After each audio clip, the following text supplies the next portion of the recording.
The T.E. of Piglet. Benjamin Hoff is an Oregon writer, photographer, musician, and composer with a fondness for forests and bears. And piglets. A Bachelor of Arts, he was until recently a Japanese-trained fine pruning specialist. He now writes full-time. Well, most of the time.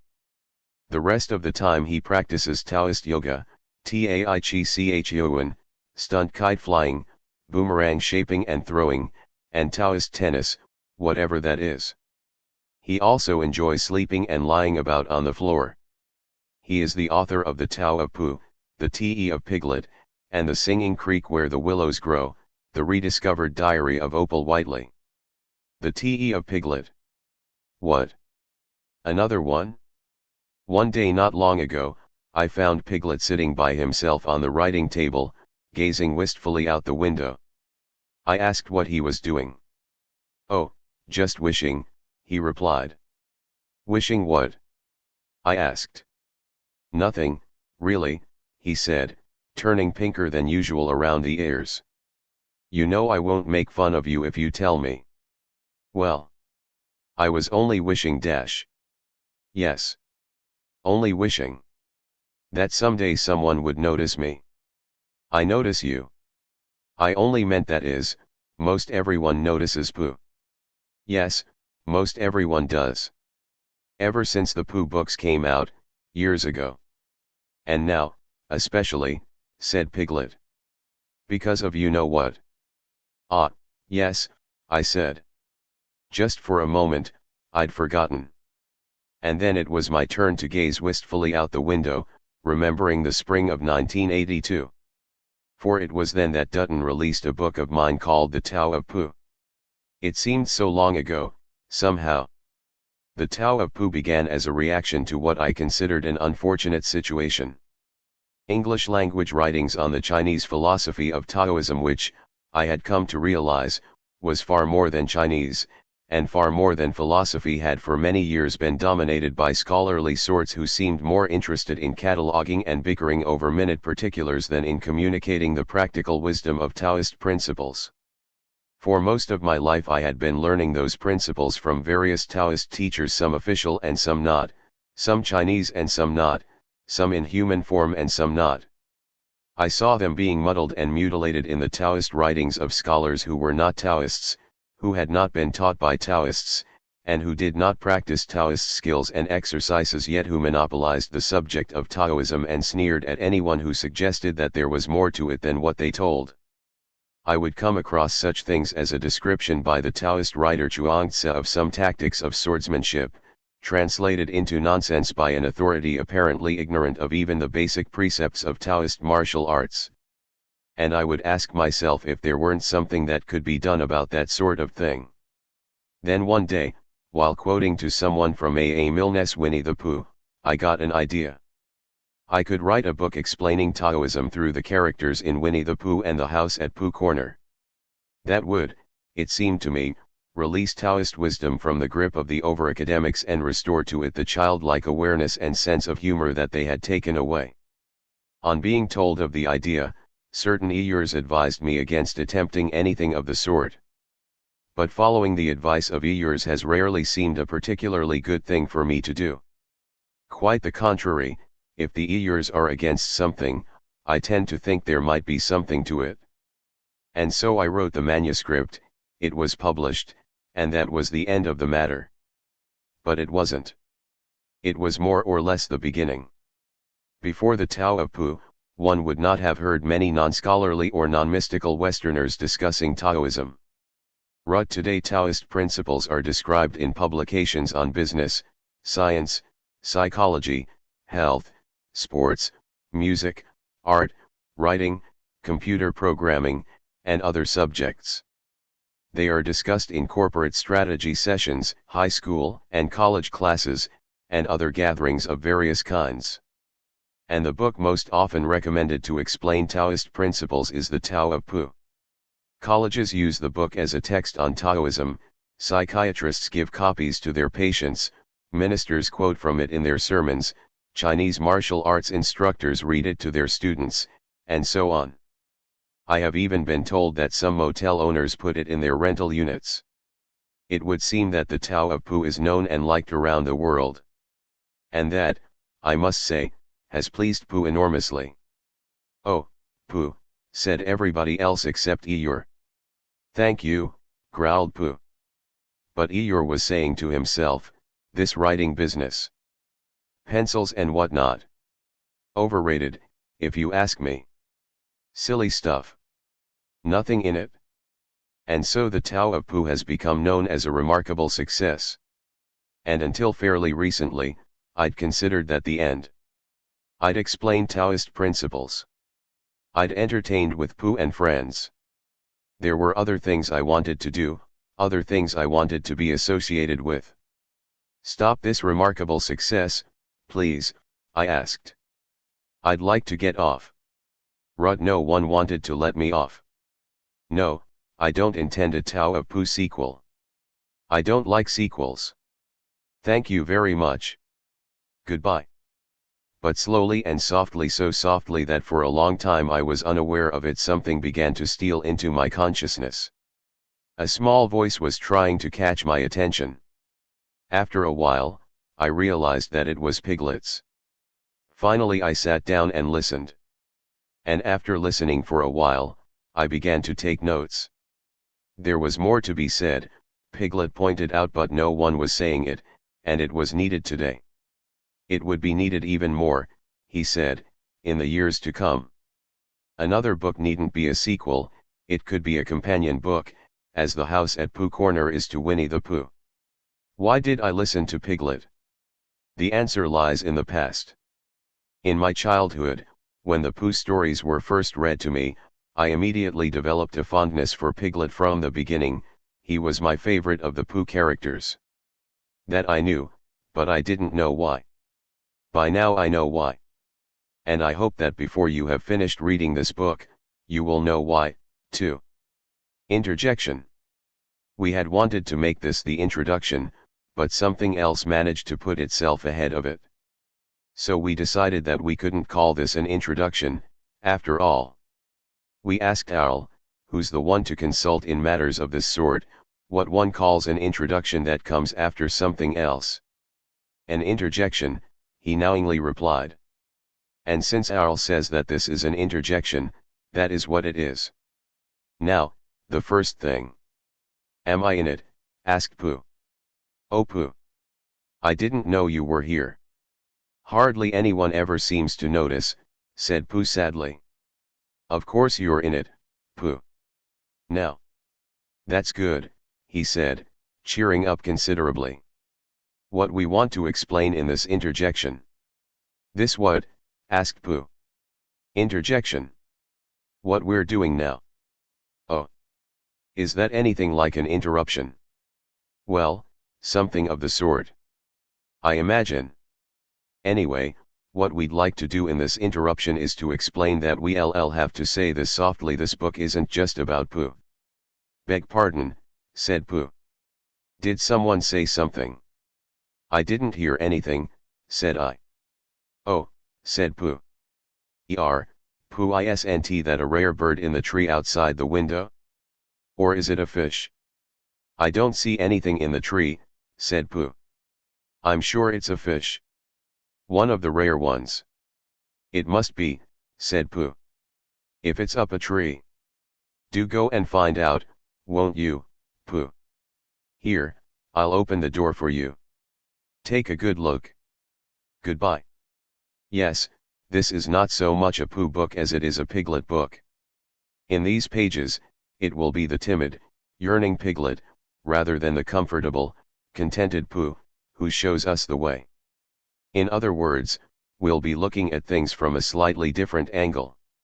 Since we are dealing with a more timid animal this time, this book may seem a bit more serious than its predecessor. But... "Ah, there you are," said Rabbit.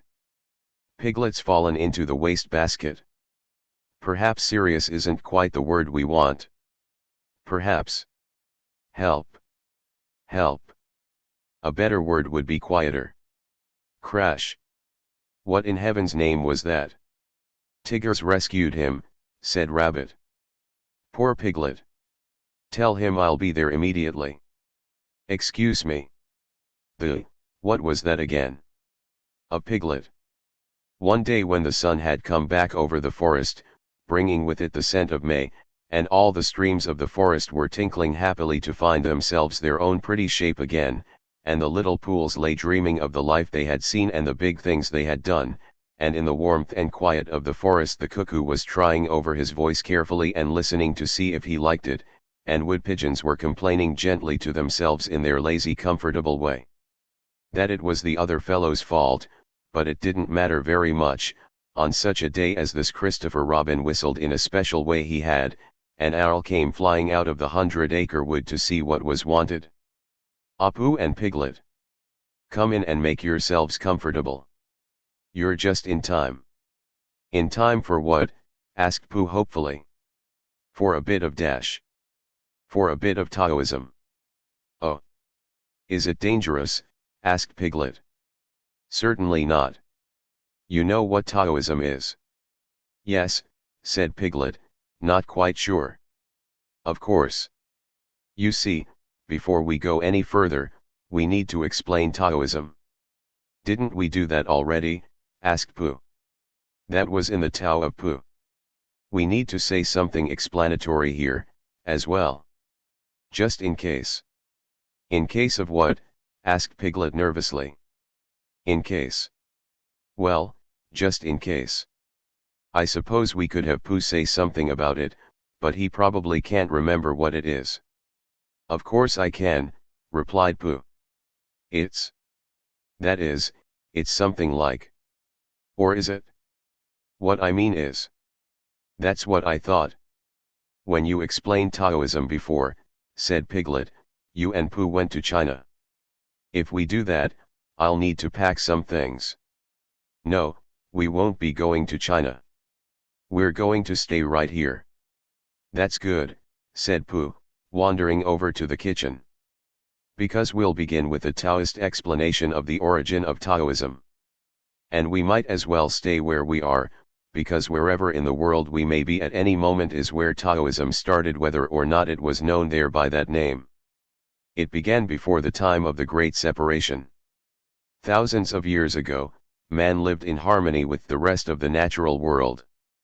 Through what we would today call telepathy, he communicated with animals, plants, and other forms of life, none of which he considered beneath himself, only different, with different jobs to perform. He worked side by side with earth angels and nature spirits, with whom he shared responsibility for taking care of the world.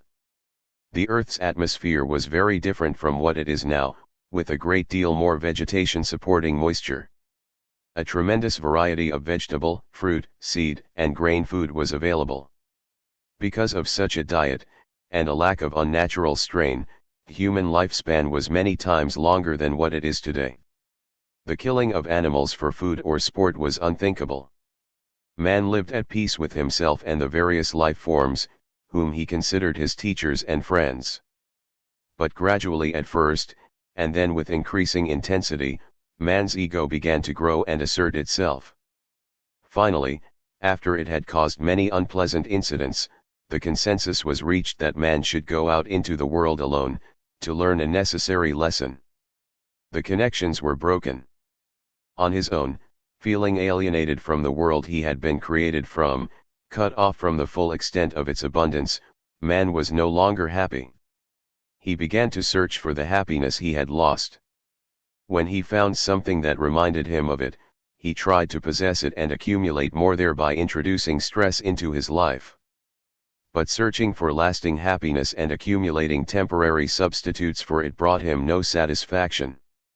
As he was no longer able to hear what the other forms of life were saying, he could only try to understand them through their actions, which he often misinterpreted.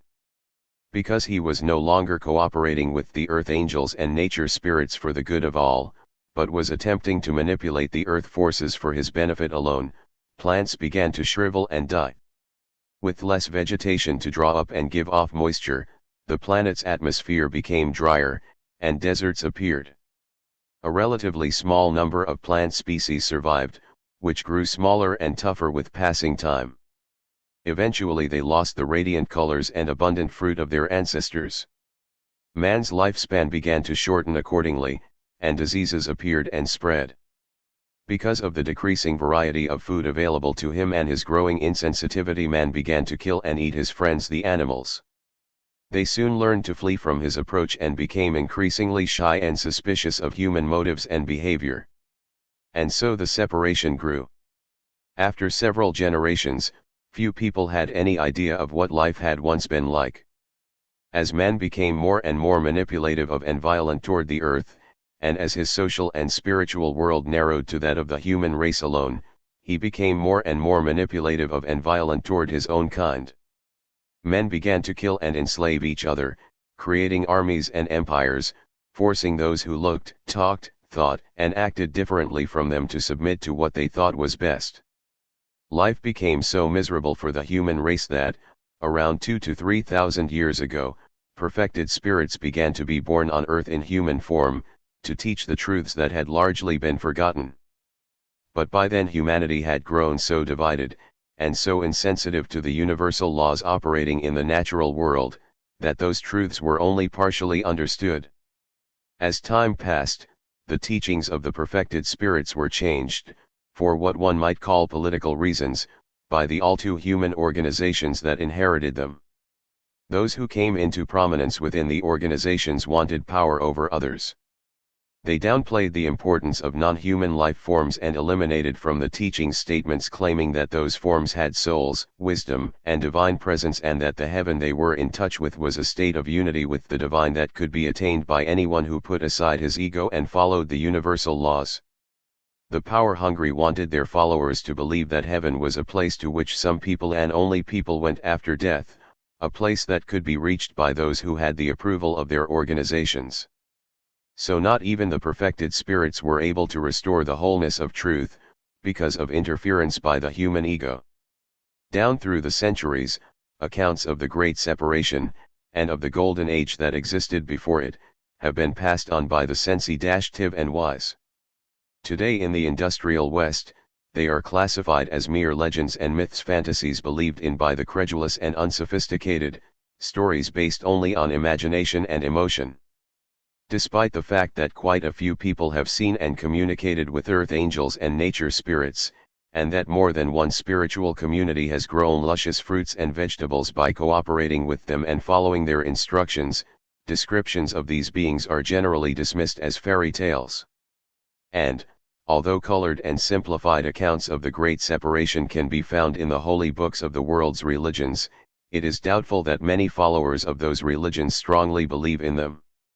However, a number of pre-separation skills, beliefs, and practices have been preserved.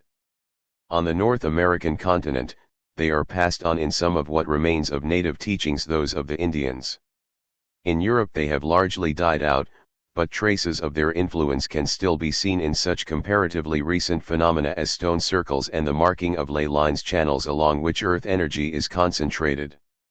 In Tibet, until the communist invasion, ancient ways were preserved in Tibetan Buddhism, many of the secrets and practices of which predate Buddhism by thousands of years. In Japan, they can be found in some of the rituals and beliefs of the Shinto folk religion. In China, they have been passed on through Taoism. And, despite violent opposition from China's communist government, they continue to be passed on today. Briefly, Taoism is a way of living in harmony with Tao, the way of the universe, the character of which is revealed in the workings of the natural world.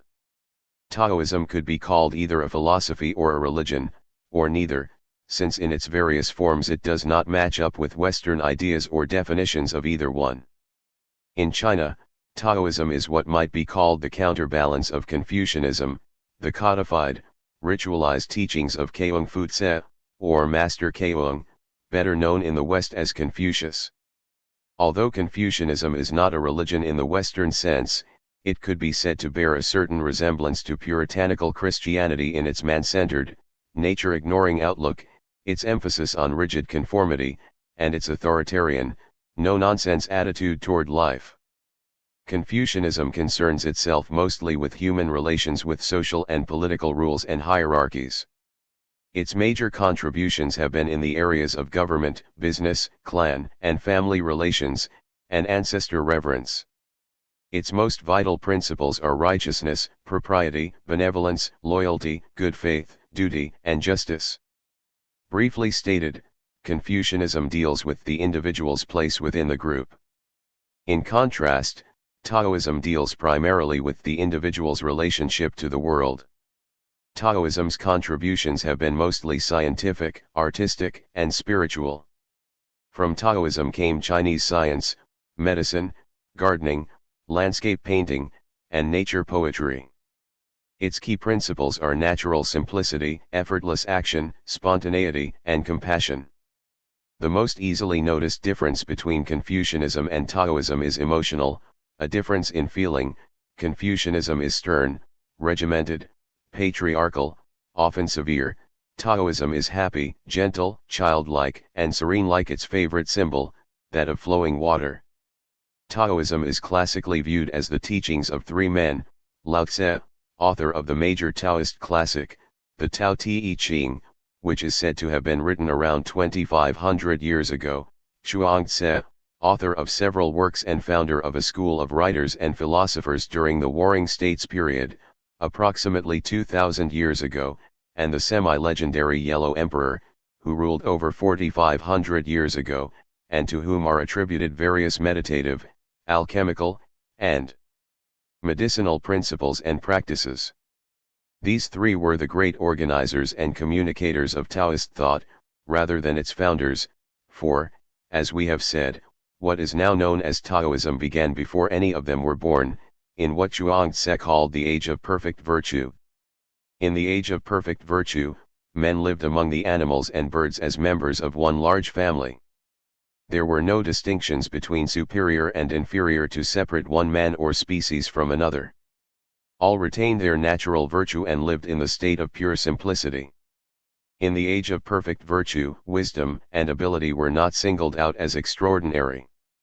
The wise were seen merely as higher branches on humanity's tree, growing a little closer to the sun. People behaved correctly, without knowing that to be righteousness and propriety. They loved and respected each other, without calling that benevolence. They were faithful and honest, without considering that to be loyalty. They kept their word, without thinking of good faith. In their everyday conduct, they helped and employed each other, without considering duty. They did not concern themselves with justice, as there was no injustice. Living in harmony with themselves, each other, and the world, their actions left no trace, and so we have no physical record of their existence. Ever since the Great Separation, Taoists have concerned themselves with attaining the state of perfect virtue, through discarding whatever prevents harmony with Tao. And with that mention of virtue, we come to an explanation of the title of this book.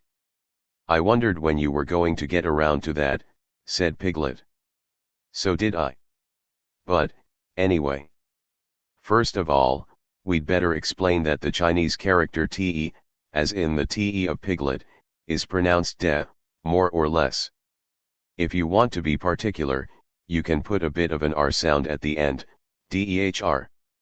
If you want to be even more particular, you can pronounce it halfway between dehr and duhr. And if you want to be more particular than that, interrupted Eeyore, you can take a correspondence course. Oh Eeyore! I didn't know you were here. I thought you were out in your swamp. Since we're being particular about things, said Eeyore, it's a bog.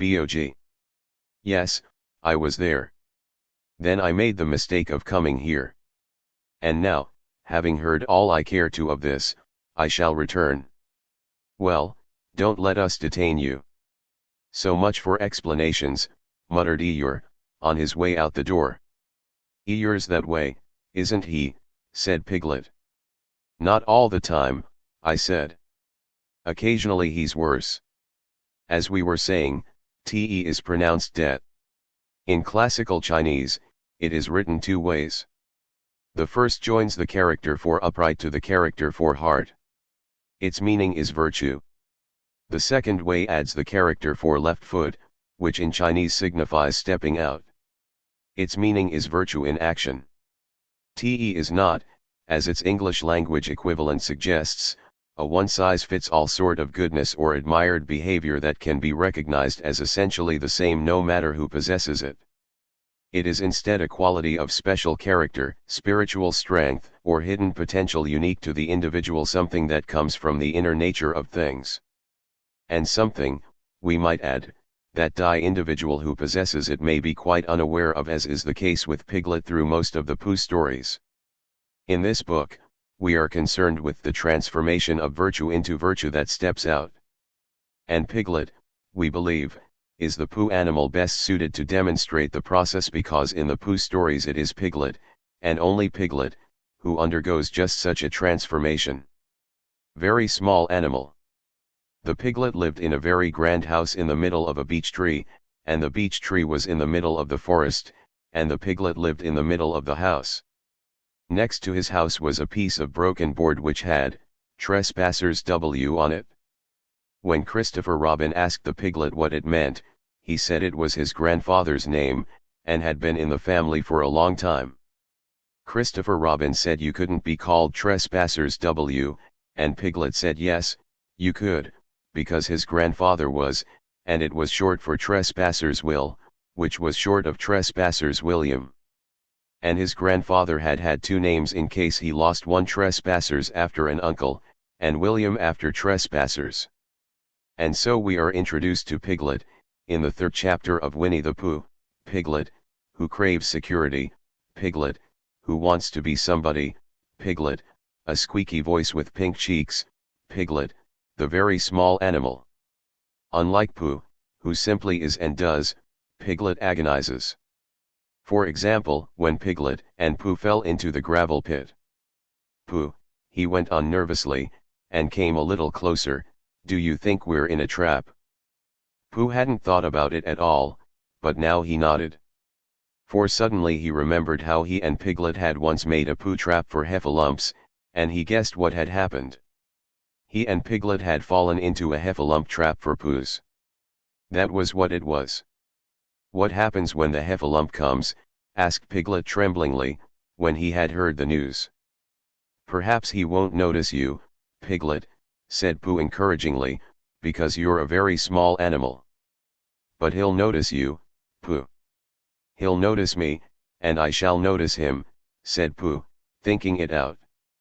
"We'll notice each other for a long time, and then he'll say, 'Ho ho.'" Piglet shivered a little at the thought of that "ho ho," and his ears began to twitch. What will you say?" he asked. Pooh tried to think of something he would say, but the more he thought, the more he felt that there is no real answer to "ho ho," said by a heffalump in the sort of voice this heffalump was going to say it in. "I shan't say anything," said Pooh at last. "I shall just hum to myself, as if I was waiting for something." "Then perhaps he'll say, 'Ho ho,' again," suggested Piglet anxiously. "He will," said Pooh. Piglet's ears twitched so quickly that he had to lean them against the side of the trap to keep them quiet. "He will say it again," said Pooh, "and I shall go on humming. And that will upset him.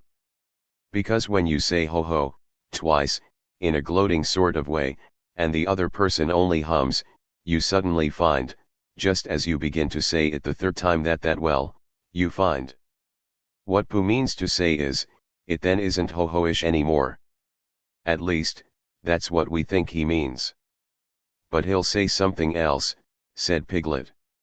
"That's just it. He'll say, 'What's all this?' And then I shall say, 'And this is a very good idea, Piglet, which I've just thought of.' Z shall say, 'It's a trap for a heffalump which I've made, and I'm waiting for the heffalump to fall in.' And I shall go on humming. That will unsettle him." "Pooh," cried Piglet. "You've saved us." "Have I?" said Pooh, not feeling quite sure. But Piglet was quite sure, and his mind ran on, and he saw Pooh and the heffalump talking to each other, and he thought suddenly, and a little sadly, that it would have been rather nice if it had been Piglet and the heffalump talking so grandly to each other, and not Pooh, much as he loved Pooh, because he really had more brain than Pooh, and the conversation would go better if he and not Pooh were doing one side of it, and it would be comforting afterwards in the evenings to look back on the day when he answered a heffalump back as bravely as if the heffalump wasn't there. It seemed so easy now. He knew just what he would say. And that's how it was in the gravel pit until Christopher Robin came along, looked down, and saw Piglet and Pooh. Then things became a bit complicated. "Ho ho," said Christopher Robin loudly and suddenly. Piglet jumped 6 inches in the air with surprise and anxiety, but Pooh went on dreaming. "It's the heffalump," thought Piglet nervously. "Now, then." He hummed in his throat a little, so that none of the words should stick, and then, in the most delightfully easy way, he said, "Tra-la-la, tra-la-la." But he didn't look round, because if you look round and see a very fierce heffalump looking down at you, sometimes you forget what you were going to say. "Rum-tum-tum-tiddalum," said Christopher Robin in a voice like Pooh's. He said the wrong thing, thought Piglet anxiously. He ought to have said, "Ho ho," again. Perhaps I had better say it for him. And, as fiercely as he could, Piglet said, "Ho ho." "How did you get there, Piglet?" said Christopher Robin in his ordinary voice. "This is terrible," thought Piglet. First he talks in Pooh's voice, and then he talks in Christopher Robin's voice, and he's doing it so as to unsettle me. And being now completely unsettled, he said very quickly and squeakily, "This is a trap for Pooh's, and I'm waiting to fall in it. Ho ho, what's all this?" And then I say ho ho again. "What?" said Christopher Robin. "A trap for ho-hos," said Piglet huskily. "I've just made it, and I'm waiting for the ho-ho to come. Not very impressive, we're afraid." "Oh. Hello, Piglet. Who's that rough-looking man I've seen following you about lately?" "He's my new bodyguard," squeaked Piglet. "Bodyguard? Why in the world do you need a bodyguard? Can't you look out for yourself?" "I suppose so," replied Piglet. "But I feel so much more secure this way. He looks pretty tough. I hope you checked his references." "References?" "Yes. From places he's worked before. Does he have a bad record? Arrests, jail sentences, that sort of thing?" I don't think so," said Piglet. "Well, I suppose it's all right. If you really think you need protection. By the way, what's happened to the old family silverware?" "What?" "You know, the silver knives, forks, spoons, and things. They're not in the drawer where they used to be. I just wondered if anything dash." "No," Piglet blurted out. "He couldn't have, I mean, they couldn't be. They've been misplaced or something." "Yes, that's it. They must be. They. Excuse me, I must be going. Goodbye." "That's odd.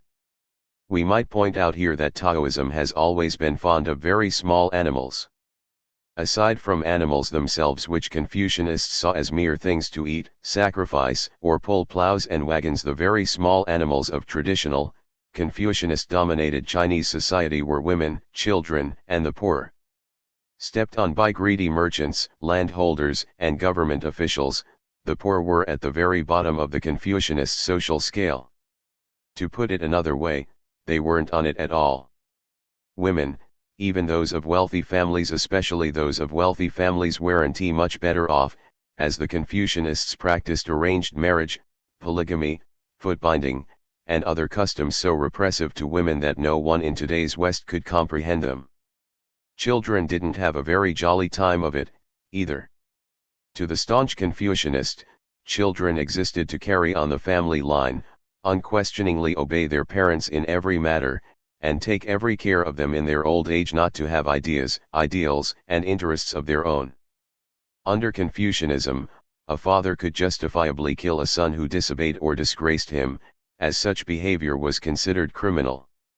In contrast, Taoism held that respect was something one earned, and that if Big Daddy misbehaved, his family had the right to rebel. That applied to the emperor and his family, his subjects as well. If the emperor was a tyrant, the people had the right to take him off the throne. High Confucianist officials lived in constant fear of Taoist and Buddhist-influenced secret societies that were ever ready to defend the stepped on and attempt to topple the dragon throne if conditions became intolerable, which they often did. Taoist sympathies were always with the underdog, with the outcasts and unfortunates of Chinese society, including those financially ruined by the tricks of corrupt merchants and officials and forced to become brothers of the green woods and guests of rivers and lakes. The Chinese martial arts were developed primarily by Taoists and Buddhist monks, in order to defend the defenseless and enable them to defend themselves. They might better be termed the anti-martial arts, as they were employed not only against armed bandits, but also against the soldiers of warlords and governing bodies, whenever they turned their swords against the weak. While Buddhist martial artists tended to concentrate on the hard forms of defense, Taoists tended to concentrate on the soft forms, such as the fluid and indirect Tai Chi Ch Tian and Pa Kwa Chang. In countering what they saw as abuse of power, Taoist writers did with their communicative skills what Taoist martial artists did with disarming moves and pressure points.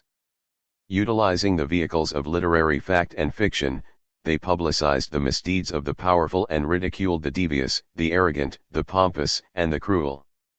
Although annoyed Confucianists often attempted to put an end to these writings, they were generally unsuccessful, as the sympathies of the common people were against them.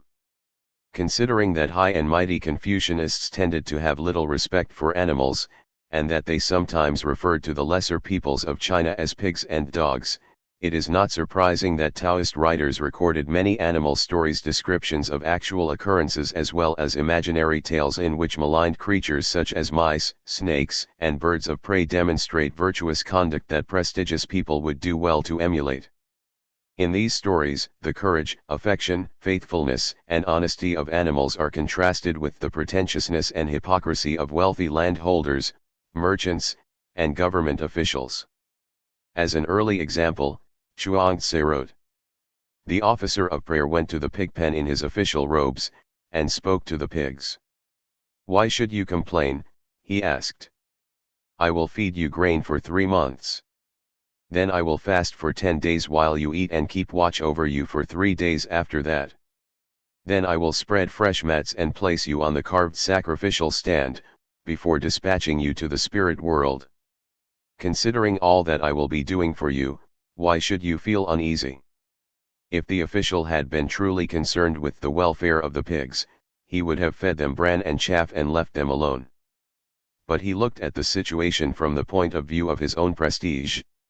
He preferred to enjoy the robes and cap of his privileged office, and to ride about in an ornamented carriage knowing that when he died, he would be carried in splendor to his grave, a magnificent canopy spread above his coffin.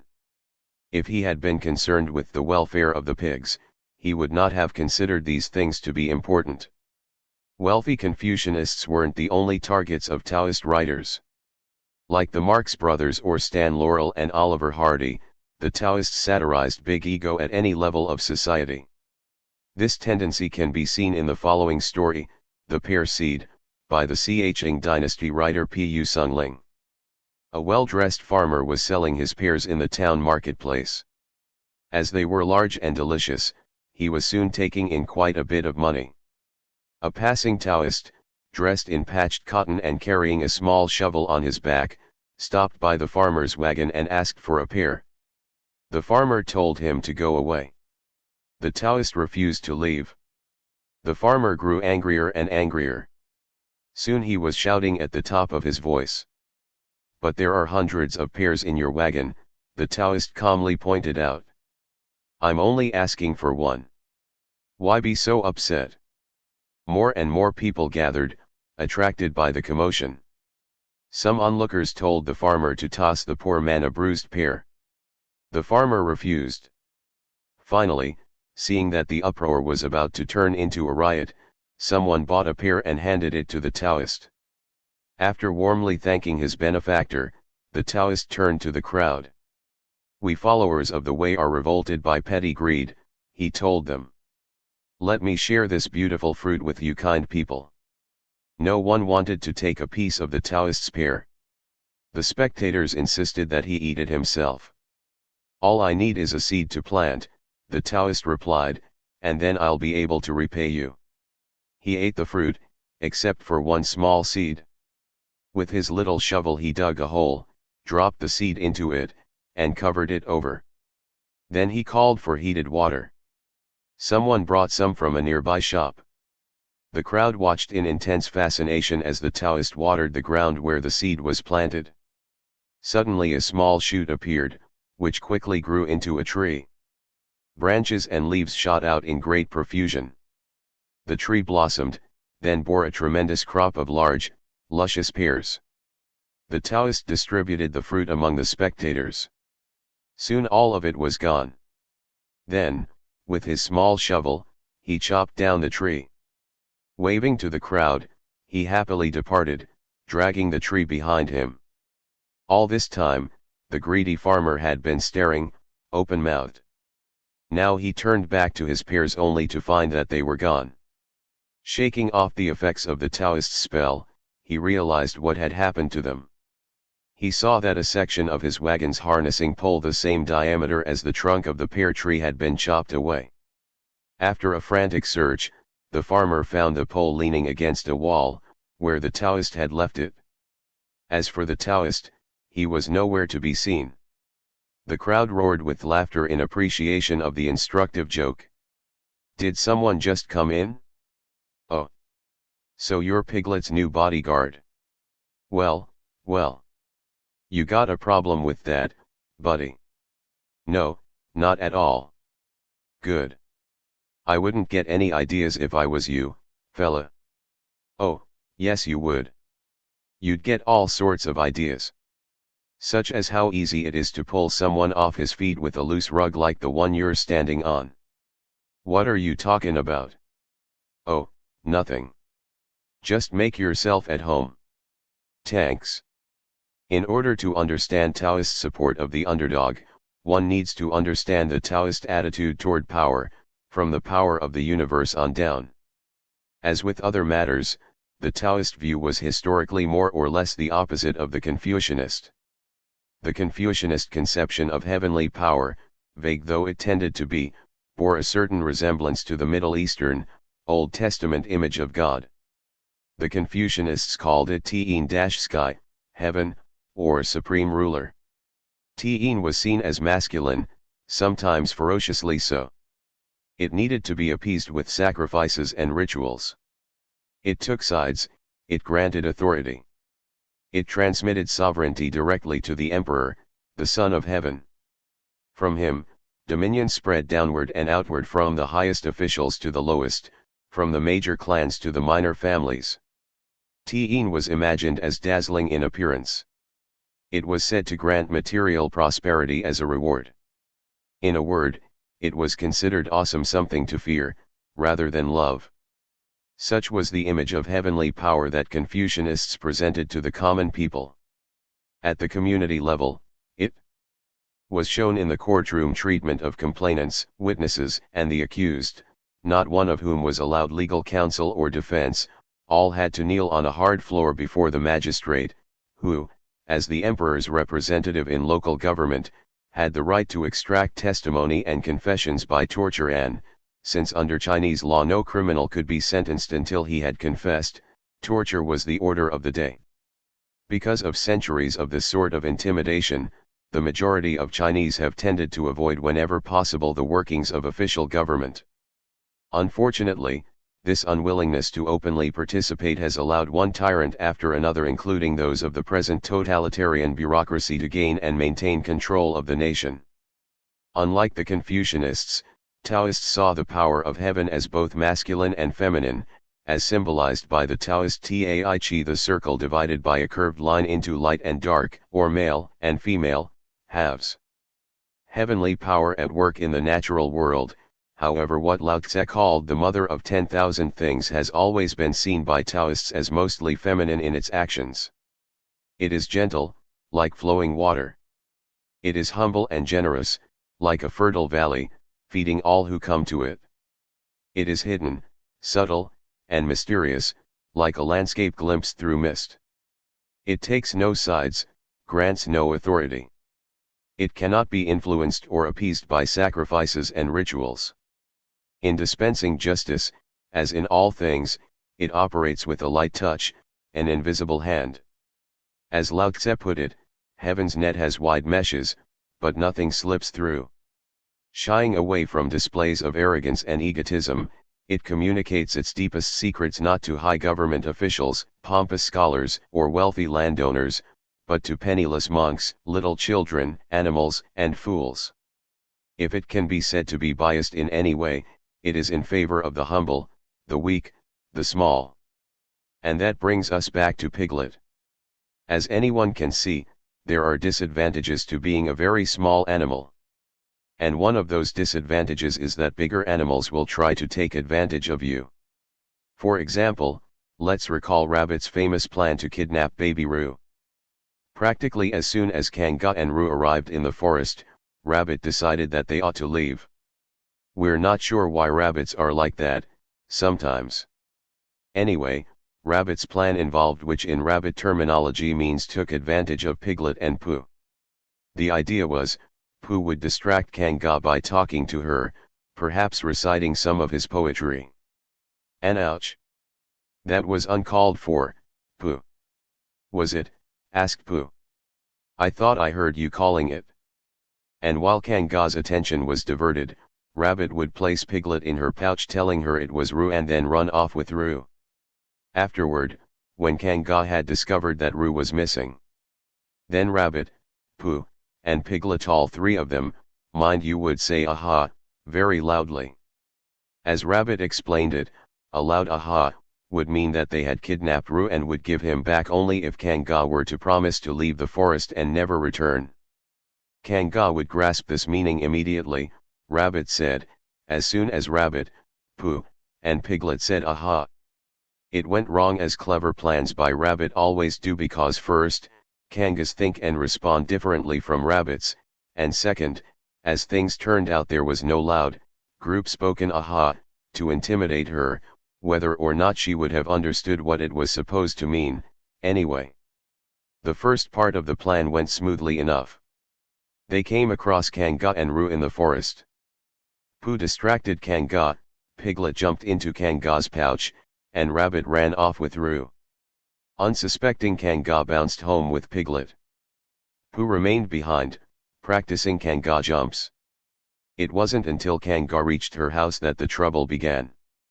Of course, as soon as Kanga unbuttoned her pocket, she saw what had happened. Just for a moment, she thought she was frightened, and then she knew she wasn't, for she felt quite sure that Christopher Robin would never let any harm happen to Roo. So she said to herself, if they are having a joke with me, I will have a joke with them. Now then, Roo, dear, she said as she took Piglet out of her pocket. Bedtime. Aha, said Piglet, as well as he could after his terrifying journey. But it wasn't a very good aha, and Kanga didn't seem to understand what it meant. Bath first, said Kanga in a cheerful voice.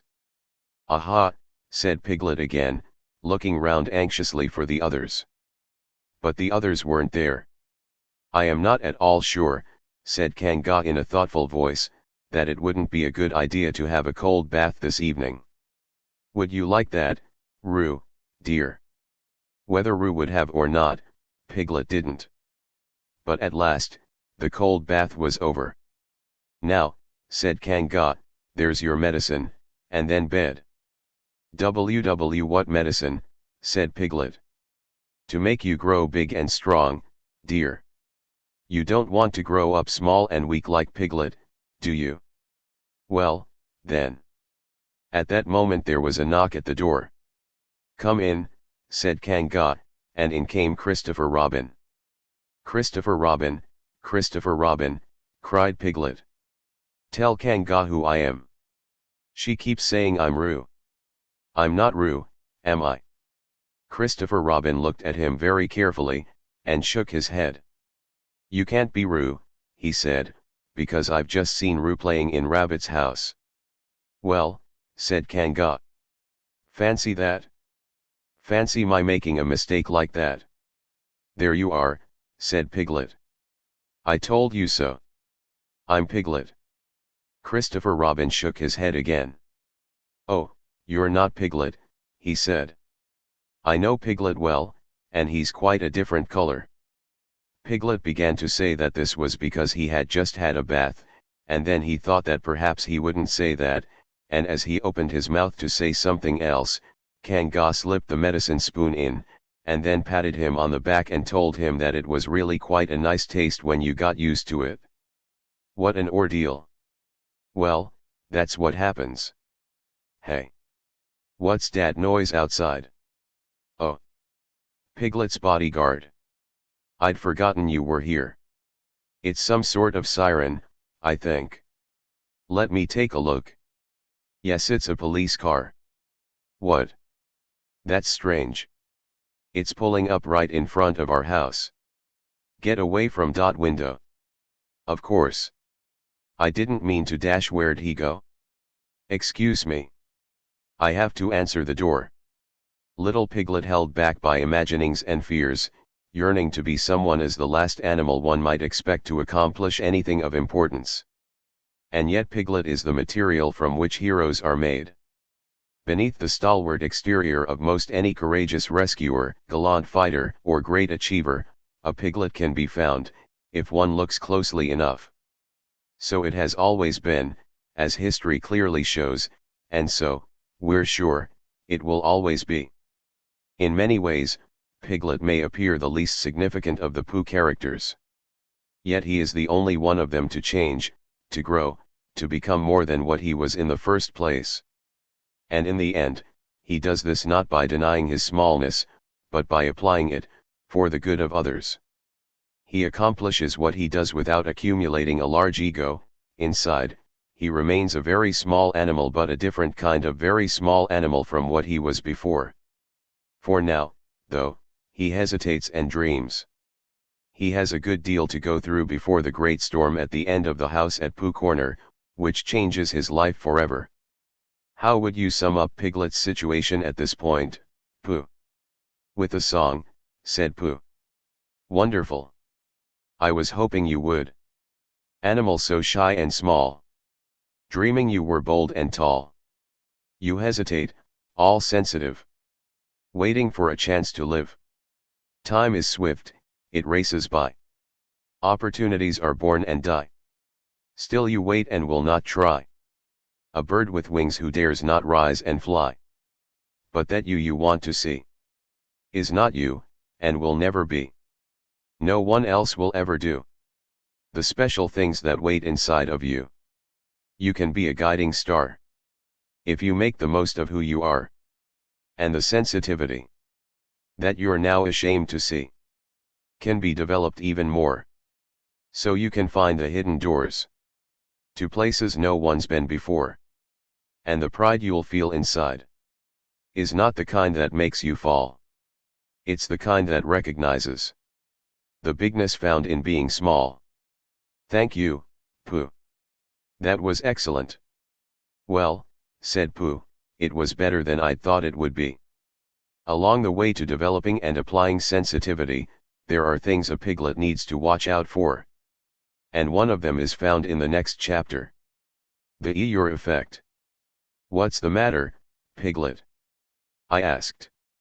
I was walking through the flowers just now, he said, singing a little song, when Eeyore came up. Oh. Eeyore. What happened? He said, be careful, little Piglet, someone might pick you along with those pansies and put you in a vase on the mantelpiece. And then what would you do? Then he walked away, chuckling to himself. Oh, don't mind Eeyore. He just likes to make others feel small, especially if they're smaller than he is, anyway. That makes him look big, he thinks. I wouldn't mind his being miserable by himself, if he enjoys it so. But why does he have to spread it around? There is something in each of us that wants us to be unhappy. It creates in our imaginations problems that don't yet exist quite often, causing them to come true. It exaggerates problems that are already there. It reinforces low self-esteem and lack of respect for others. It destroys pride in workmanship, order, and cleanliness. It turns meetings into confrontations, expectations into dread, opportunities into danger, stepping stones into stumbling blocks. It can be seen at work in grimaces and frowns, which pull the muscles of the face forward and down, speeding the aging process. It contaminates the mind behind the face with its negative energy and spreads outward, like a disease. And then it comes back, projected and reflected by other unhappy minds and faces. And on it goes. Norman Cousins, editor of the Saturday Review for over 30 years, described the Eeyore effect in an article he wrote following that magazine's demise. Whatever success the Saturday Review may have had was directly connected to its respect for the place of ideas and the arts in the life of the mind. This emphasis takes on special significance in the light of the sleaziness that has infected the national culture in recent years. There seems to be a fierce competition, especially in entertainment and publishing, to find ever lower rungs on the ladder of taste. There is the curious notion that freedom is somehow synonymous with gutter jargon. At one time people who worked in the arts would boast to one another about their ability to communicate ideas that attack social injustice and brutality. Now some of them seem to feel that they have struck a blow for humanity if only they can use enough four-letter words. The debasement of language not only reflects but produces a retreat from civility. The slightest disagreement has become an occasion for violent reactions. Television has educated an entire generation of Americans to believe that the normal way of reacting to a slight is by punching someone in the face. The Eeyore effect can be seen in every socially accepted negative phenomenon, such as the growing number of elderly young people whose governing philosophy seems to be, "It won't work, so why try?" Or in today's death camp chic fashions, and the popular ugly skinny angry look. Lobelia is dressed to kill or be killed in this stunning black leather ensemble positively glowing with terrorist charm. It's the look, the appeal, the special touch that says Harley Davidson. Put away that knife, Lobelia. For heaven's sake. Somebody, please take it from her before she causes some real harm. The original Eeyore had at least a certain grim sense of humor, a sort of funniness with its lights turned out. Latter-day Eeyores seem to be missing that. One thing they do have, however, is fear. Eeyores are afraid to risk positive emotional expression, positive action, positive involvement in anything beyond ego. Those things are stupid, they say, and they don't want to look stupid. Unfortunately for those around them, complaining is one thing that Eeyores are not afraid to do. They grudgingly carry their thimbles to the fountain of life, then mumble and grumble that they weren't given enough. "Hello, Eeyore," said Christopher Robin, as he opened the door and came out. "How are you?" "It's snowing still," said Eeyore gloomily. "So it is. And freezing. Is it?" "Yes," said Eeyore. "However," he said, brightening up a little, "we haven't had an earthquake lately. Eeyores are realists, they say. But reality is what one makes it. And the more negative reality one nurtures and creates, the more of it one has. Eeyores see only what they want to. For example, never before in history has the individual had so much power, and so many opportunities to effect change. That assertion can be easily verified by taking a good look around. But the Eeyore effect makes a great many people believe that they are powerless. And because they believe they're powerless, they are. I don't know how it is, Christopher Robin, but what with all the snow and one thing and another, not to mention icicles and such like, it isn't so hot in my field about 3 o'clock in the morning. Without difficulties, life would be like a stream without rocks and curves about as interesting as concrete. Without problems, there can be no personal growth, no group achievement, no progress for humanity. But what matters about problems is what one does with them. Eeyores don't overcome problems. No, it's the other way around. And I said to myself, the others will be sorry if I'm getting myself all cold. They haven't got brains, any of them, only grey fluff that's blown into their heads by mistake, and they don't think, but if it goes on snowing for another 6 weeks or so, one of them will begin to say to himself, "Eeyore can't be so very much too hot about 3 o'clock in the morning." And then it will get about. And they'll be sorry. Eeyores, in other words, are winners. They believe the negative but not the positive and are so obsessed with what's wrong that the good things in life pass them by unnoticed. Are they the ones, then, to give us an accurate account of what life is about? If the universe were governed by the Eeyore attitude, the whole thing would have collapsed eons ago. Everything in creation, from migrating hummingbirds to spinning planets, operates on the belief that it can be done. To quote William Blake, if the sun and moon should doubt, they'd immediately go out p. Therefore, no society that wants to last is going to be guided by Eeyores. For Eeyores sneer at the very things that are needed most for survival and prosperity. As Lao Tse wrote, when they hear of the way, the highest minds practice it. The average minds think about it, and try it now and then. The lowest minds laugh at it. If they did not laugh at it, it would not be the way. Pardon me a moment. This letter just arrived. Fan mail for Pooh, I suppose, said Piglet enviously. For me, said Pooh, waking up suddenly. No, it's... I'll read it to you. Dear Sir, it has come to my attention that in your trifling book, The Tao of Pooh, you fail to mention a single positive attribute of that most charming of the A.A. Milne characters.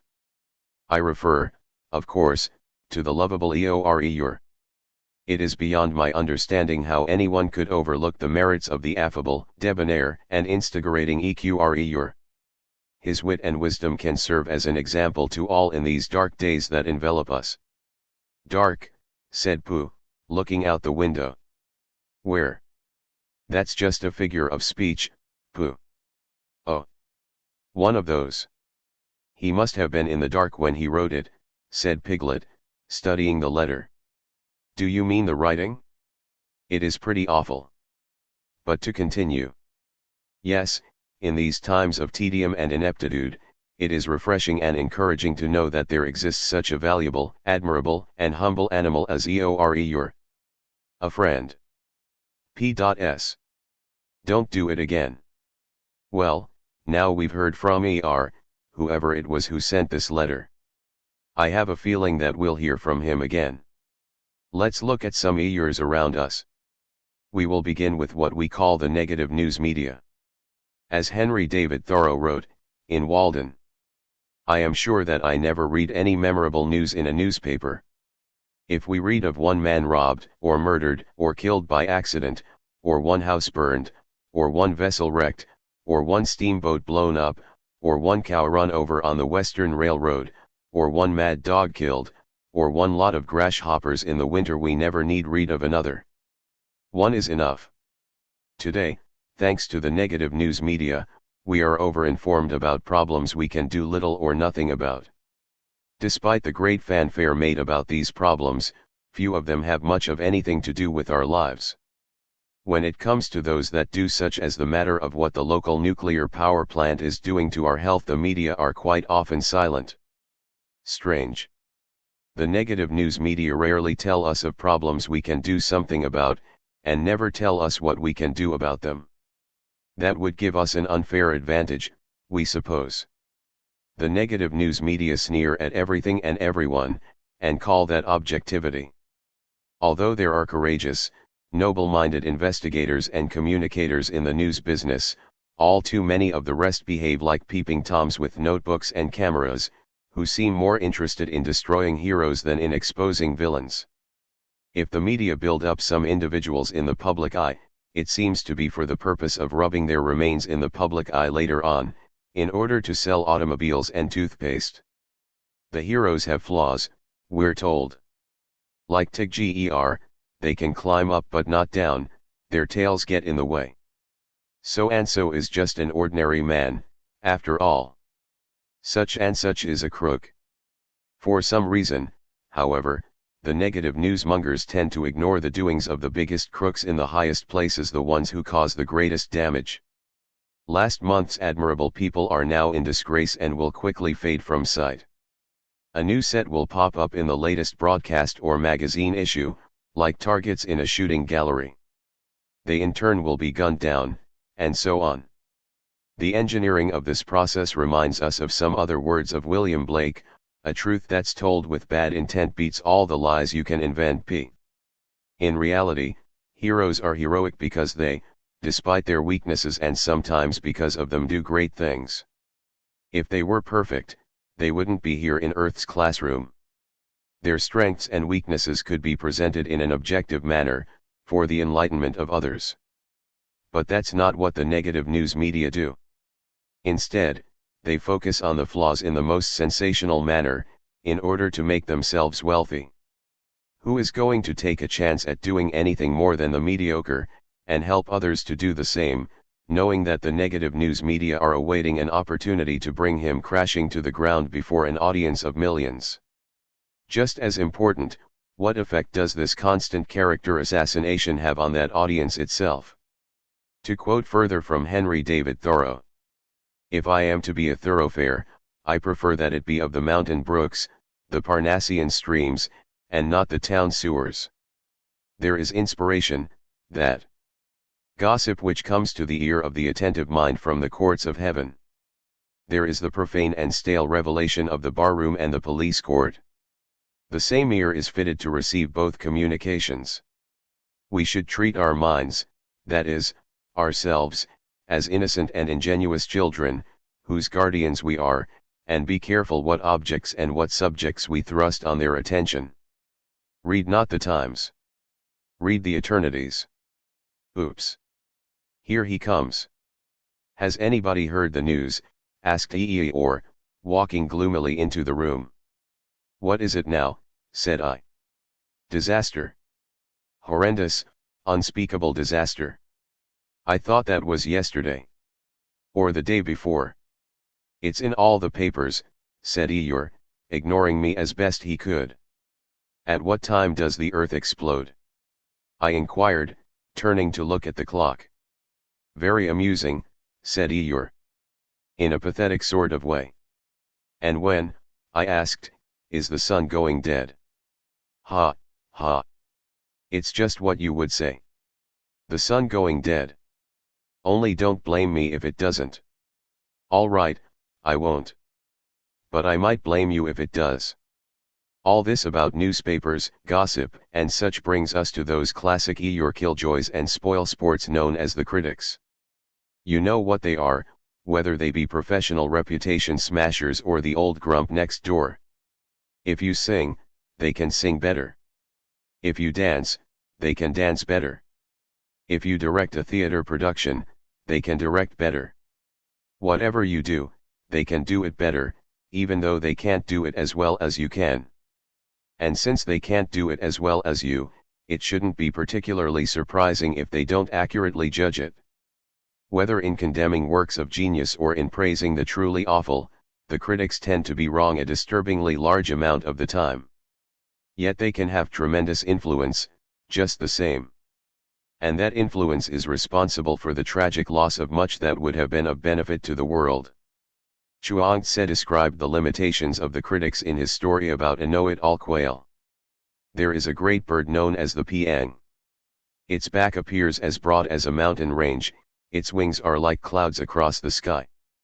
It rises up like a whirlwind until it breaks through the high mist and soars into the infinite blue. As it glides effortlessly along on its journey to the sea, a quail in the marsh looks up at it and laughs. "What does that bird think it's doing?" says the quail. "I jump up and fly a few feet, then I come down and flutter from here to there in the bushes. That is what flying is for. Who is that creature trying to fool?" So it is that the knowledge of the small-minded cannot reach to that which is great, just as the experience of a few years cannot equal that of many. The mushroom of a morning knows not what takes place at the end of the month, the short-lived cicada has no awareness of what happens in the seasons beyond. Our favorite story about the critics was told to us a few years ago by someone or other, who'd heard it who knows where. While traveling separately through the countryside late one afternoon, a Hindu, a rabbi, and a critic were caught in the same area by a terrific thunderstorm.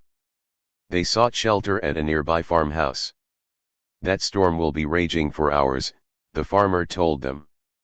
"You'd better stay here for the night. The problem is, there's only room enough for two of you. One of you'll have to sleep in the barn." "I'll be the one," said the Hindu.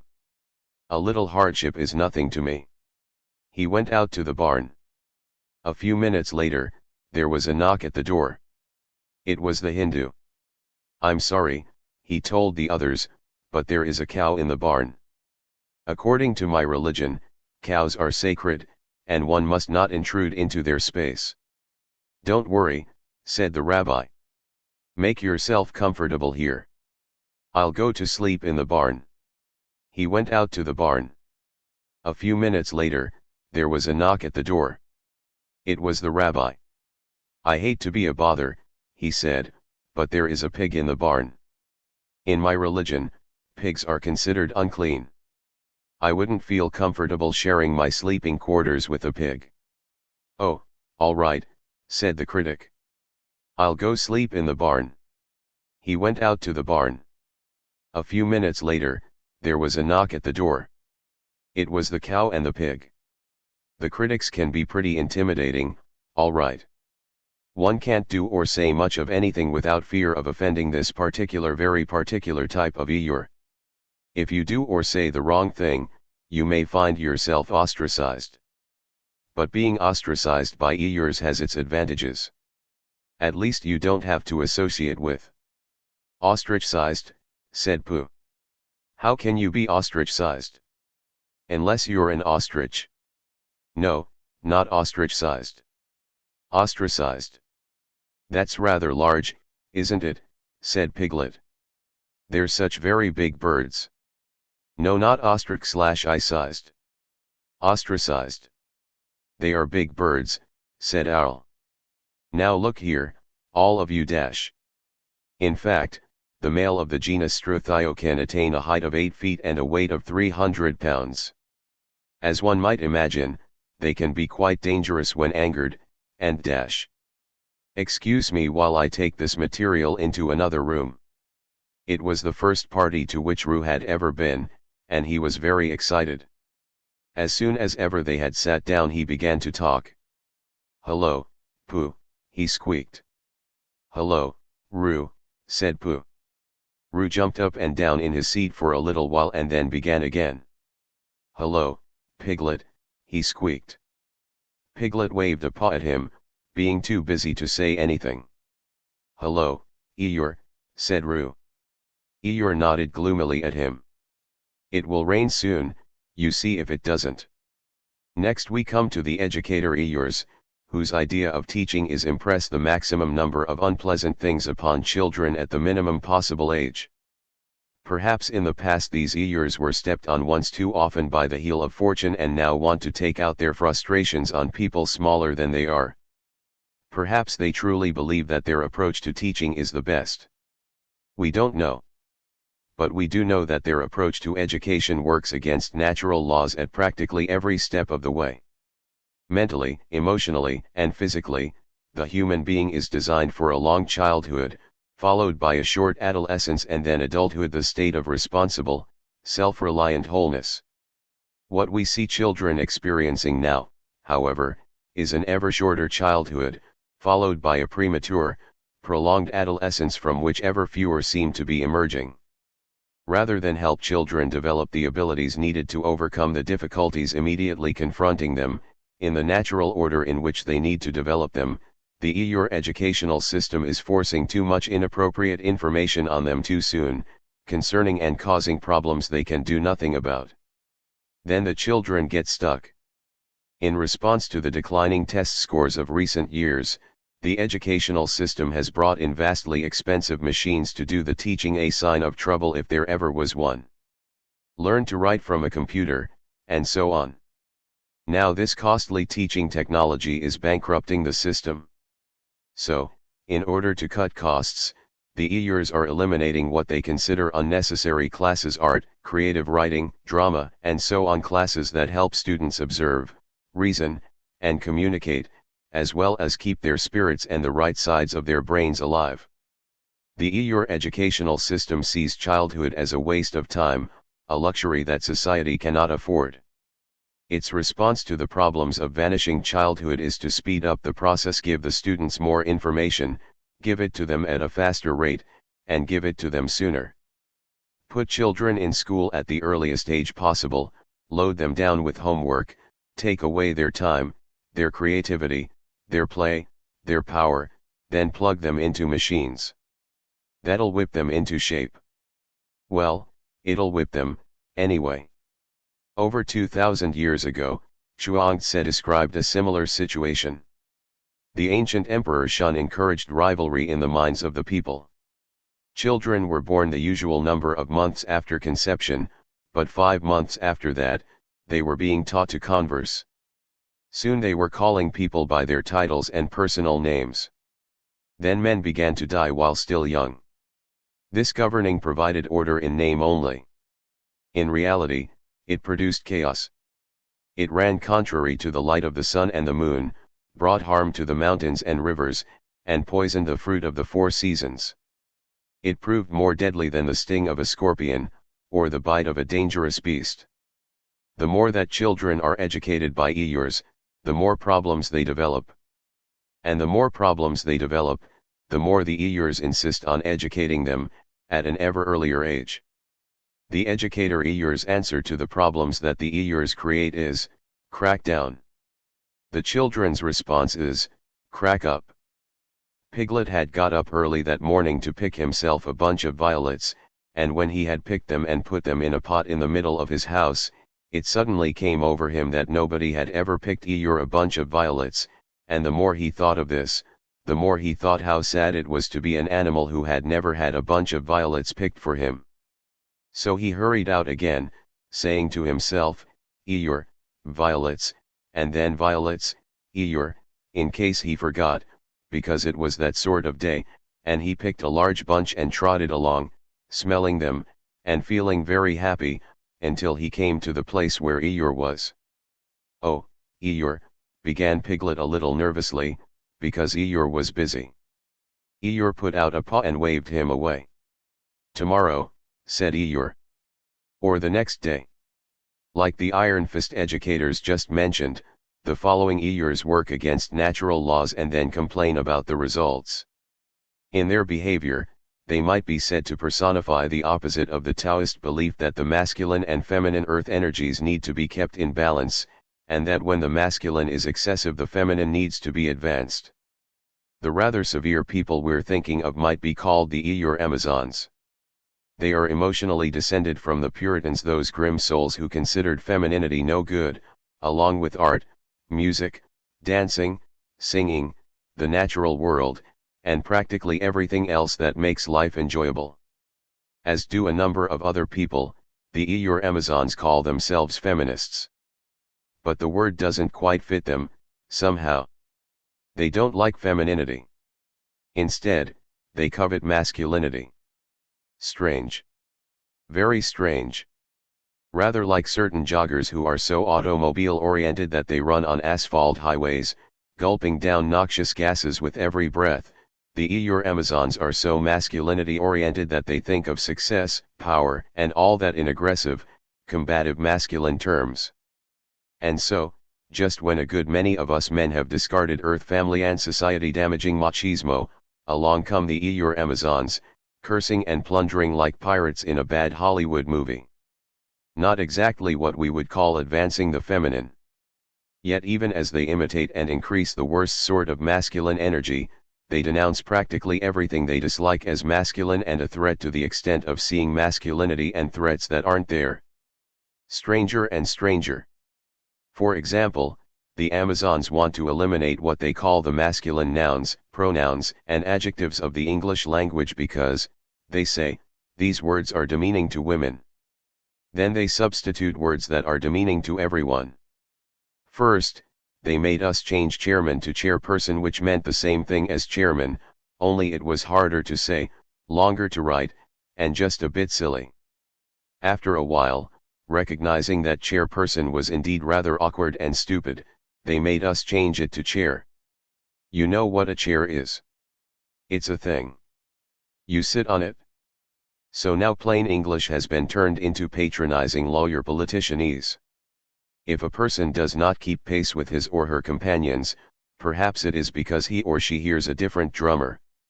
Let him, or her, step to the music which he, or she, hears, however measured or far away. An equally nonsensical plural speak. If a person does not keep pace with their companions, perhaps it is because they hear a different drummer. For a classic example of what your politicizing can do to a language, here's a not so brief anymore passage from the improved Oregon Revised Statutes, one of many such passages rewritten to avoid masculine terms and voted into law. When owned or leased by a farmer and used in transporting the farmer's own agricultural commodities, agricultural products, or livestock, that were originally grown or raised by the farmer on the farm of the farmer, or when used in any transportation which is incidental to the regular operation of the farmer, or when used to transport supplies, equipment, or materials to the farm of the farmer that are consumed or used on the farm of the farmer. When all the books and so on have been censored and rewritten to suit the your Amazons, precisely what will have been accomplished? And why are words so important to them, anyway? For example, if they marry, they reject their husband's family names. These names are paternal and are therefore symbols of male chauvinism, they say. So they keep their unmarried names which came from their fathers. Behind their anti-masculine words, it's over masculinity as usual, as the your Amazons imitate the lowest sort of masculine behavior and further the very energy they criticize. They break up men's clubs, which, they say, mean discrimination. Then they establish women's clubs, in which no men are allowed. They accuse men of being sexists. Then they behave like sexists. They say they want sensitive men. When they encounter such men, they shove them about. To put it plainly, their new woman wants to be like the old man. And maybe even worse. In a world that's practically screaming for relief from the heavy hand of hypermasculinity, the your Amazons give us more of the same. Who needs it? Countering hypermasculinity with hypermasculinity is rather like dousing a fire by pouring gasoline on it. You can't beat sensitivity into people. But you can beat it out of them. Into what sort of future, and what sort of world, are the your Amazons pushing us? Where is respect for the feminine going? As anyone can see, women are being used and abused more than ever. Never have they been portrayed so demeaningly in movies, television shows, magazines, and books. And, according to statistics, the feminine side of the workforce is not being paid as much for its efforts as it was 20 years ago. The influence of the your Amazons may not exactly be setting femininity free, but it is making it remarkably cheap. If truth be told, respect for the feminine is sinking like the Titanic and, consequently, so is the state of the earth, the family, and society. The your Amazons blame men for all this. They might be wiser to blame misguided, excessive masculine energy, including that which they are advancing. When the original Titanic went down, it was women and children first into the lifeboats. Now it's women and children last. As a young man explained to us after a particularly nasty remark to his secretary, we don't have to be nice to them anymore. As do yours in general, the your Amazons want men to stop being chivalrous. Chivalry is patronizing and demeaning to women, they say. But is it? And is chivalry limited to the behavior of men toward women? Whether of the European or the Asian variety, the code of chivalry makes kindness, consideration, and respect fashionable, and makes it admirable and desirable for the advantaged to assist the disadvantaged. Without chivalry, its claw and fang, might makes right, kill or be killed. So we, along with past Taoist writers, knights errant, and forest outlaws, would say, if you do away with chivalry, and do away with the feminine, watch out. To close this chapter, we would like to quote from Hope Against Hope, a memoir, in which Nadezhda Mandelstam described the Eur effect at work in Stalinist Russia.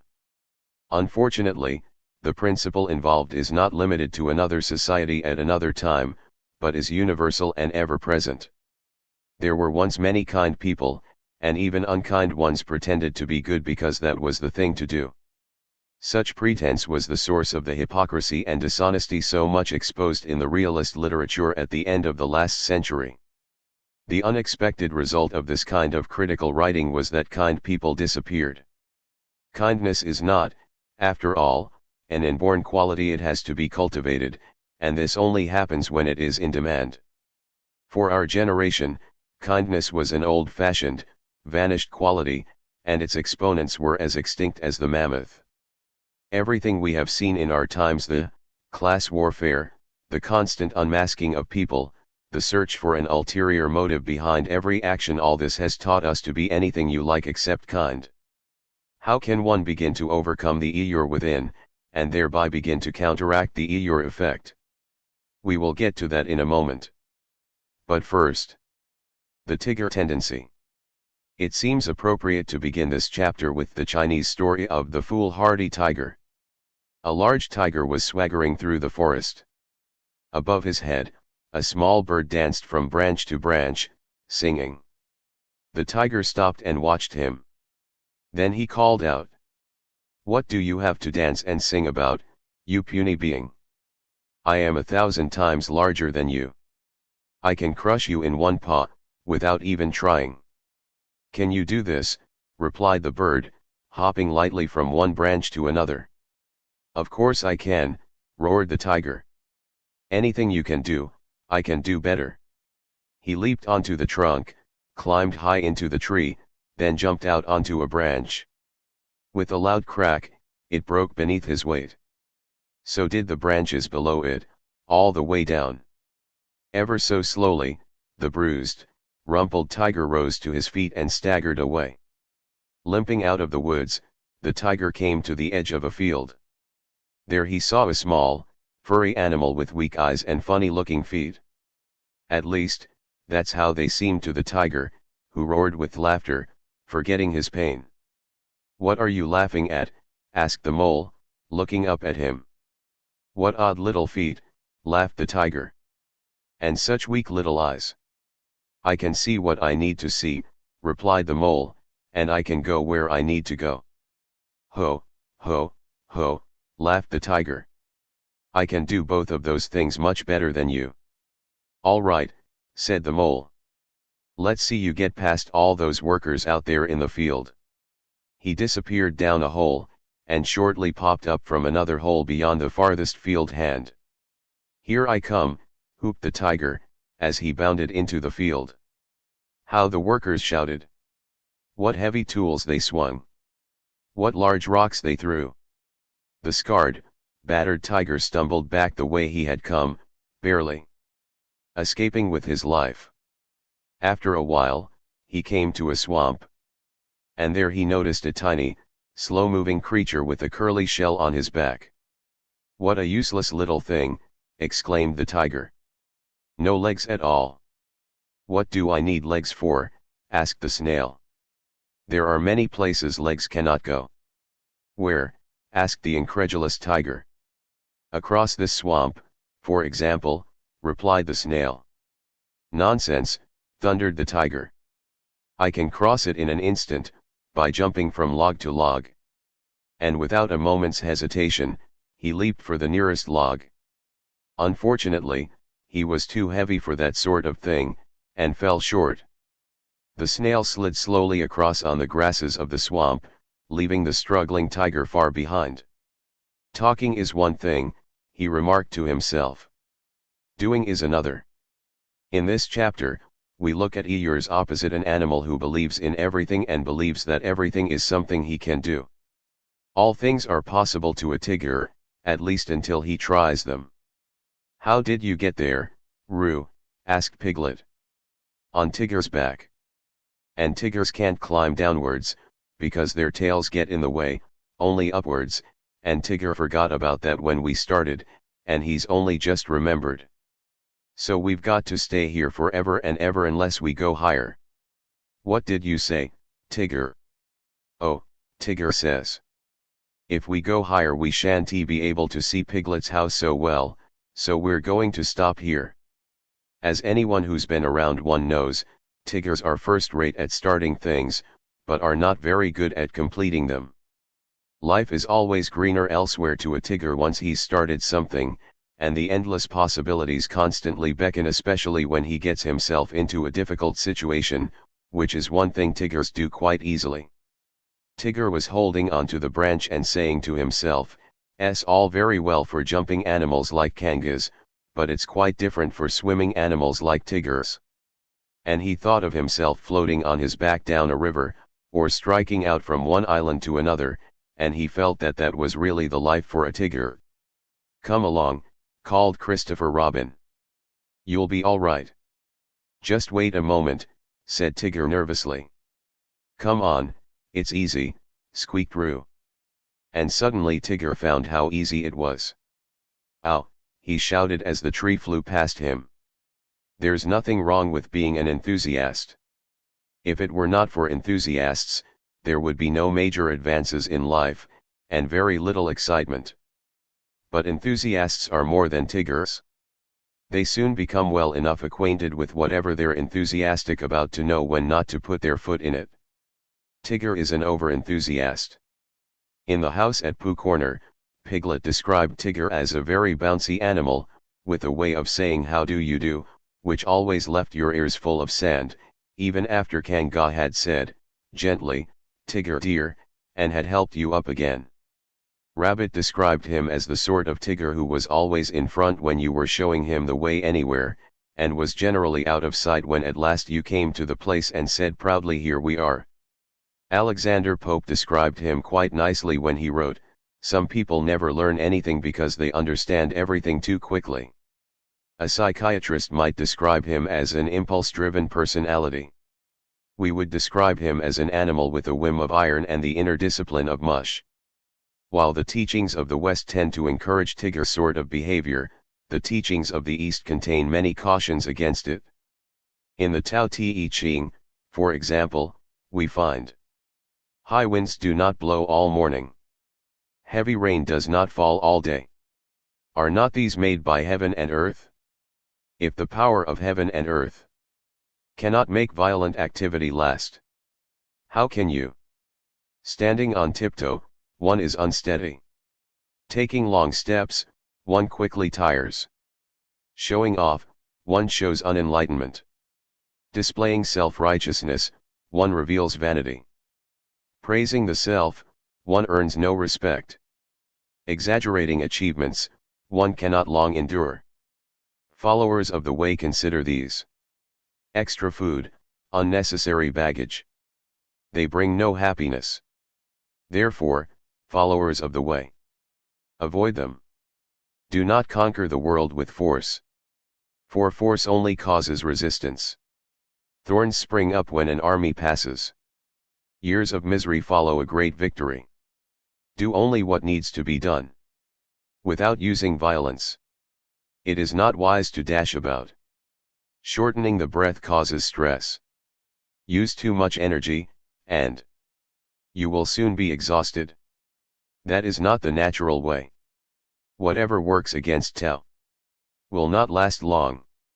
Going out, are you, Tigger? Yes, he replied. Roo and I are going on a picnic. I'm bringing the sandwiches. Oh? What's in that one? Peanut butter, onions, mustard, and cheese. Oh. Is anything the matter? Asked Tigger. You've gone green. No, it's nothing. Nothing at all. I'll be all right. I hope you're not going far. Why? Asked Tigger. Oh, just in case we have to bring Roo back suddenly. What for? Nothing, nothing. Run along and enjoy yourselves. While you can. Well, it takes all kinds to make a mess. The West is full of Tiggers, restless seekers of instant gratification, larger-than-life overachievers. West idolizes them because they're bouncy MD exciting. Maybe even a bit too exciting. And they're becoming more exciting all the time. It seems that it's no longer adequate to be a true individual, or even a hero. Now one needs to be some sort of Superman, living an overinflated life punctuated with exclamation marks. Faster than a speeding bullet. More powerful than a locomotive. Able to leap tall buildings in a single bound. This is the age of super everything superstar, super athlete, super coach, super politician, even super businessman, faster than a speeding ticket. More powerful than a profit motive. Able to lease tall buildings in a single day. Tigers are not necessarily what they seem, however. While they may appear to be self-propelled, they are in reality jerked this way and that by whatever immediately appealing object or sensation catches their attention. And while tigers may appear energetic to the extreme, their love of ceaseless action and sensation is actually a form of spiritual laziness. Tigers are not in control of their lives, as is clearly shown by their behavior.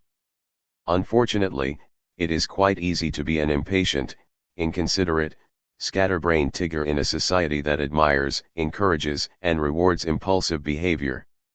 Advertisements tell us to buy whatever it is and spoil ourselves. An appropriate word, spoil. We deserve it, they say.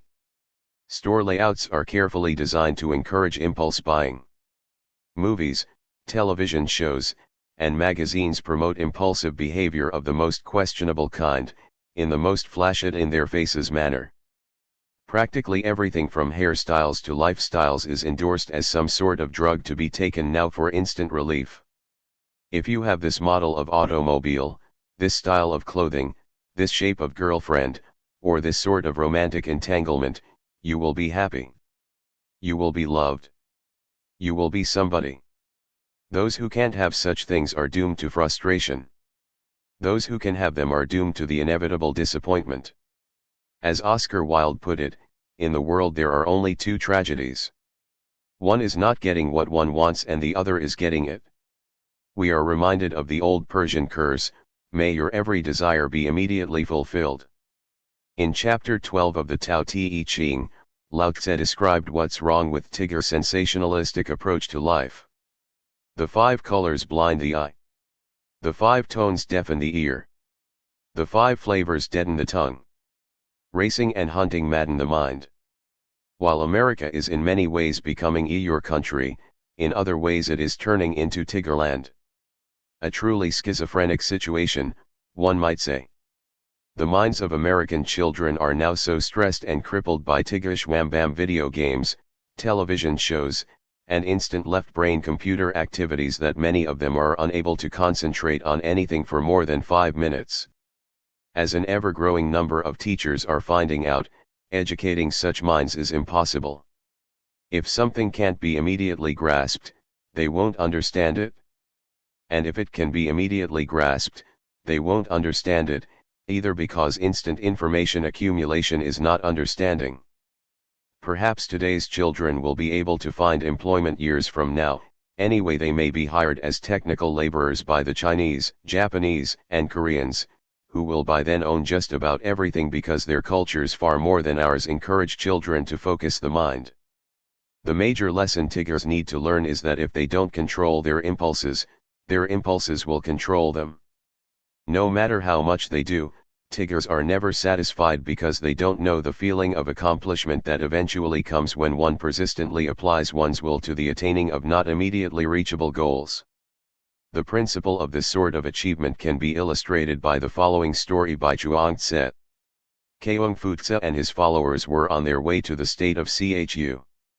As they emerged from a forest, they came upon a hunchback catching cicadas on the end of a stick as they flew by. "How skillful!" exclaimed the master, stopping to watch. "Sir, what is your method?" "At first," the man answered, "I practiced balancing pellets on this stick. After 5 or 6 months, I could handle 2 until they never fell down. Then I failed with only a few of the insects. I went on to 3 pellets. After that, I missed only 1 cicada in 10. By the time I could manipulate 5 pellets, I was catching cicadas without effort. When I focus my attention, my body becomes no more than a stump, and my arm the branch of a tree. Heaven and earth are great, and the 10,000 things multiply around me, but I pay no attention to them, only to the wings of the cicadas. My mind does not waver, my body maintains its balance. With such an attitude, how can I fail? Keung Fu Tse turned and said to his disciples, remember the saying of old, when one's will is not distracted, one's power is increased. How well has this gentleman demonstrated the truth of that today? Something else that Tigers need to learn is found in the Japanese story of the samurai and the Zen master. A certain samurai had a reputation for impatient and hot-tempered behavior. A Zen master, well known for his excellent cooking, decided that the warrior needed to be taught a lesson before he became any more dangerous. He invited the samurai to dinner. The samurai arrived at the appointed time. The Zen master told him to make himself comfortable while he finished preparing the food. A long time passed. The samurai waited impatiently. After a while, he called out, Zen master, have you forgotten me? The Zen master came out of the kitchen. I am very sorry, he said. Dinner is taking longer to prepare than I had thought. He went back to the kitchen. A long time passed. The samurai sat, growing hungrier by the minute.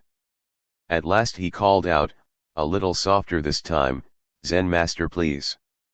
When will dinner be served? The Zen master came out of the kitchen. I'm sorry. There has been a further delay.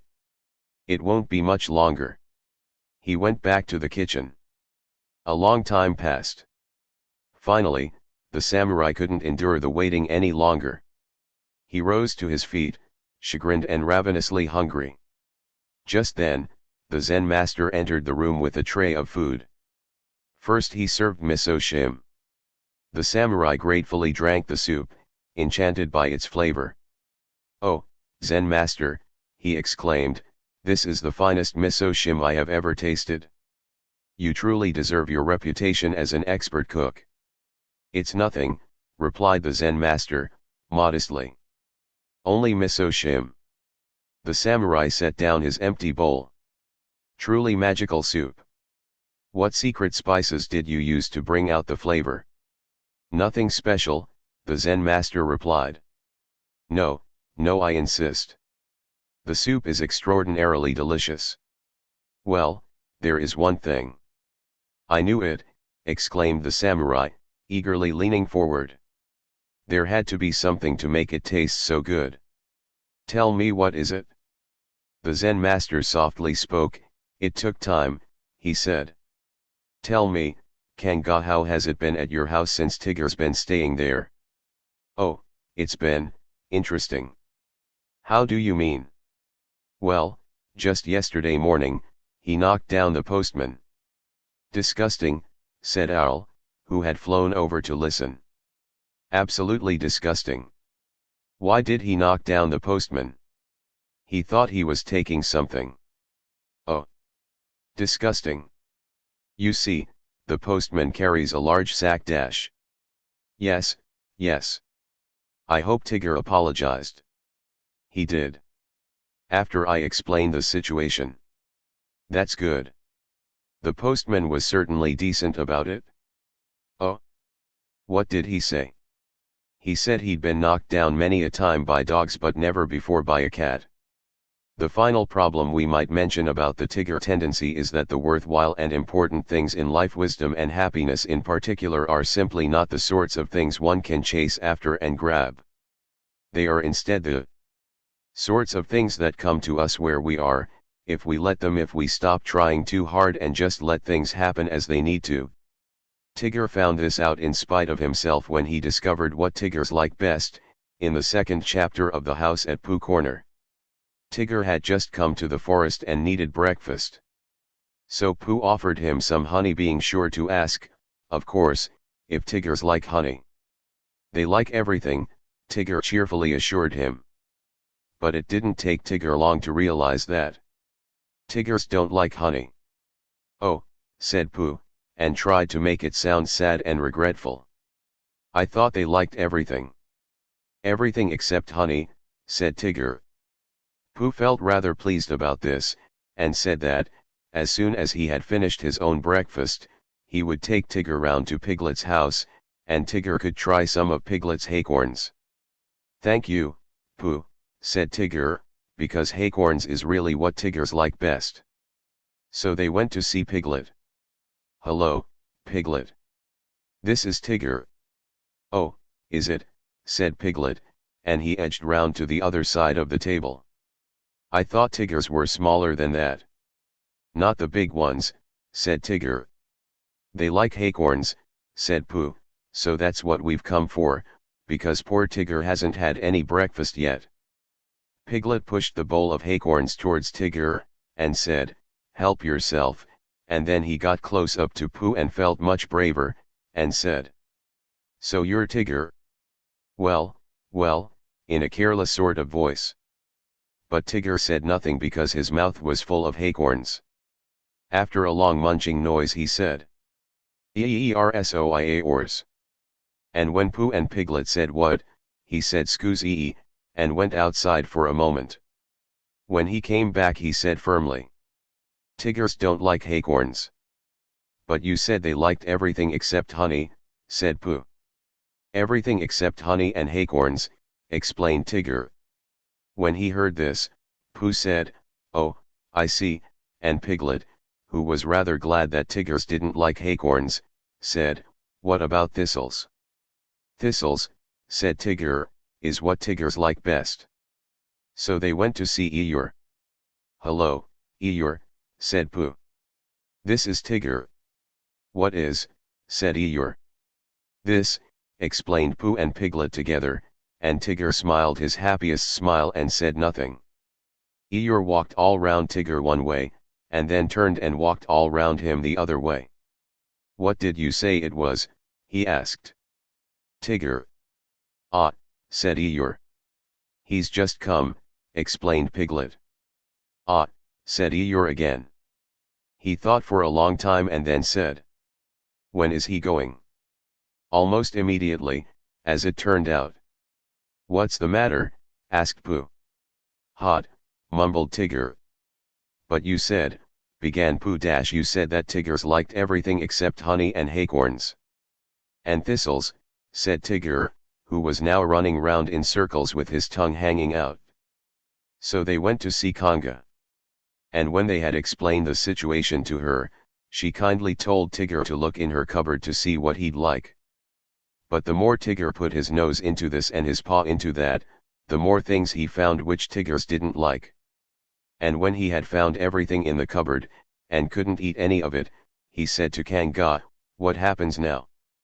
But Kanga and Christopher Robin and Piglet were all standing round Roo, watching him have his extract of malt. And Roo was saying, must I? And Kanga was saying, now, Roo dear, you remember what you promised. What is it? Whispered Tigger to Piglet. His strengthening medicine, said Piglet. He hates it?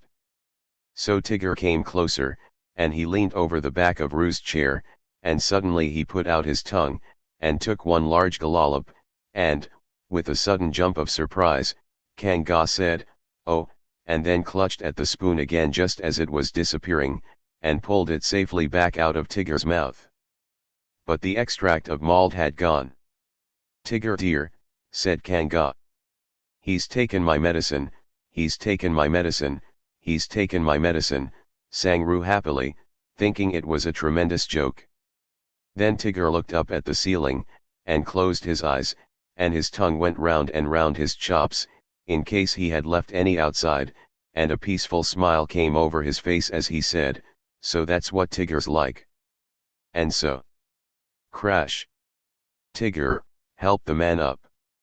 That's Piglet's bodyguard you just knocked over. I mean, his former bodyguard. He's gone to sleep, said Tigger. No, I think he's unconscious. That was a little rough, wasn't it? I was in a hurry, explained Tigger. He got in the way. He must have come back for something. That's strange. I thought he'd gotten just about everything he could. Well, he won't get away this time. You're sorry about hitting his head with the floor, aren't you, Tigger?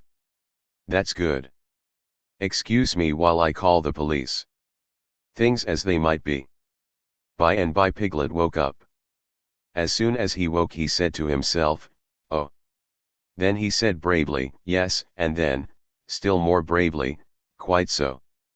But he didn't feel very brave, for the word which was really jiggling about in his brain was heffalumps. What was a heffalump like? Was it fierce? Did it come when you whistled? And how did it come? Was it fond of pigs at all? If it was fond of pigs, did it make any difference what sort of pig? Supposing it was fierce with pigs, would it make any difference if the pig had a grandfather called Trespassers William? In this chapter, we come from the illusions of Eeyore and Tigger to those of Piglet, and to illusions in general. To the Taoist, unhappiness is the result of being guided by illusions such as the mistaken belief that man is something separate from the natural world. Problems, be they economical, ecological, or whatever, are caused by a failure to see what's there. Unpleasant feelings come from illusions, fear from what might be, sadness from what might have been, and so on. Piglets, living in fear of what's coming next, what can go wrong, what if I do something foolish, and such, cannot enjoy and make the most of the present moment. Later, they look back and realize that they didn't live it. And that realization makes them feel more inadequate than they already did. However, because of their sensitivities, their strong experience filing and recalling memories, and their cautious, one step at a time natures, piglets far more than Eeyores and Tiggers, rabbits and owls have the ability to rise to a challenge and accomplish the most difficult tasks, once interfering illusions have been cleared away.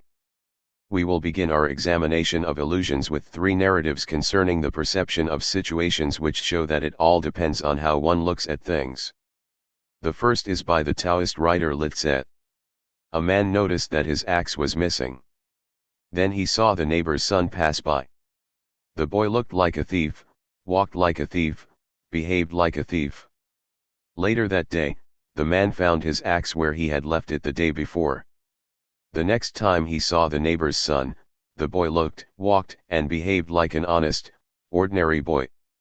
The second example is the Chinese story of the well by the road.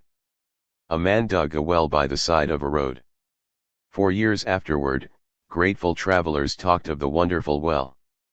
But one night, a man fell into it and drowned. After that, people avoided the dreadful well. Later it was discovered that the victim was a drunken thief who had left the road to avoid being captured by the night patrol only to fall into the justice dispensing well. Same well, different views. The third selection is from the writings of Chuang-tse. An archer competing for a clay vessel shoots effortlessly, his skill and concentration unimpeded. If the prize is changed to a brass ornament, his hands begin to shake. If it is changed to gold, he squints as if he were going blind. His abilities do not deteriorate, but his belief in them does, as he allows the supposed value of an external reward to cloud his vision. Unfortunately, even the wise can occasionally go wrong by misinterpreting what's in front of them. In the 3rd chapter of Winnie the Pooh, for example, a certain wise but overstaffed bear. "Who's overstaffed?" said Pooh. "All right, Pooh, you're not overstaffed. You're physically superfluous." "Oh, I wouldn't go that far," said Pooh modestly. Anyway, Winnie the Pooh, whom most everyone calls Pooh, for short, was. "No one calls me Pooh for short," said Pooh. "Just Pooh." "Yes. All right." Winnie the Pooh, whom most everyone calls just Pooh, was walking around and around in the snow near Piglet's house. When Piglet asked him what he was doing, he said he was tracking something. He didn't know what. Possibly, just possibly, you know, it was a wuzzle. Possibly it was more than that. "It's a very funny thing," said Bear, "but there seem to be 2 animals now. This whatever it was has been joined by another whatever it is, and the two of them are now proceeding in company. Would you mind coming with me, Piglet, in case they turn out to be hostile animals? And Piglet, who ought to have known better, didn't. We mean, he did. Join him, that is. There was a small spinney of larch trees just here, and it seemed as if the two wuzzles, if that is what they were, had been going round this spinney. So round this spinney went Pooh and Piglet after them, Piglet passing the time by telling Pooh what his grandfather Trespassers W had done to remove stiffness after tracking, and how his grandfather Trespassers W had suffered in his later years from shortness of breath, and other matters of interest, and Pooh wondering what a grandfather was like. And if perhaps this was two grandfathers they were after now, and, if so, whether he would be allowed to take one home and keep it, and what Christopher Robin would say. And still the tracks went on in front of them. Suddenly Winnie the Pooh stopped, and pointed excitedly in front of him. "Look!" "What?" said Piglet, with a jump. And then, to show that he hadn't been frightened, he jumped up and down once or twice in an exercising sort of way. "The tracks," said Pooh. "A third animal has joined the other two." So things were beginning to look slightly dangerous for Pooh and Piglet. But at least the third animal wasn't a wuzzle. As Pooh pointed out, its prints were different from the first two sets. They were smaller. So they went on, feeling just a little anxious now, in case the three animals in front of them were of hostile intent. And then, all of a sudden, Winnie the Pooh stopped again, and licked the tip of his nose in a cooling manner, for he was feeling more hot and anxious than ever in his life before. There were four animals in front of them. The suspense was becoming unbearable. "No, that's not the word we want. What we mean is..." "I think," said Piglet, when he had licked the tip of his nose, too, and found that it brought very little comfort, "I think that I have just remembered something. I have just remembered something that I forgot to do yesterday and shan't be able to do tomorrow. So I suppose I really ought to go back and do it now." "We'll do it this afternoon, and I'll come with you," said Pooh. "It isn't the sort of thing you can do in the afternoon," said Piglet quickly. "It's a very particular morning thing, that has to be done in the morning, and, if possible, between the hours of what would you say the time was?" "About 12, said Winnie the Pooh, looking at the sun. "Between, as I was saying, the hours of 12 and 12:05. "So, really, dear old Pooh, if you'll excuse me, what's that?" It was Christopher Robin, whistling to them from the branches of a nearby tree. "What a relief. Silly old bear," he said, "what were you doing? First you went round the spinney twice by yourself, and then Piglet ran after you and you went round again together, and then you were just going round a fourth time dash. Oh. So that's what it was. How embarrassing. Speaking of snow, we might also mention the time that Pooh and Piglet were out on a walk and decided to build a house for Eeyore in a sheltered spot in the pinewood by Eeyore's gloomy place. Of course, they needed something to build it with. Sticks would work nicely. "There was a heap of sticks on the other side of the wood," said Piglet. "I saw them. Lots and lots. All piled up." So they took the pile of sticks and made a house for Eeyore. And later, when Eeyore couldn't find his pile of, that is, when he couldn't find his house, he and Christopher Robin went looking for it, and met Pooh and Piglet, and... "Where did you say it was?" asked Pooh. "Just here," said Eeyore. "Made of sticks?" "Yes." "Oh," said Piglet. "What?" said Eeyore. "I just said oh," said Piglet nervously.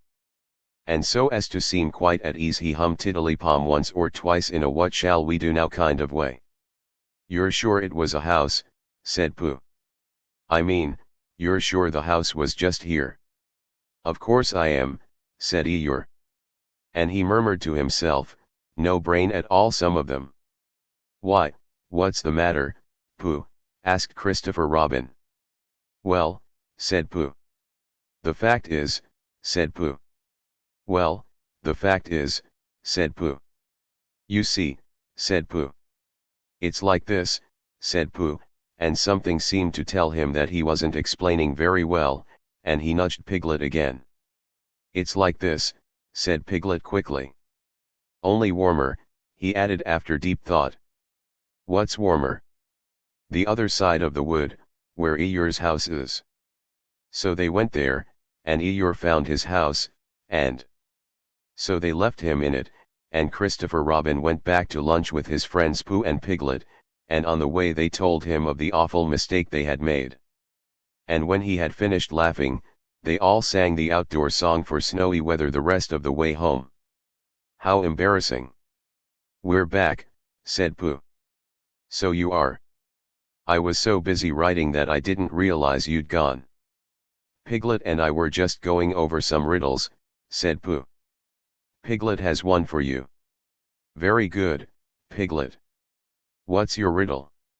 It's this, said Piglet. What barks and has feathers? Barks and has feathers. I don't know. A bird dog. Is something wrong? Asked Piglet. All right, Piglet, here's one for you. What's the difference between a filing cabinet and a kangaroo? I don't know, said Piglet. You don't? You don't know the difference between a filing cabinet and a kangaroo? No, said Piglet. Well, then, I won't let you file any of my papers. Silence. I don't get it, said Pooh. In addition to the common human tendency to misinterpret what's there as demonstrated by sometimes a little too human Pooh and Piglet in the snow just now, we might mention the inclination of a good many people to fail to notice anything but the unusual, as can be illustrated by the Chinese story of the ox and the rat. Many years ago Buddha called 12 animals before him, and told them that he would name a year of the Chinese zodiac after each. The animals were very pleased. But then the question of order arose, and trouble began. I should be first, said the rat, because of my intelligence. No, I should be first, said the ox. Because of my size. The two animals argued for some time about which was more important, intelligence or size. After a while, the rat fell silent. All right, he said at last, I admit that size is more important. Good, said the ox. It's settled. Not so fast, said the rat. My size is more impressive than yours. What? Snorted the indignant ox. How can you, a mere rodent, impress anyone with your size? Let us go before the people, replied the rat, and let the opinion of the majority decide. Ridiculous, the ox exclaimed. Why should we waste time on your nonsense? Anyone can see that dash. Now, said Buddha. Let's not argue about it any longer. Of course the rat is smaller than you are. But why not let the majority of the people decide? Whoever more impresses them with his size shall be declared the winner. The ox, certain of victory, agreed. Lord Buddha, said the rat. With the consent of the ox, I wish to have one favor granted before we present ourselves. If I am truly as small as the ox insists I am, I should like to lessen my inevitable embarrassment. Therefore, I ask that you temporarily double my size. Buddha asked the ox if he had any objections. Of course not, the ox answered. After all, how much difference could it make? I'd still be 100 times bigger than he is. The ox and the rat now twice his ordinary size, went out and walked among the crowds. Everywhere they went, people exclaimed in amazement. Look at the size of that rat, they shouted. Look at that enormous rat. No one noticed the ox. Everyone had seen an ox before. There was nothing unusual about him. And that is how the rat impressed the people with his size, and became the first animal in the Chinese zodiac. By the way, Piglet, I've been thinking about that sign by your house. You mean Trespassers W? Yes. That was your grandfather's name, you said. Yes, trespassers William. Well, he must have been a rather large pig, to put up such a tall sign. Er. Well. He didn't put it up himself. A friend did it for him. A friend. Yes, another sort of animal. A tall sort of animal. You mean, like a giraffe? Yes, yes, a giraffe. That was it. It must have been an amusing friendship, a pig and a giraffe. I didn't know giraffes could be found around here. They can't, said Piglet. Ordinarily. But this giraffe was over here on an exchange program. Oh. What did we send in exchange? A box of weasels. That doesn't sound like a very fair exchange. Well, it was a large box. Yes, well. Speaking of illusions, let's return to that subject. We believe there are a few things more to be said. Although illusions exist all over the world, the industrial West seems to have more than a fair share of them. And the illusions of the West, which of course by now have been exported to the East, deserve to be watched out for with special care. It seems rather ironic, somehow, that realistic, scientific Western industrial society sneers at the relatively harmless myths and acquired beliefs of the native peoples of the world, a good many of which have at least some basis in fact, while perpetuating irrational beliefs and practices so dangerous that they are destroying the earth. And probably the most destructive of all the illusions of the West is the superstitious notion that technology will solve all our difficulties. This technology worship could be said to have started in Western Europe in the 1500s or so, with explorations and expansions that led to the growth of commercialism, which led to the Industrial Revolution of the 1700s. The rapid proliferation of hungry machines, and the accompanying breakneck exploitation of natural resources with which to feed them, quickly transformed rural, agricultural societies. Good morning, Mrs. Witherspoon. What a lovely cow. Into city and factory societies, and then into big city, big industry societies. That's right, Inspector, they stole everything that wasn't fastened to the floor. In the Victorian era, this industrial fanaticism was given a large boost by empire and opinion makers who believed that science could do anything, and that any opinions to the contrary were heresy. But well before then, some similar pillage the earth, and let's have no nonsense about it, nonsense had been exported from Europe to the New World. And with it came the absurd and groundless belief that money could buy happiness. It would have been rather surprising if such a belief had not arrived on these shores, considering that a good many of the earliest immigrants were debtors from English prisons, fur trappers, tobacco and cotton barons-to-be, and Puritan tradesmen. Such people tended to know enough about the natural world to exploit it, but not much more, if indeed they knew even that. The Puritans in particular knew next to nothing about how to get along in the North American forests, meadows, and mountains, and next to nothing about how to get along with the people who did. As the old saying puts it, they fell first upon their knees, and then upon the Indians, and then upon the landscape. As Luther Standing Bear, chief of the Oglala Sioux, described the situation. We did not think of the great open plains, the beautiful rolling hills, and winding streams with tangled growth, as wild. Only to the white man was nature a wilderness, and only to him was the land infested with wild animals and savage people. To us it was tame. Earth was bountiful, and we were surrounded with the blessings of the great mystery. Not until the hairy man from the east came and with brutal frenzy heaped injustices upon us and the families we loved was it wild for us.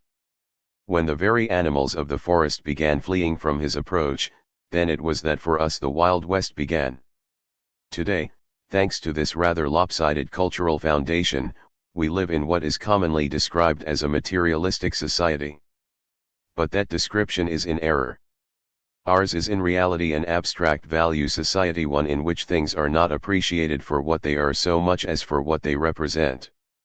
If Western industrial society appreciated the material world, there would be no junkyards, no clear-cut forests, no shoddily designed and manufactured products, no poisoned water sources, no obese, fuel-guzzling automobiles, nor any of the other horrors and eyesores that haunt us at every turn. If ours were a materialistic society, we would love the physical world and we would know our limits within it. In truth, Western industrial society does not even notice the material world. It quickly discards it, leaves it to rust in the rain.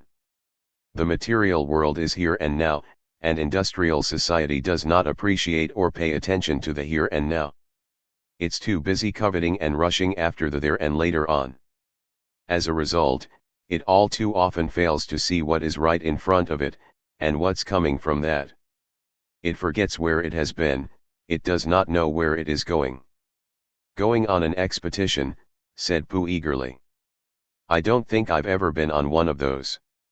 Where are we going to on this expedition? Expedition, silly old bear. It's got an X in it. Oh, said Pooh. I know. But he didn't really. We're going to discover the North Pole. Oh, said Pooh again. What is the North Pole? He asked. It's just a thing you discover, said Christopher Robin carelessly, not being quite sure himself. Perhaps the preceding glimpse at our historical conditioning can help to explain why Western industrial society has such a poor record when it comes to observing what's there. In our part of the world, this unobservant tendency is displayed in the most depressing manner whenever there's an election.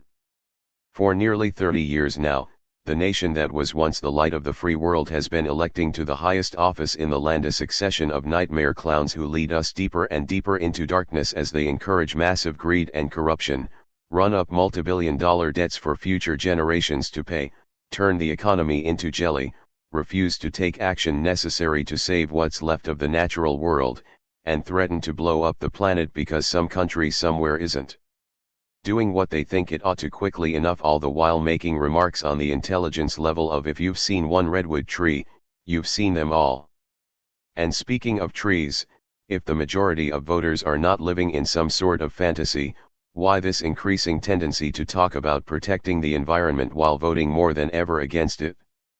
In a recent election in our once almost environmentalist home state, for example, the majority voted to allow one of the nation's most notoriously unsafe and unnecessary nuclear power plants to continue operation despite its persistent violation of vital safety regulations, rejected a measure that would have restricted throwaway packaging, and turned down an honest, self-funded, pro-environment political candidate to re-elect a politician who for years has actively opposed the preservation of what little remains of the state's uncut forests, who supports the timber industry's policy of clear-cutting public lands and sending the logs overseas for processing, and who has annually appended to appropriations bills riders forbidding citizens from challenging old-growth timber sales in court. So much for planet Earth. The natural world is all right, voters across the country seem to be saying, as long as its preservation doesn't interfere with the process of destroying it to earn money. Let someone else pay for its protection. But, considering that less than 1% of American philanthropic giving goes to conservation, it would appear that someone else is just another fantasy. We're all going on an expedition with Christopher Robin. What is it when we're on it? A sort of boat, I think, said Pooh. Oh. That sort. Yes. And we're going to discover a pole or something. Or was it a mole? Anyhow, we're going to discover it. Unfortunately for our chances of survival and happiness, we in the West have inherited an Eeyore version of religion, which denounces the world as an evil place whose ways are to be ignored by the wise, and an Eeyore sort of science, which sneers at anything beyond a mechanistic view of the earth, the secrets of which it attempts to sneak out of it bit by bit, for the purpose of manipulating the natural world. Is either of these ways very likely to get us out of the mess we're in? Or to even help us see what's causing it? Your religion says that the earth isn't worth saving, anyway, and that when it comes to an end, the faithful will be transported instantly to heaven. No problem. We'd like to see them explain things to Saint Peter at the gate, when he asks them what they did with the world that God entrusted to them. That might get a bit sticky. Your science, on the other hand, insists that technology will rescue us from destruction, including the considerable destruction that technology causes. When it tells us things like that, we can't help but wonder if it isn't trying to be some sort of religion itself. No, not a religion, exactly some sort of voodoo.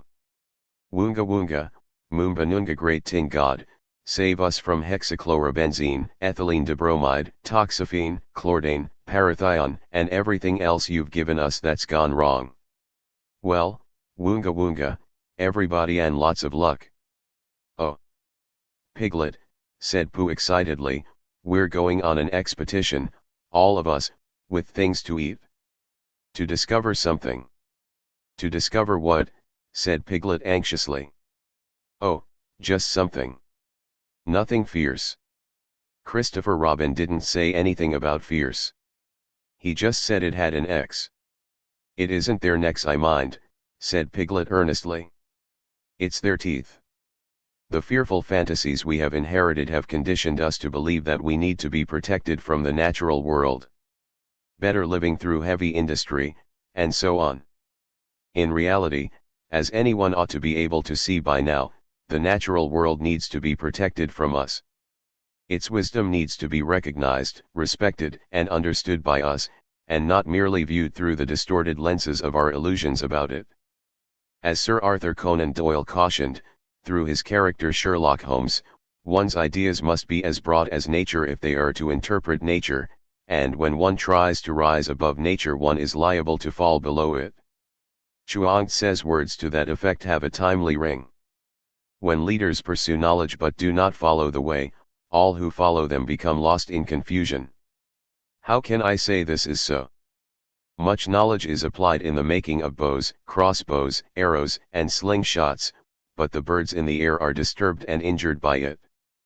Much knowledge is used in making hooks, nets, and other such devices, but the fish in the waters are disturbed and injured by it. Much knowledge is utilized in the design and placement of traps, meshes, and snares, but the creatures of the ground are disturbed and injured by it.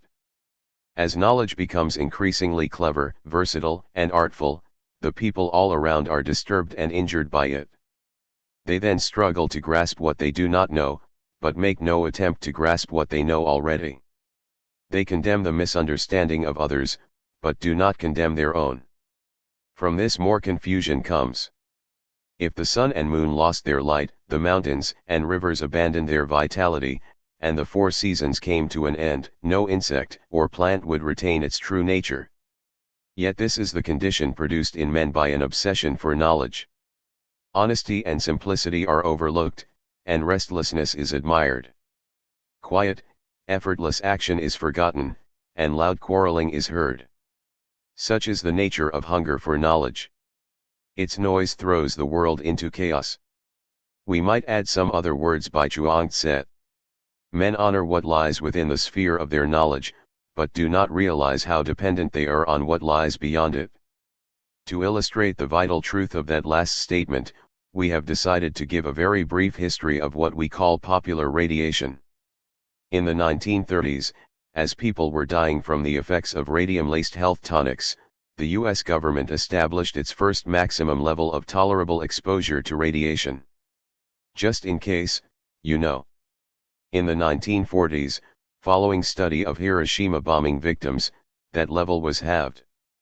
Just to be safe, you understand.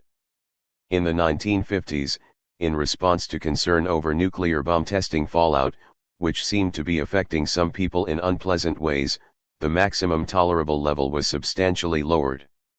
Just as a precaution. At the same time, however, utility company advertisements were extolling the charms of the newest form of power generation - clean, safe nuclear energy. Their billboards invited customers to take the family to the nuclear power park. X-ray machines were being used in shoe stores to examine children's feet. And people were having their supposedly enlarged but actually normal thymus glands irradiated. Like many exposed to radiation before them, a sizable number of these people developed cancer and died. In the 1960s, more and more people came to suspect that they weren't being told the whole truth about this sort of thing.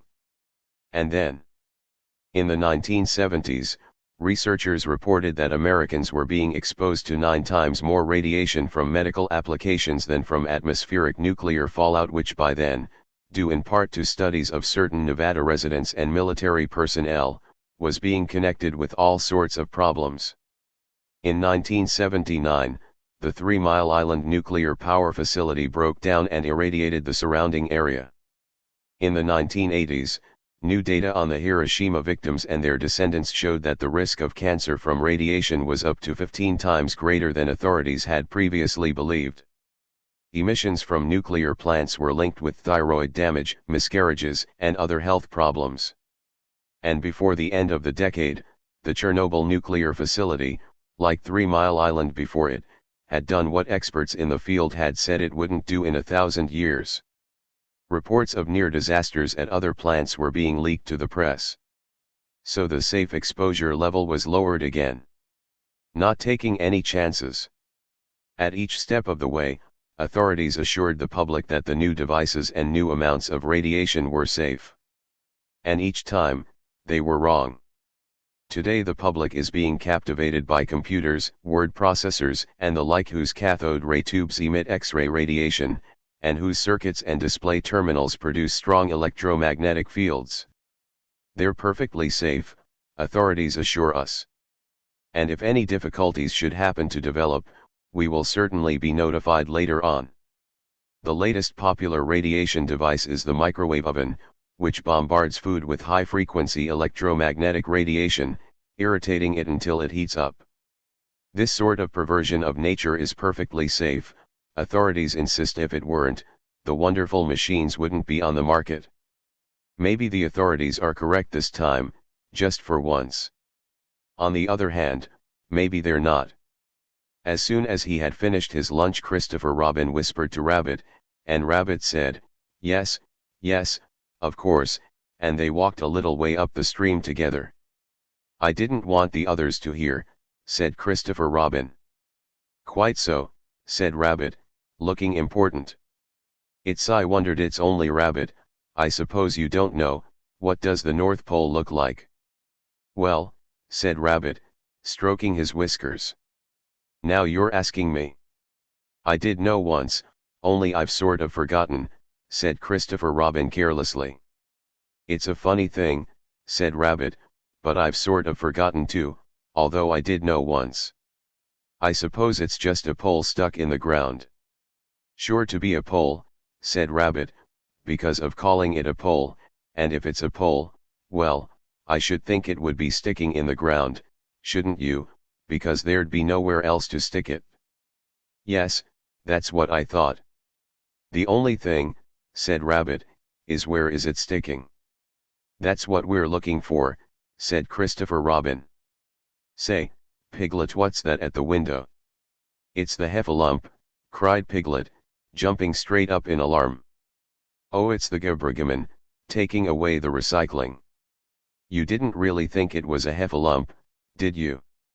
"No. Not really." "Now, Piglet. What if it had been a heffalump? What could he have done to you?" "I don't know," squeaked Piglet. "But he might have thought of something." "You don't even know what a heffalump is, do you?" "No.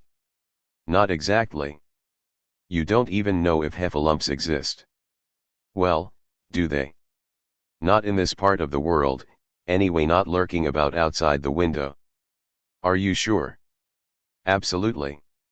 You won't find a heffalump around here any more than you'll find a giraffe putting up a sign by your house." "Oh," said Piglet. "I see. Where were we? Oh, yes, dangerous illusions." In his amazingly Taoist-like Magical Child, Joseph Chilton Pearce described our society's predicament this way. "How do we believe that we can predict and control the natural forces of the universe? Through clever intellectual manipulations and tool usage. We accept this notion so completely because we have been conditioned to believe implicitly that only by so using our intelligence can we, in fact, survive nature. Interaction between the mind-brain and its source of information has been rigorously, religiously denied by Western logic, if not most cultural logic. Interaction with the living earth would imply that the earth responded in kind, interacting with us. And the one cardinal rule of all classical Western academic belief, is that the mind has absolutely no relation to the world other than to be informed of that world through the senses and to make some sort of intelligent reaction to that information. This belief has automatically robbed us of personal power. Having no personal power to draw on, we are reduced to only one source of power, tool usage. And so, we have evolved a continuing body of knowledge concerning the employment, creation, enhancement, and service of tools. Our real criterion of value becomes the culture's body of knowledge offering or promising enhanced tool production, possible domination of nature, and so some security. Potential is seen as an increase of tools. The training and education of children is designed to lead to better tool invention, production, consumption, and handling. Our body of knowledge and tool development has never given, is not presently giving, and almost surely will never give us either physical security or well-being. The more vast and awesome our tool production has become, the greater our anxiety, hostility, fear, resentment, and aggression. But the direct correlation between our anxiety and tool production is almost beyond our grasp because our intelligence is itself the result of our conditioning by and within that very body of knowledge. Our intelligence is trained to believe that any imperfections in the reality resulting from our activities, such as personal anguish, misery, and fear, simply indicate the need for improvements in the body of knowledge and/or improvements in tool production, distribution, and application. Even as our body of knowledge splits us off from our lives and creates anxiety and unhappiness, it conditions us to believe religiously that escape from our misery lies in perfecting that body of knowledge. In other words, modern man's difficulties, dangerous beliefs, and feelings of loneliness, spiritual emptiness, and personal weakness are caused by his illusions about, and separation from, the natural world. Well, the Taoists told us this sort of mess would happen. And they told us what we could do about it. Now it's time to see what that is. Things as they are. On the 10th of September last, I walked down the Via Salaria and into the Republic of Utopia, a quiet country lying 80 years east of Farasabina. Noticing the cheerful disposition of the inhabitants, I inquired the cause of their contentment, and I was told that it was due to their laws and to the teaching they received from their earliest school days. In order to teach small children to observe particulars, they practice a kind of game, in which a number of small objects, example 3 grains of barley, a small coin, a blue button, are concealed in the hand. The hand is opened for an instant, then quickly closed again, and the child is asked to say what it has seen. For older children the game is gradually made more elaborate, until finally they all know how their hats and shoes are made. I was also informed that by learning how to define words these people have succeeded in defining their economic terms, with the result that various iniquities of the stock market and financial world have entirely disappeared from their country, for no one allows himself to be fooled any longer. These very Taoist words are from Gold and Work, by Ezra Pound. But the principle they describe, that of reality appreciation, is a great deal older. Before we present some official Taoist writings on that sort of thing, we would like to quote from our favorite unofficial Taoist writer, Henry David Thoreau. Shams and delusions are esteemed for soundest truths, while reality is fabulous.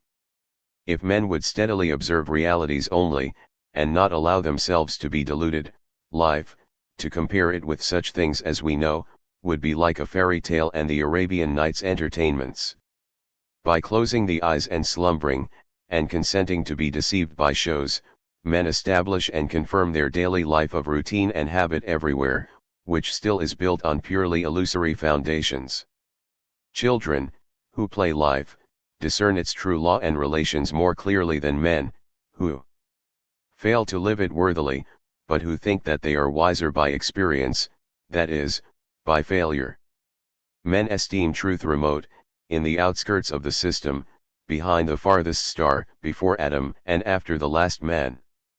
In eternity there is indeed something true and sublime. But all these times and places and occasions are now and here. God himself culminates in the present moment, and will never be more divine in the lapse of all the ages. And we are enabled to apprehend at all what is sublime and noble only by the perpetual instilling and drenching of the reality that surrounds us. Out of the 100 schools of Chinese philosophy, only 2, Confucianism and Taoism, have survived. They have lasted through thousands of years because they have proven the most useful. The Chinese are very practical people. They have no respect for things that sound good but don't work. In the East generally, and in China especially, philosophy has always been considered of no value unless it can be, and is, applied in one's daily life.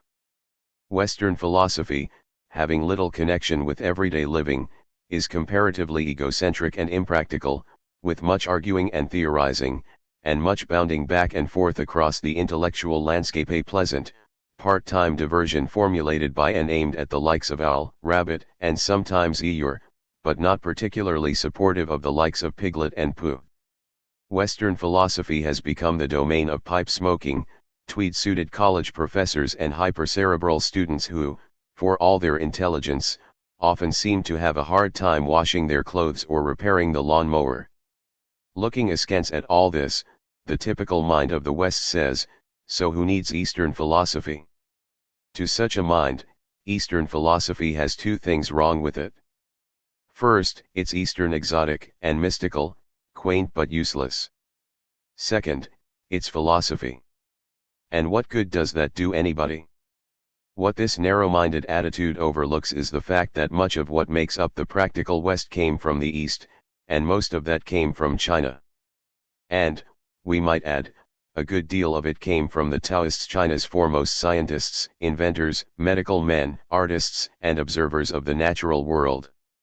In the West we are told in school that Johann Gutenberg invented movable type, William Harvey discovered the circulation of the blood, and Sir Isaac Newton was the originator of his first law of motion. In reality, these things were invented and discovered in China long before those men were born.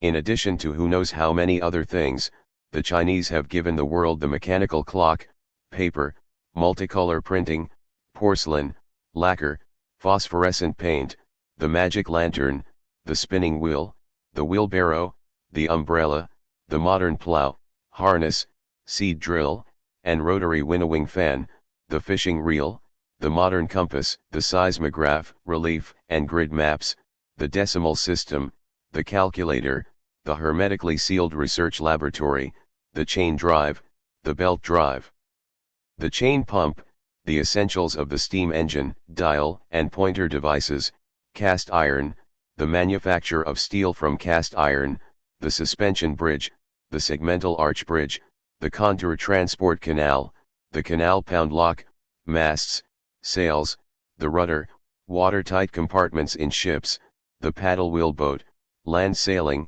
the kite, the hang glider, the hot air balloon, the helicopter rotor, the parachute, tuned bells, church bells, equal temperament in music, drilling for natural gas, the butane gas cylinder, sunglasses, waterproof clothing, mountain climbing gear, and gunpowder.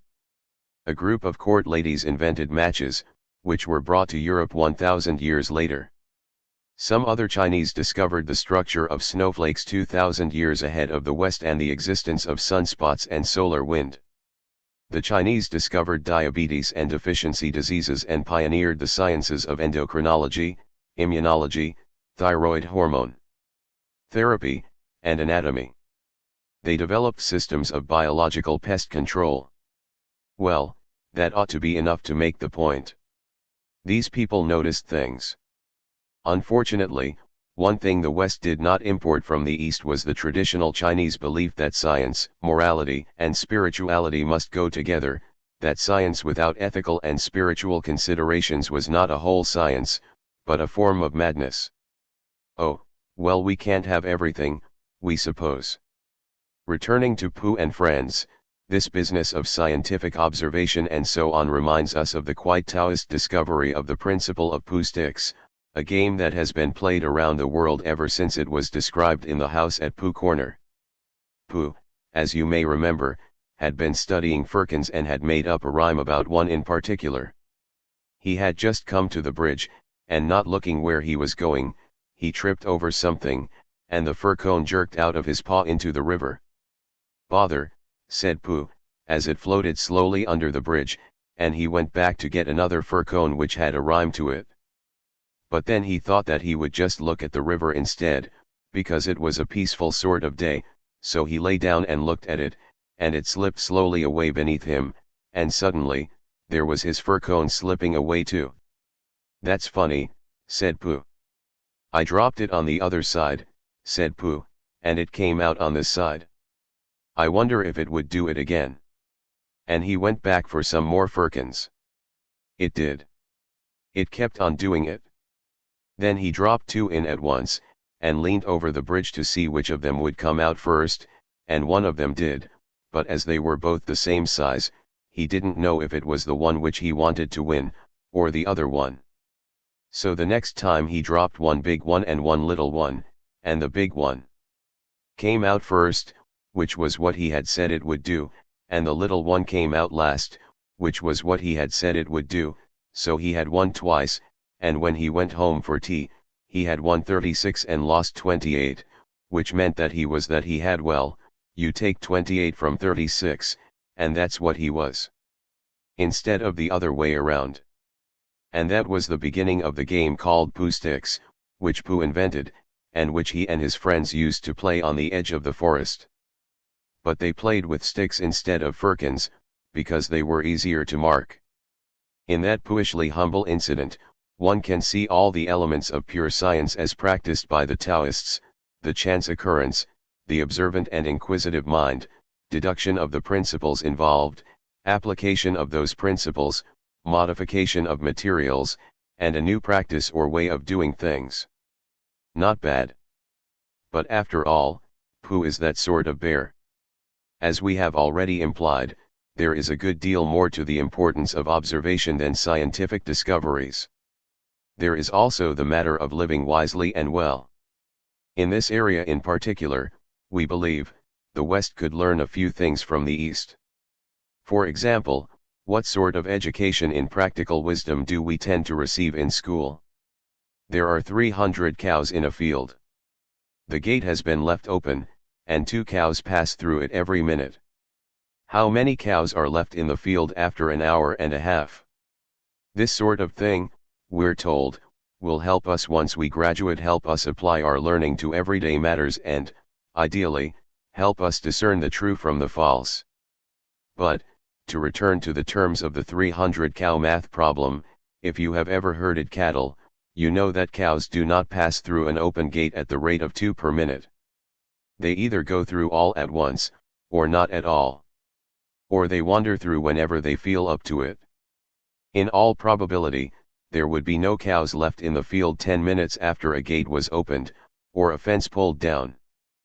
But if you told the teacher that, you would be told that you were wrong.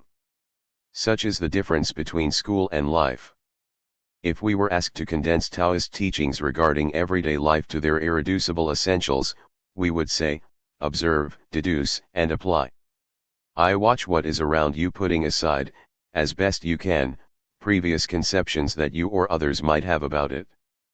Ideally, look at it as though you were seeing it for the first time. Mentally reduce it to its basic elements. See simplicity in complexity, as Lao Tse put it. Use intuition as well as logic in order to understand what you see. Look for connections between one thing and another. Notice patterns and relationships. Study the natural laws you see operating through them. Then work with those laws, applying the smallest possible amount of interference and effort, in order to learn more and achieve whatever you need to and no more.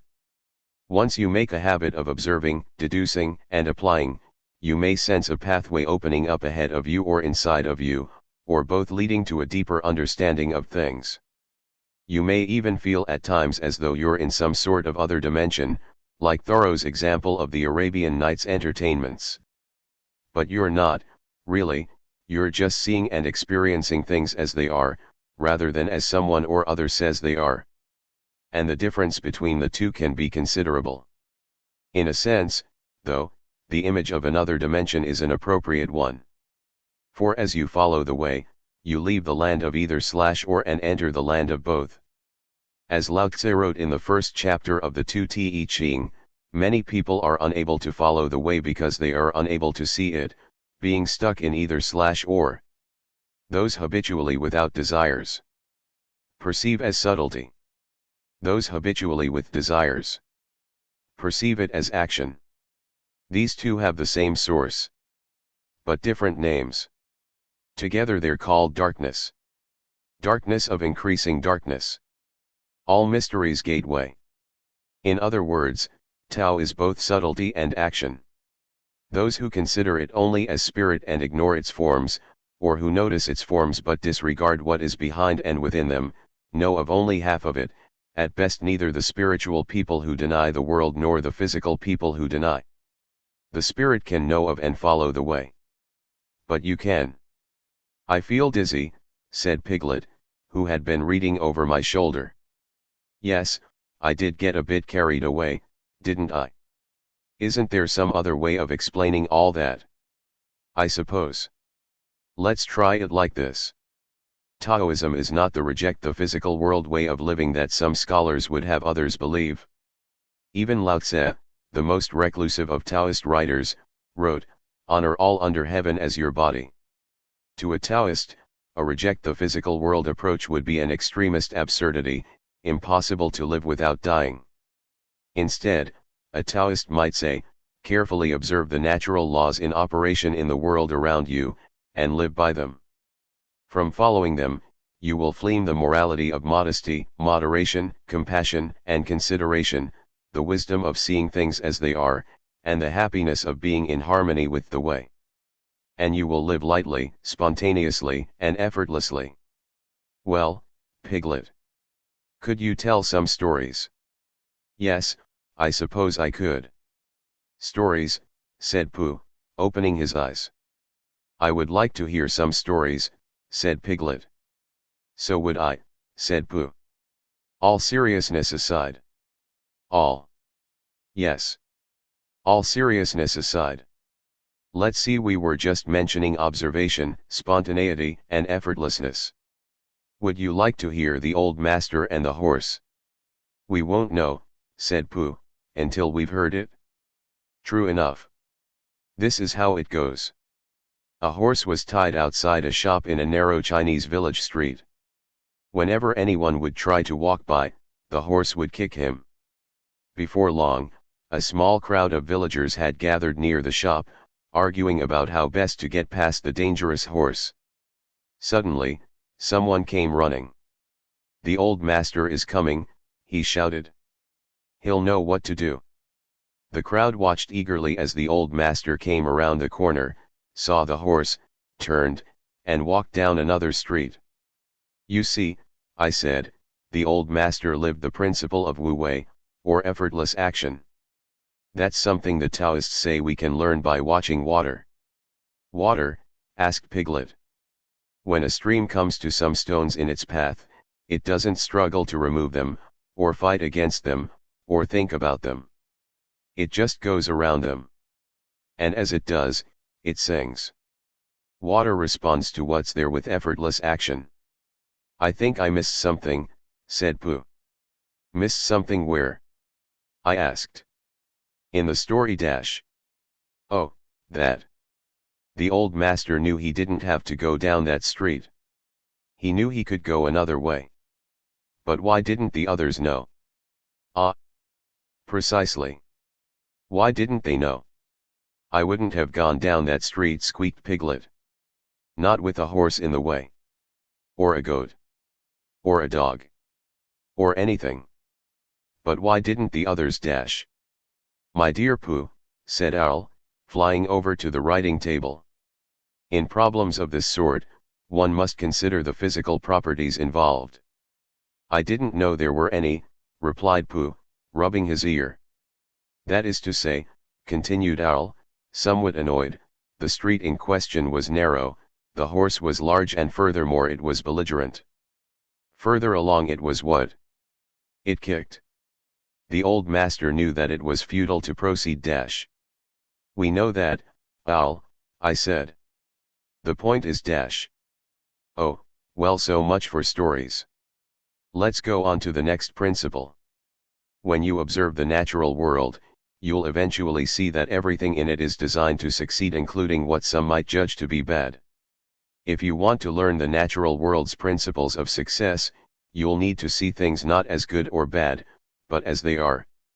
This does not mean discard morality, or common sense, or anything of the sort.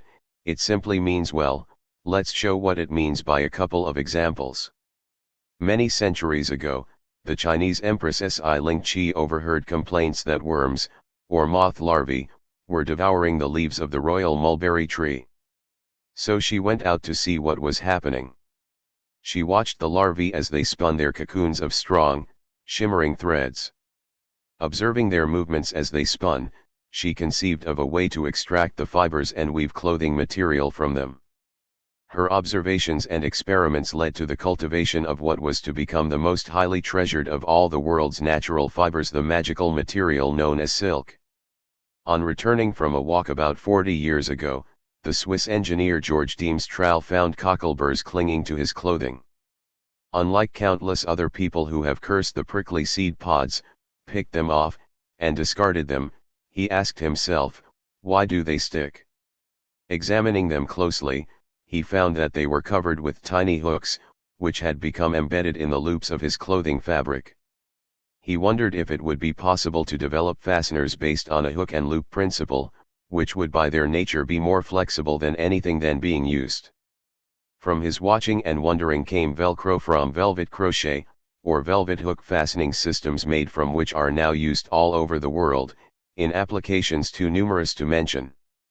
Despite the tired old claim that necessity is the mother of invention, it's usually observation and imagination that deserve the credit. The major portion of useful inventions, knowledge, and achievement has been brought about by curious, childlike, creative observers of the world around them, whose vision is unclouded by judgments of what is possible or impossible, good or bad. The telescope, for example, was invented in principle by some Dutch children playing with defective lenses discarded from the shop of a spectacles maker. They found that when the lenses were held one in front of another, which, of course, everyone knew was not supposed to be done, distant objects appeared closer. News of their discovery spread to Italy and to the eager attention of a man named Galileo Galilei. When you see beyond good and bad, you are much better able to recognize and make the most of what's there. For example, when a bear overeats a bit and gets stuck in your front door, you can use his legs to hang the washing on. And then use the back door. That's Owl in the next room, isn't it? I asked. What's he talking about now? He wants to apply for a job as a radio announcer, said Piglet. He's practicing on Rabbit. Oh. Let's go in and see what he has to say. This should be interesting. Ladies and gentlemen, Owl was proclaiming. For a truly malicious treat dash. That's delicious, corrected Rabbit. Hello, Owl, I said. Just what product are you trying to sell, anyway? Professor Padbury's shredded oak, Owl replied. Oh. Professor. I beg your pardon, did you say oats, or oak? Oak. I see. In that case, you had it right the first time. Malicious. And look here, Owl, do you really want to get involved in this business? Promoting products that don't necessarily do anybody any good, making wild claims, and all that. I thought, said Owl, that with my voice dash. Yes, your melodious voice. But surely you could do something better with it. This may be no affair of mine, but if I could show you the true nature of advertising. I know, let me play you a recording I made when I was an investigative reporter. Ah, here it is. Now, listen to this. I am interviewing Rasmussen Slick, chairman of the American Tobacco Advertising Council. Mr. Slick, many people have pointed out that tobacco advertising today hardly ever shows anyone smoking a cigarette, nor does it show ashtrays, smoke, tobacco ash, and other things people would naturally associate with your product. I'm sure you wouldn't want to show cancer wards and lung operations. But aren't those illustrations of clear mountain streams, snowy hillsides, healthy skiers, and so on just a little evasive and misleading? What could you say about that? Well, first of all, young man, the American public for many, many years now has been deluged with statements alleging that tobacco is directly responsible for health problems of various kinds. I would like to say that the proof behind such assertions is entirely lacking. What we are attempting to do is merely provide a reasonable counterbalance to such ridiculous claims, and show our product in a better, fairer light. I am proud to say that I have been a cigarette smoker myself for many years now, and I have never suffered in any way because of my habit, which I find pleasant, soothing, and relaxing. Nothing, I repeat nothing could be further from the truth than to claim, as so many now are say, couldn't we shut that thing off for a while? Well, perhaps, said Owl thoughtfully, I ought to apply for a teaching position at the university. Perhaps. And then again, perhaps not. We're not so sure that Owl would prove a vital addition to the faculty. For one unfortunate thing about Owl now that he has so thoughtfully inserted himself into this chapter to provide an example of it is that he has an image to maintain. And maintaining an image tends to get in the way of seeing what's there. If one can't clearly see what's there, how can one learn it? And if one can't learn it, how can one teach it? You may recall what happened when Rabbit found a notice from Christopher Robin saying "Gone out back son bisy back son," and took it to Owl for his wise counsel. Owl took Christopher Robin's notice from Rabbit and looked at it nervously. He could spell his own name WOL, and he could spell Tuesday so that you knew it wasn't Wednesday, and he could read quite comfortably when you weren't looking over his shoulder and saying "well" all the time, and he could. Well, said Rabbit. Yes, said Owl, looking wise and thoughtful. I see what you mean. Undoubtedly. Well. Exactly, said Owl. Precisely. And he added, after a little thought, if you had not come to me, I should have come to you. Why? Asked Rabbit. For that very reason, said Owl, hoping that something helpful would happen soon. Yesterday morning, said Rabbit solemnly, I went to see Christopher Robin. He was out. Pinned on his door was a notice. The same notice. A different one. But the meaning was the same. It's very odd. Amazing, said Owl, looking at the notice again, and getting, just for a moment, a curious sort of feeling that something had happened to Christopher Robin's back. What did you do? Nothing. The best thing, said Owl wisely. Well, said Rabbit again, as Owl knew he was going to. Exactly, said Owl. For a little while he couldn't think of anything more, and then, all of a sudden, he had an idea. Tell me, Rabbit, he said, the exact words of the first notice. This is very important. Everything depends on this. The exact words of the first notice. It was just the same as that one really. Owl looked at him, and wondered whether to push him off the tree, but, feeling that he could always do it afterwards, he tried once more to find out what they were talking about. The exact words, please, he said, as if Rabbit hadn't spoken. It just said, gone out. Back son. Same as this, only this says busy back son too. Owl gave a great sigh of relief. Ah, said Owl. Now we know where we are. Yes, but where's Christopher Robin, said Rabbit. That's the point. Owl looked at the notice again. To one of his education the reading of it was easy. Gone out, back son. Busy, back son, just the sort of thing you'd expect to see on a notice. It is quite clear what has happened, my dear Rabbit, he said. Christopher Robin has gone out somewhere with back son. He and back son are busy together. Have you seen a back son anywhere about in the forest lately? As it turned out, Rabbit wasn't any better than Owl at determining the meaning of the notice, because he too has an image to maintain, an image of Captain Rabbit in charge of the situation, which involves so much rushing about, so much excitement and what in the world, that it leaves him little time to sit down and reflect on what something is. "Hello, Pooh," said Rabbit. "Hello, Rabbit," said Pooh dreamily. "Did you make that song up?" "Well, I sort of made it up," said Pooh. "It isn't brain," he went on humbly, "because you know why, Rabbit, but it comes to me sometimes." "Ah," said Rabbit, who never let things come to him, but always went and fetched them.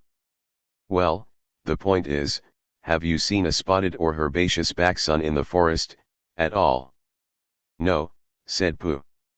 "Not a no," said Pooh. "I saw Tigger just now." "That's no good." "No," said Pooh. "I thought it wasn't." "Have you seen Piglet?" "Yes," said Pooh. "I suppose that isn't any good either," he asked meekly. "Well, it depends if he saw anything." "He saw me," said Pooh. Rabbit sat down on the ground next to Pooh and, feeling much less important like that, stood up again. One of the many advantages of seeing things as they are is that we can solve problems through observation and deduction. After all, how can we solve problems if we can't first clearly see what they are? And the best time to see them is in the beginning. Most major difficulties are caused by a failure to observe the minor difficulties that they start out as. "Trouble is easily stopped before it commences," wrote Lao Tse. "Put things in order before chaos occurs." In other words, an ounce of prevention is worth a pound of pesticide. The overwhelming tendency in unobservant industrial society, however, is to ignore small problems until they become enormous and then panic. Call out the troops. Mad tyrant number 12 is taking over the world. We've got to stop him even if we have to kill 500,000 people doing it. Oh, it's simply awful. Well, let's see. Who sold him his weaponry? We did.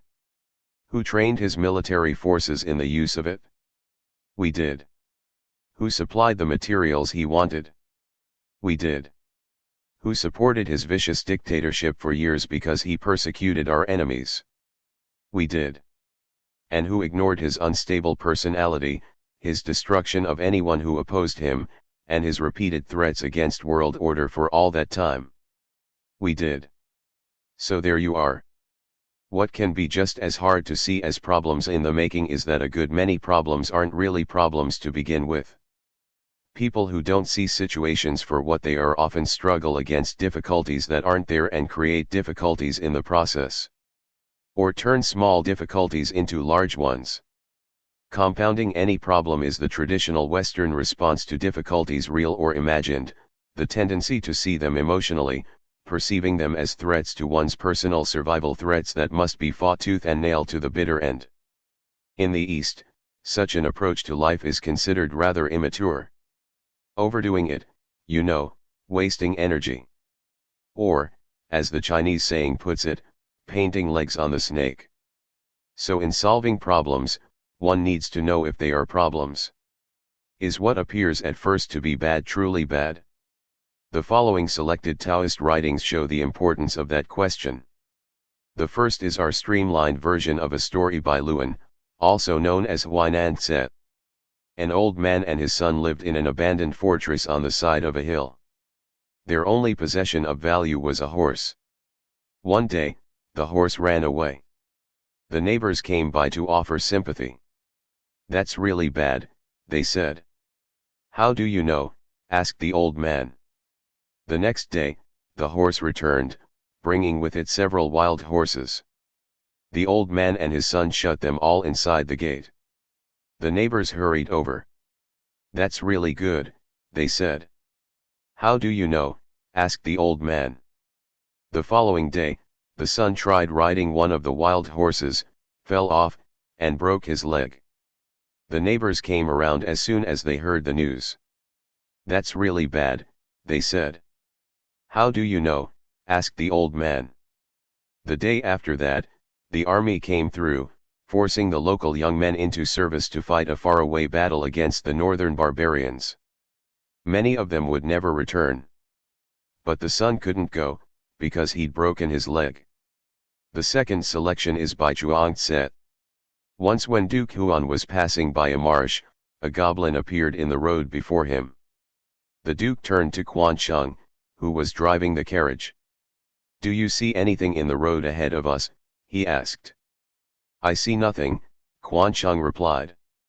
By the time the Duke returned home, he was speaking incoherently, and had become ill. For several days, he remained in his bed. An officer named Huang Cao called on the Duke. "How could a goblin harm you?" he asked. "You are injuring yourself. If your vital energy is weakened by fears and anxieties, you will become seriously ill." "But do goblins exist?" asked the Duke. "Yes, they do. By small mountain lakes, you will find the li, around fires, the che, in the dust, the lei tiang. In low-lying areas of the northeast are the pei and the wa lung. In the northwestern lowlands can be found the ziyang. The Wangshang live near rivers, the hsin in the hills, the kui in the mountains, and the fang huang in wild places. Around marshes can be found the wei tio." "Describe the wei tio," said the Duke. "A wei tio is as big around as the hub of a carriage wheel, and as tall as the length of an axle. It wears a purple robe and red cap.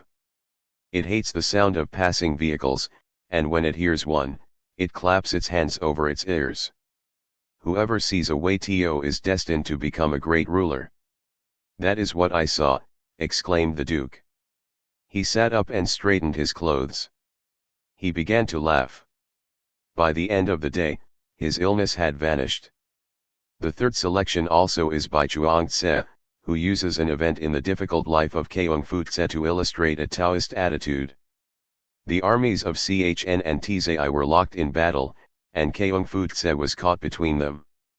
For 7 days, he had had nothing to eat but coarse soup.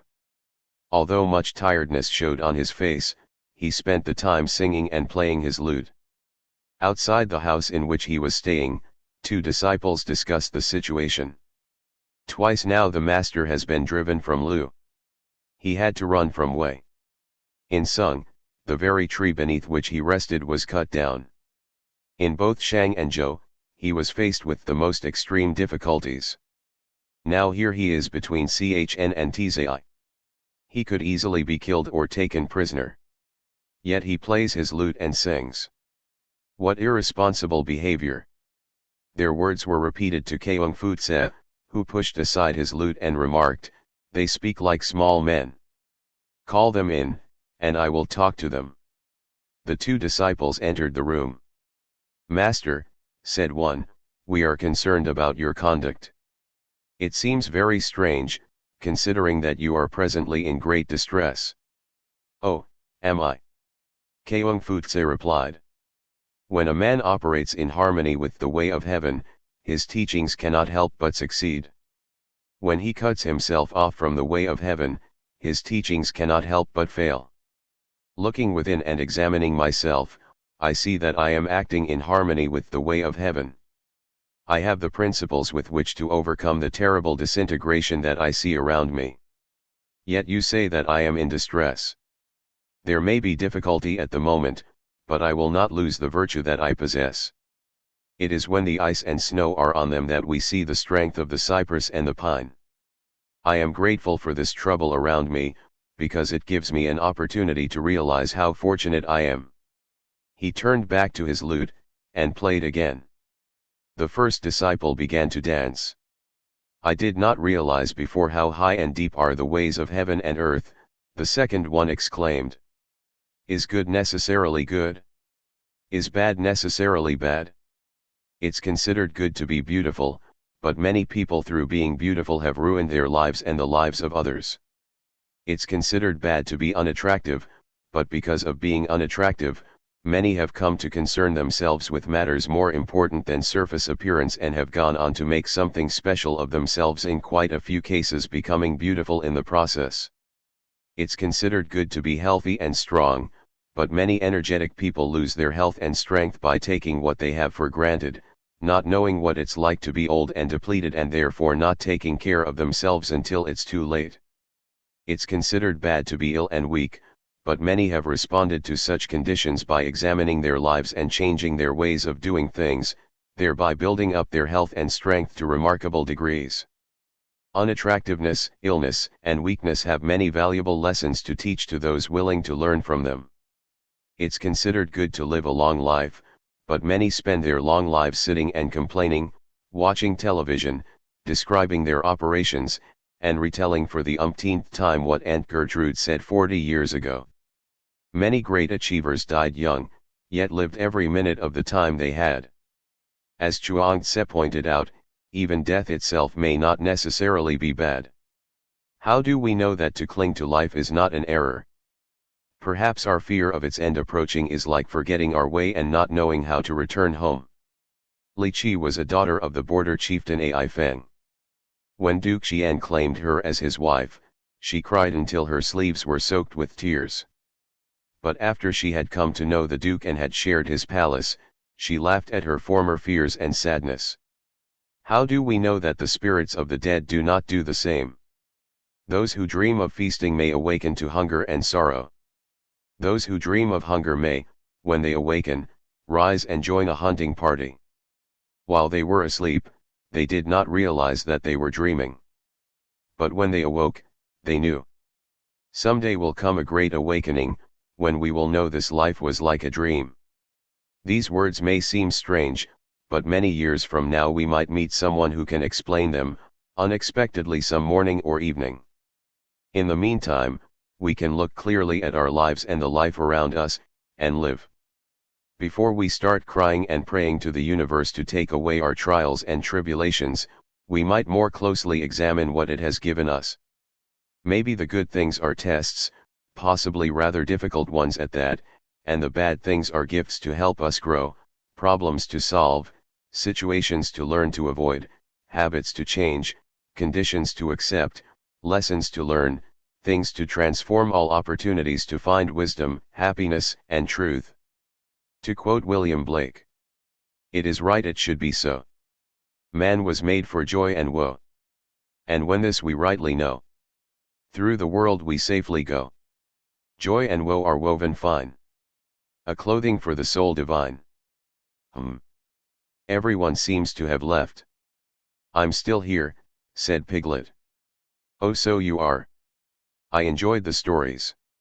That's good. They help me to reflect on things. Things such as fear. Oh. Well, I'm going out on a walk, to do some thinking. I'll be back in a bit." "Right you are. Have a pleasant time. When we see things as they are, we find a world of magic, the world that has been there all along. And we find ourselves wondering how we ever missed it." As Henry David Thoreau wrote, "What is a course of history or philosophy, or poetry, no matter how well selected, or the best society, or the most admirable routine of life, compared with the discipline of looking always at what is to be seen? Will you be a reader, a student merely, or a seer? Read your fate, see what is before you, and walk on into futurity." And now, here's a riddle for Piglet: when he returns, if good is not necessarily good, and bad not necessarily bad, what is small? The upright heart. The wind was against them now, and Piglet's ears streamed behind him like banners as he fought his way along, and it seemed hours before he got them into the shelter of the 100-acre wood, and they stood up straight again, to listen, a little nervously, to the roaring of the gale among the treetops. "Supposing a tree fell down, Pooh, when we were underneath it?" "Supposing it didn't," said Pooh after careful thought. Piglet was comforted by this, and in a little while they were knocking and ringing very cheerfully at Owl's door. "And now it's time for what's that squeaking noise?" "There's not much you can do. When you're only very small, the great deeds aren't for you. They're important, as they can be. But you can't do those things at all." "Piglet? Whatever in the world dash?" "Pooh's been giving me songing lessons," squeaked Piglet. Don't you mean singing, Leo? Well, no, I guess that's right. Songing lessons. Oh, he has he? Yes. Well, I only hope he realizes what he's unleashed upon an unsuspecting world. Hello, said Pooh. Has Piglet sung you his song? Some of it, at least. He sings awfully high, doesn't he? In the human world, he'd be known as a countertenor. No, said Pooh. He can count higher than that. Higher than what? 10. Who said anything about counting, Pooh? You said that Piglet is a count to tenor. And said dash. Yes, yes. What I meant was, he sings high. After all, said Pooh, he's a very small animal. Indeed, added Piglet. You can't expect Pig to sing like Pooh. He's a baritone. Piglet, what an awful joke. Joke, said Pooh. Where? What was I about to say? Oh, yes. Now we come to the power of the sensitive, the modest, and the small a power that all piglets have in potential, whether or not they do anything with it. Of all the teachings of East or West, Taoism places the greatest emphasis on that power, which in Taoist writings is personified in its varying aspects as the child, the mysterious female, and the spirit of the valley. Significantly, these are also personifications of the Tao itself. Let's begin our examination of the sensitive, the modest, and the small by considering sensitivity. In the West, sensitivity is considered a minus rather than a plus. But even in denouncing it as something to get rid of, the West acknowledges a little of its tremendous power. For example, it is widely recognized that being negatively sensitive about one's health through worry imagery and pessimistic self-talk can make and keep one sick.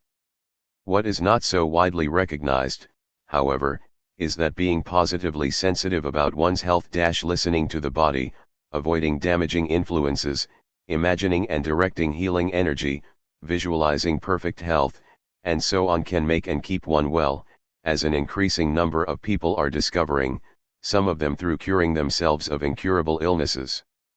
Sensitivity and skill develop together. As one of them increases in the process of learning something, so does the other. A skilled ballet dancer is aware of his muscles as they stretch and contract, tighten and relax, through exercise, practice, and performance. Applying that sensitivity, he leaps, twirls and lands without apparent effort. A skilled athlete of any sort is aware of just how to move, how to hit or throw a ball in the right way at the right time, how to do this or that in order to score a point.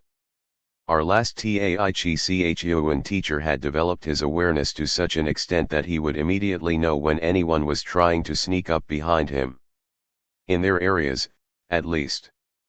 The masters of any such skills are very sensitive and therefore very alert. As Chuang-Tzu wrote, those of perfect virtue cannot be burned by fire, nor drowned by water.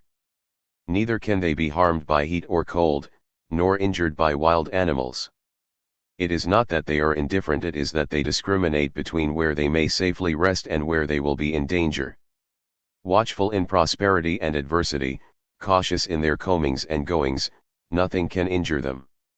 Nothing, that is, as long as they avoid having tea in a storm up in a tree at Owl's house. There was a loud cracking noise. Look out, cried Pooh.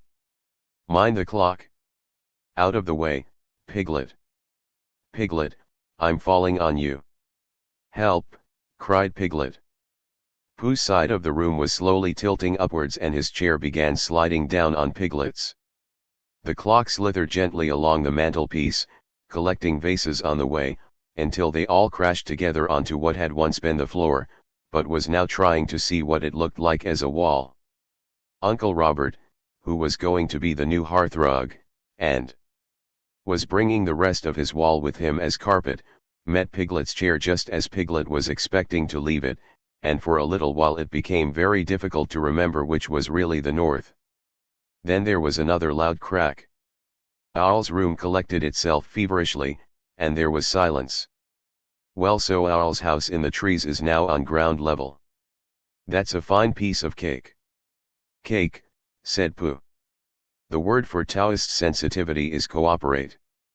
As Lao Tse wrote, the skilled walker leaves no tracks. He is sensitive to his surroundings and works with the natural laws that govern them. Like a chameleon, he blends in with what's there.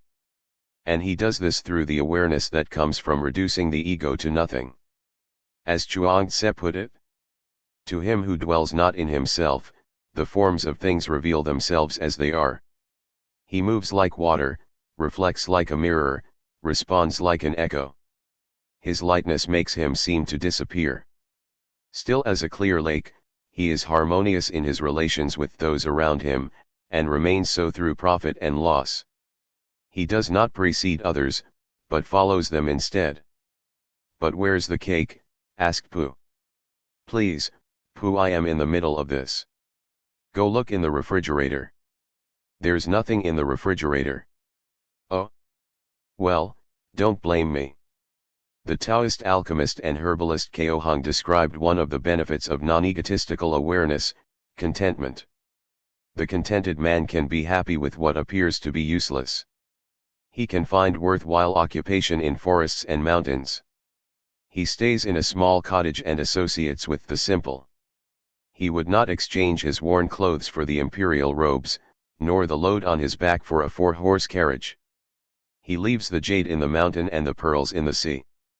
Wherever he goes, whatever he does, he can be happy. He knows when to stop. He does not pick the brief blossoming flower, he does not travel the dangerous road. To him, the 10,000 possessions are dust in the wind.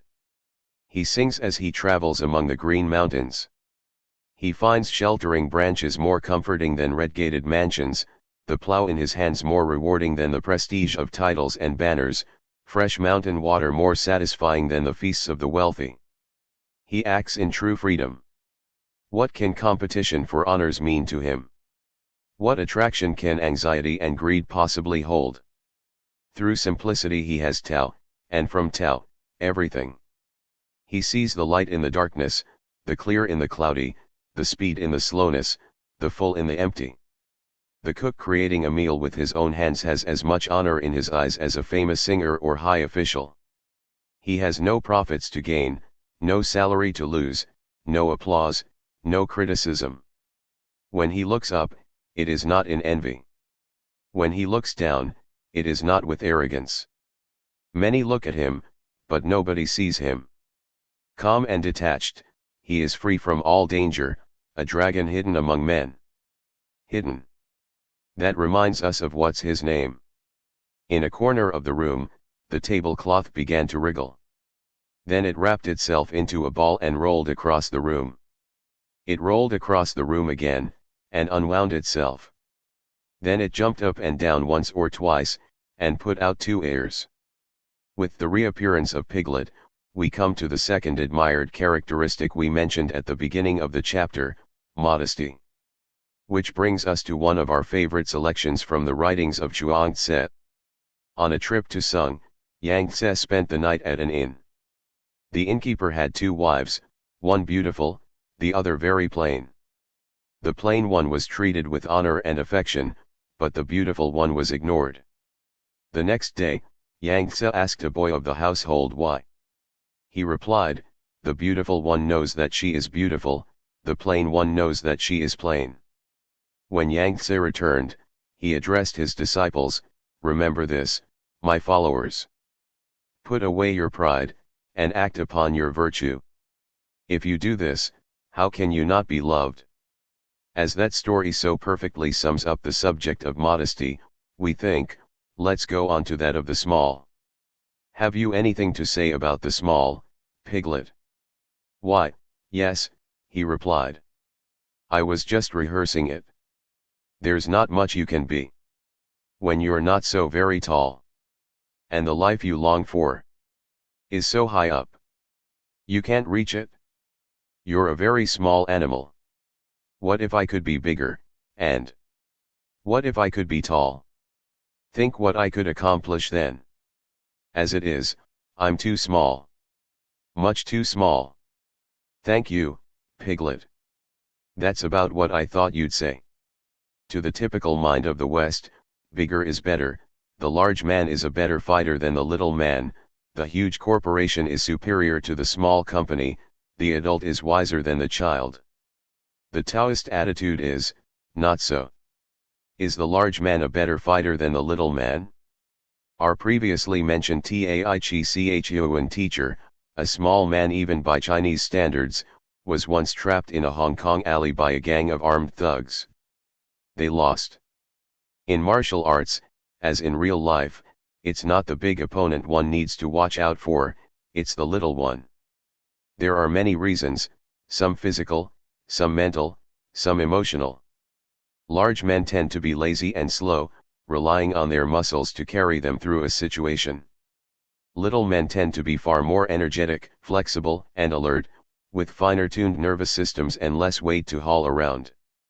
We've so often seen small fighters dance around their larger opponents, strike them at will and dance out of range, that we laugh when we're told what a big bruiser so-and-so is. What does it matter if he's as big as a boxcar, if he can't catch you? To illustrate what we mean, here's the Chinese story of the monkeys and the grasshoppers. One day a long time ago, some monkeys who lived on a mountain decided they would rather live in the valley below, where it was warmer. But when they went down to the valley, they were bothered by grasshoppers. So they tried to persuade the grasshoppers to leave, first by coaxing and then by threats. But the grasshoppers refused to go. "You puny creatures," roared the head monkey.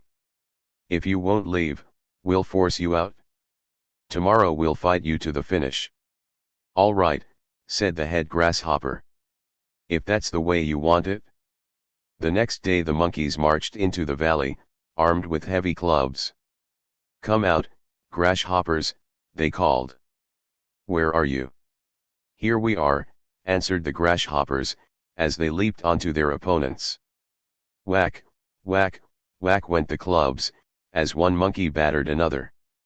The grasshoppers were too fast for them. The head monkey found to his disgust that the head grasshopper had landed on his nose. "I'll get him, boss," said the monkey next to him. He struck a ferocious blow with his club, missing the grasshopper but squashing the head monkey's nose deep between his eyes. And so it went with one monkey's nose after another. Finally the monkeys staggered away, and the valley was peaceful once again. And that is why monkeys avoid the valleys, and why they have squashed noses. For the second point, is the huge corporation superior to the small company? That sort of dinosaur mentality didn't work very well for the dinosaurs in the long run, and it doesn't seem to be working very well for businesses, either, as time goes by. As we are told in school, the dinosaurs were the most successful creatures on Earth for a while. But geographic and climatic changes eliminated them because they couldn't adapt, and couldn't compete with the smaller, faster creatures that superseded them.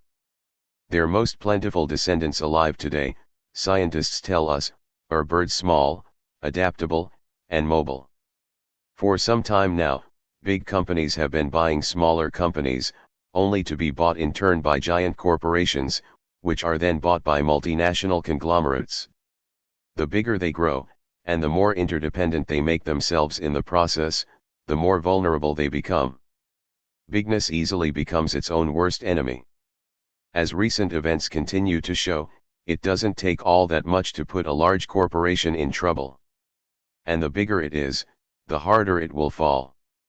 Survival of the fattest may have been the rule of business prosperity for a while. But it's now being supplanted by the success of the small. In search of something new and useful, creative businessmen have begun to study the fighting tactics of the samurai.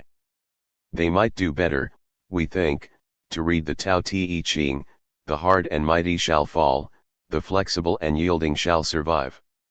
Just a thought. There was a disturbance behind the table in the other corner of the room, and Owl was with them again. "Ah, Piglet," said Owl, looking very much annoyed, "where's Pooh?" "I'm not quite sure," said Pooh. For the final point on bigger is better, is the adult wiser than the child? On the individual level, of course, the answer depends on which adult and which child. But beyond that, Wisdom is to the Taoist a child's state. Children are born with it, most adults have lost it, or a good deal of it. And those who haven't are, in one way or another, like children. Is it a mere coincidence that the Chinese suffix se, which has come to mean master, literally means child? As the Confucianist yet surprisingly Taoist philosopher Meng Tse wrote, great man retains child's mind. And, as the following story by Chuang Tse shows, the great man respects the child's mind, as well. Accompanied by 6 of his wisest men, the Yellow Emperor journeyed to Chudza mountain, to speak to the mystic Takei. In the wilderness of Shangxicheng, the procession lost its way. After wandering for some time, the men came upon a boy tending horses. "Do you know the way to Chutizi mountain?" they asked him. "I do," the boy replied. "In that case," they said, "would you know where we might find the hidden dwelling of the hermit Takei?" "Yes," he answered, "I can tell you." "What a fascinating child," said the emperor to his companions. "He knows this much. Let me test him." He stepped from his carriage, and called the boy to him. "Tell me," said the Yellow Emperor. "If you were in charge of the empire, how would you go about ruling it?" "I know only the tending of horses," the boy replied. "Is ruling the empire any different from that?" Not satisfied, the emperor questioned him again. "I realize that governing is hardly your concern. Still, I would like to know if you have ever had any thoughts about it." The boy did not answer. The emperor asked him once more. The boy replied by asking, "Is governing the empire different from tending horses?" "Explain the tending of horses," said the Yellow Emperor, "and I will tell you." "When taking care of horses," said the boy, "we make sure that no harm comes to them. In doing so, we put aside anything within ourselves that would injure them. Can ruling a nation differ from that?" The Yellow Emperor bowed his head twice to the ground. "Heavenly Master," he exclaimed. "Does it have pink icing?" asked Pooh. "Pooh, whatever are you talking about?" "The cake." "What cake?" "The cake you mentioned." "A fine piece of cake, you said." "Oh, that. That was just an expression." "Oh. Pooh, don't you ever think of anything but your stomach?" "I hardly ever think about my stomach," said Pooh. "Well, I am glad to hear that. Mostly, I think about food." "Well," said Owl, "this is a nice state of things. What are we going to do, Pooh?" "Can you think of anything?" asked Piglet. "Well, I had just thought of something," said Pooh. "It was just a little thing I thought of." And he began to sing. "I lay on my chest, and I thought it best to pretend I was having an evening rest. I lay on my turn, and I tried to hum, but nothing particular seemed to come. My face was flat on the floor, and that is all very well for an acrobat, but it doesn't seem fair to a friendly bear to stiffen him out with a basket chair, and a sort of scose, which grows and grows, is not too nice for his poor old nose, and a sort of skuka is much too much for his neck and his mouth, and his ears and such." "That was all," said Pooh. Owl coughed in an unadmiring sort of way, and said that, if Pooh was sure that was all, they could now give their minds to the problem of escape. "Because," said Owl, "we can't go out by what used to be the front door. Something's fallen on it." Returning to Taoist principles for a moment, when we eliminate interference from the ego, the energy of the universal way can flow through us unimpeded. Which is one reason why Taoists emphasize the importance of being small, as does Lao Tse in the 28th chapter of the Tao Te Ching. Know the masculine, but keep to the feminine. Become a river to all under heaven. As a river flows, move in constant virtue. Return to the infant state. Know the light, but keep to the shadow. Become a pattern To all under heaven. As a pattern repeats itself. Act in constant virtue. Return to the beginning. Know the high. But keep to the low. Become a valley. To all under heaven. As a valley provides in abundance. Give in constant virtue. Return to natural simplicity. When we work with the power of the small, we follow the example of the way itself, as Lao Tse pointed out in chapter 34. The great way flows everywhere. To the left and to the right. The 10,000 things depend on it for life. It nourishes them all. Holding nothing back. It accomplishes what needs to be. But takes no credit. It clothes and feeds all things. Yet does not claim to be their Lord. It asks for nothing in return. It may be called the small. The 10,000 things. Follow it. Return to it. Yet it does not claim to be their Lord. Therefore, it may be called the great. So too the wise may become great by becoming small. Meanwhile, back at Owl's house. But how else can you get out? Asked Piglet anxiously. That is the problem, Piglet, to which I am asking Pooh to give his mind. Pooh sat on the floor which had once been a wall, and gazed up at the ceiling which had once been another wall, with a front door in it which had once been a front door, and tried to give his mind to it. Could you fly up to the letterbox with Piglet on your back? He asked. No, said Piglet quickly. He couldn't. Owl explained about the necessary dorsal muscles.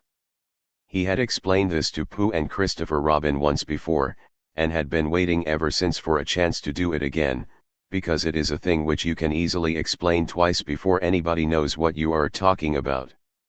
Because you see, Owl, if we could get Piglet into the letterbox, he might squeeze through the place where the letters come, and climb down the tree and run for help.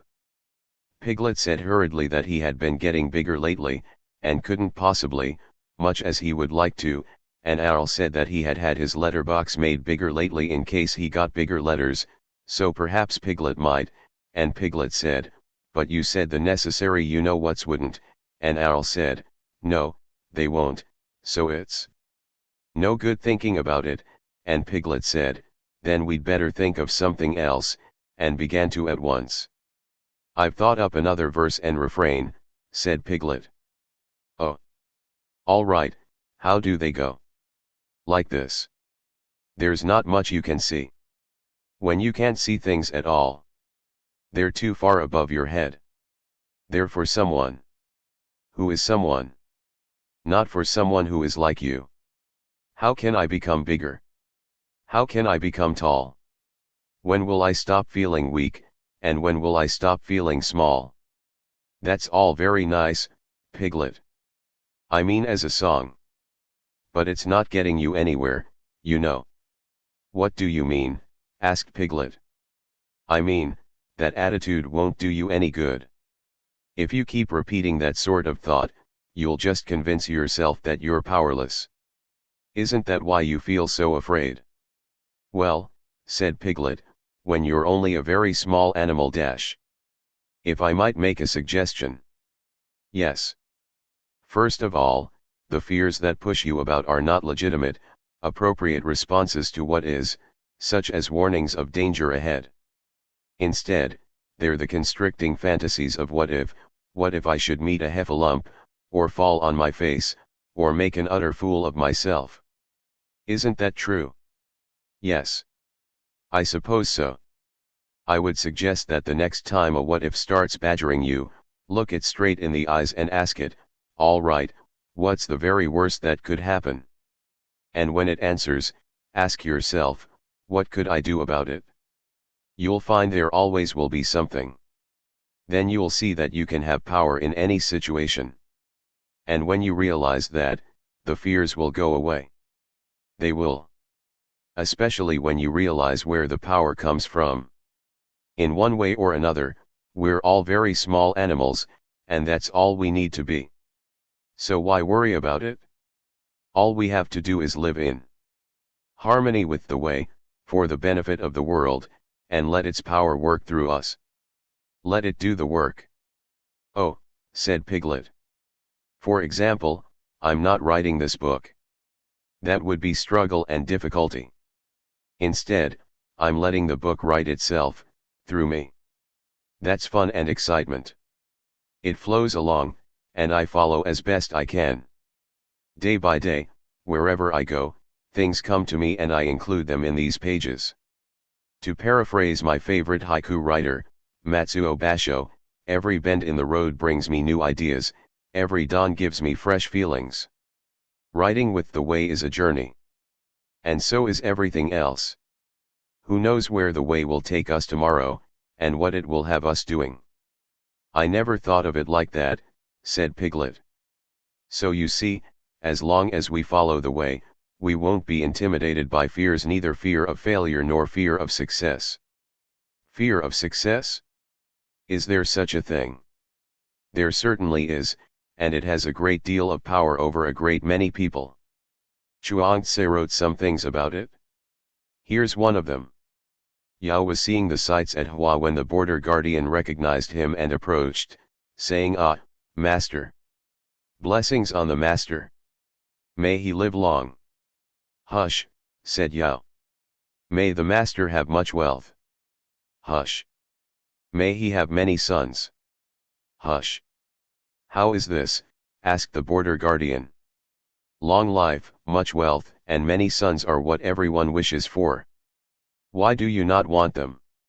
"Many sons," said Yao, "mean many worries. Much wealth means much trouble. Long life means long suffering of abuse. These interfere with the cultivation of virtue. That is why I do not want them." "Before," the border guardian replied, "I thought you were a master. Now I see you are only a superior man. Heaven, in sending you sons, is sure to have fashioned occupations for them. If you had many sons, and they had their occupations, what would you have to worry about? If you had much wealth and shared it with others, what trouble would you have? As for long life, the wise man finds his dwelling like a quail, without worries or struggle. He is fed like a fledgling, by the all-providing way of heaven. He travels through life like a bird in flight, leaving no trace as he passes. When the empire follows the way, he shares in the prosperity. When it loses the way, he retires and cultivates his virtue. After many years of contented living, he leaves this world and rides the white clouds. No evil will have reached him. He is free from misfortune. What abuse has he suffered?" With this the border guardian turned and walked away.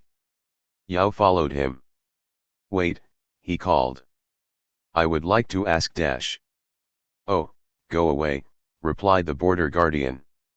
"That story," I said, "illustrates what the Taoists mean by treat gain and loss as the same. They mean don't be intimidated. Don't make a big deal of anything, just accept things as they come to you.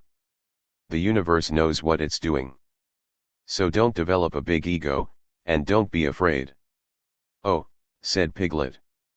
"I see. Going out?" I asked. "Yes," he said. "I'm going to work on my song."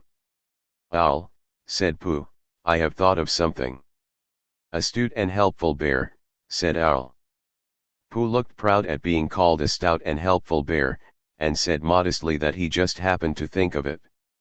"You tied a piece of string to Piglet, and you flew up to the letterbox with the other end in your beak, and you pushed it through the wire and brought it down to the floor, and you and Pooh pulled hard at this end, and Piglet went slowly up at the other end.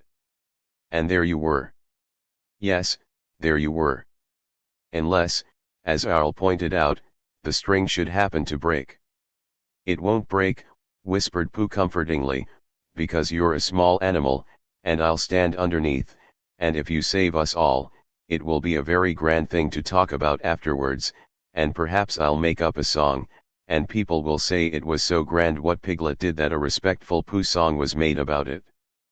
Piglet felt much better after this, and when everything was ready, and he found himself slowly going up to the ceiling, he was so proud that he would have called out, "Look at me," if he hadn't been afraid that Pooh and Owl would let go of their end of the string and look at him.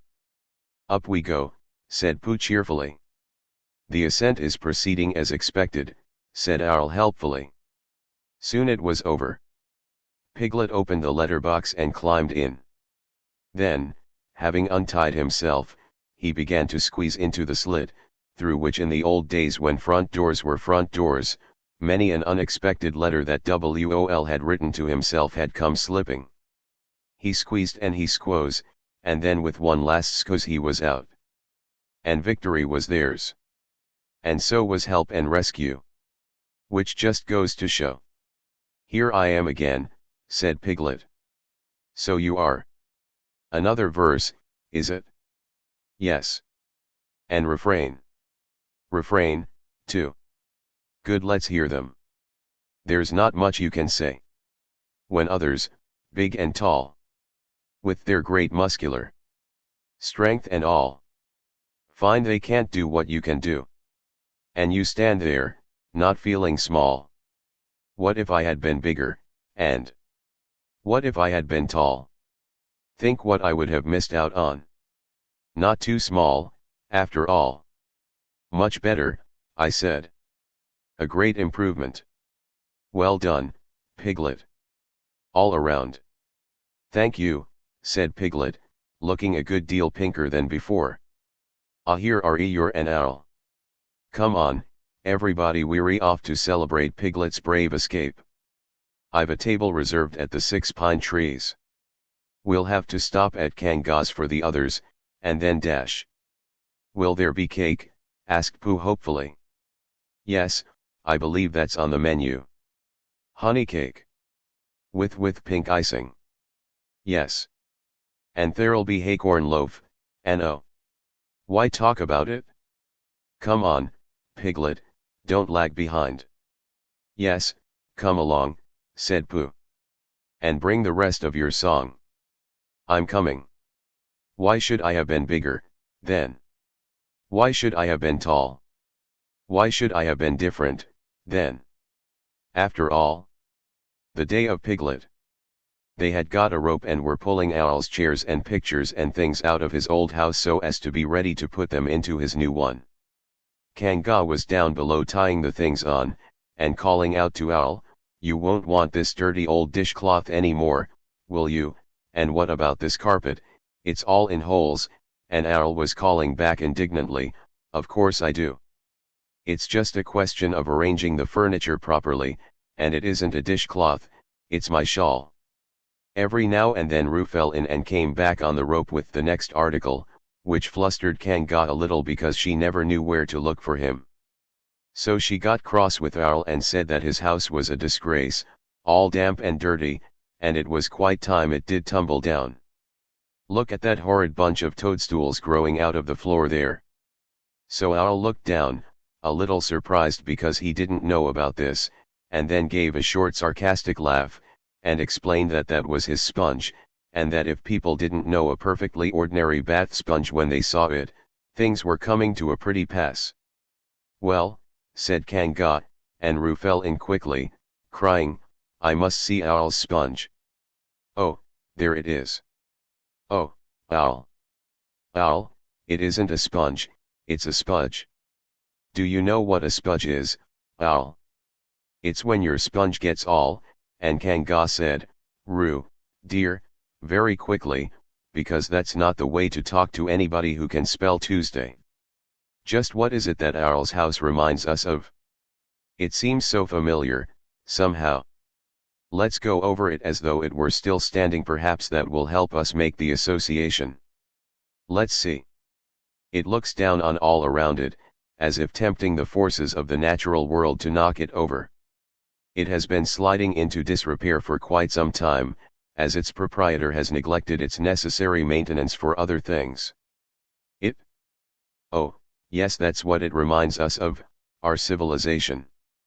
Will it fall down, too? We wish we could say, I wonder what will happen to it. But we can't say that, because we know. It's intriguing, and rather eerie sometimes, how history tends to repeat itself. The us first, warlord Confucianists criticized by Lao Tzu and other ancient Taoists seem to have put on new clothes and come back again to take charge. Reading the Tao Te Ching's descriptions of the society of its time, one gets the strangest feeling that they were written the day before yesterday. So once again, Taoism for all its great age seems very up to the minute. And once again, perhaps it has something to offer. Because, we believe, it is not exactly progress for our nation to have moved from the enlightened era of President John F. Kennedy into an era of scandal-ridden administrations run by special interests candidates seemingly bent on dismantling our democracy and destroying the nation's land, air, and water in the process, while wrapping themselves in the starry flag of patriotism. For years now, intelligent, concerned activists have been out, and self-centered, ignoramus conservatives have been in. And that is not what we'd call the way of a healthy society. Why these people are called conservatives is beyond our understanding, as they never seem to conserve anything. They don't conserve natural resources. They use them up as quickly as possible. They don't conserve morality and the family, despite much self-righteous boasting to the contrary, boasting that falls rather flat when it comes from those who amass money through commercial enterprises that make a mockery of moral values and put impoverished families, widows, and orphans into the street. They certainly don't conserve money. Not taxpayer money, anyway. It would appear that about the only things they do conserve are the very things the human race ought to have discarded long ago: narrow-mindedness, intolerance, cold-heartedness, bigotry, machismo, and greed.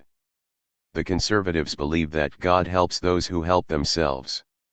And so they help themselves to everything they can get their hands on. But don't expect them to help anyone else. And don't expect them to help the earth. In recent years, for example, our nation's conservative leaders have started a war to take Kuwait's oil supply back from Iraq, waging that war by authorizing the bombing of offshore oil rigs, goading the opposing forces into igniting 30% of Kuwait's oil wells, killing 250,000 people in what is now known as the most environmentally destructive war in the history of warfare. The bill, $60 billion. They have trashed the energy conservation measures of their predecessors, all but eliminated funding for solar energy research and development, handed the wealthy nuclear power industry a taxpayer-funded boost, pressed for oil drilling in wildlife refuges and coastal waters, refused to authorize the long-overdue and increasingly costly cleanup of toxic waste sites, and so on and on and on. With wasteful, destructive leaders such as these, who needs enemies? Unfortunately for those of us who would prefer to go on to bigger and better things such as the advancement of humanity and the assurance of its survival, the great majority of political leaders now in power seem to care for nobody but themselves. And, as in days of old, that means war. At present, billions of American tax dollars are being spent each year on preparations for war, weapons of war, industries of war, running the nation into unpayable debt, while across the country untaxed gang lords cruise about in limousines, drug pushers and psychopaths prey on neglected children, homeless grandmothers push their worldly possessions before them through the streets in shopping carts, and citizens of all ages contract pistol fever, shooting themselves and each other with handguns. At the rate of 64 deaths per day, killing more Americans in 2.5 years than did the 16-year Vietnam War. The huge like us Soviet Union went broke feeding the military, and we're following close behind.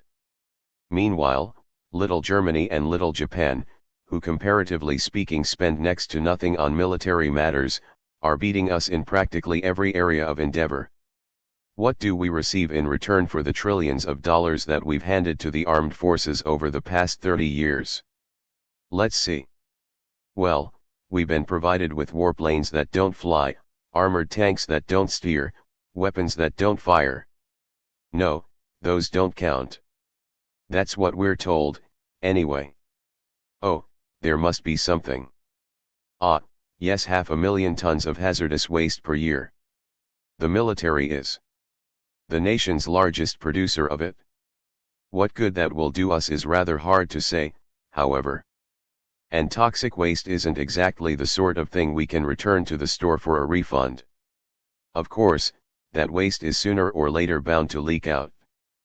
14,400 military sites are now officially recognized as toxin-contaminated, the cleanup of which is expected to cost taxpayers over $200 billion, making the U.S. military the country's leading Earth abuser. The military now directly manages about 25 million acres of public land and borrows around 8 million more from agencies such as the U.S. Forest Service, which allows 163 military training activities in 57 national forests, involving 3 million acres. How respectfully do the armed forces treat the land they manage? Well, the U.S. Army Corps of Engineers describes Basin F of Colorado's Rocky Mountain Arsenal as the most contaminated square mile on Earth. Thousands of animals and birds have died by drinking or landing in its water.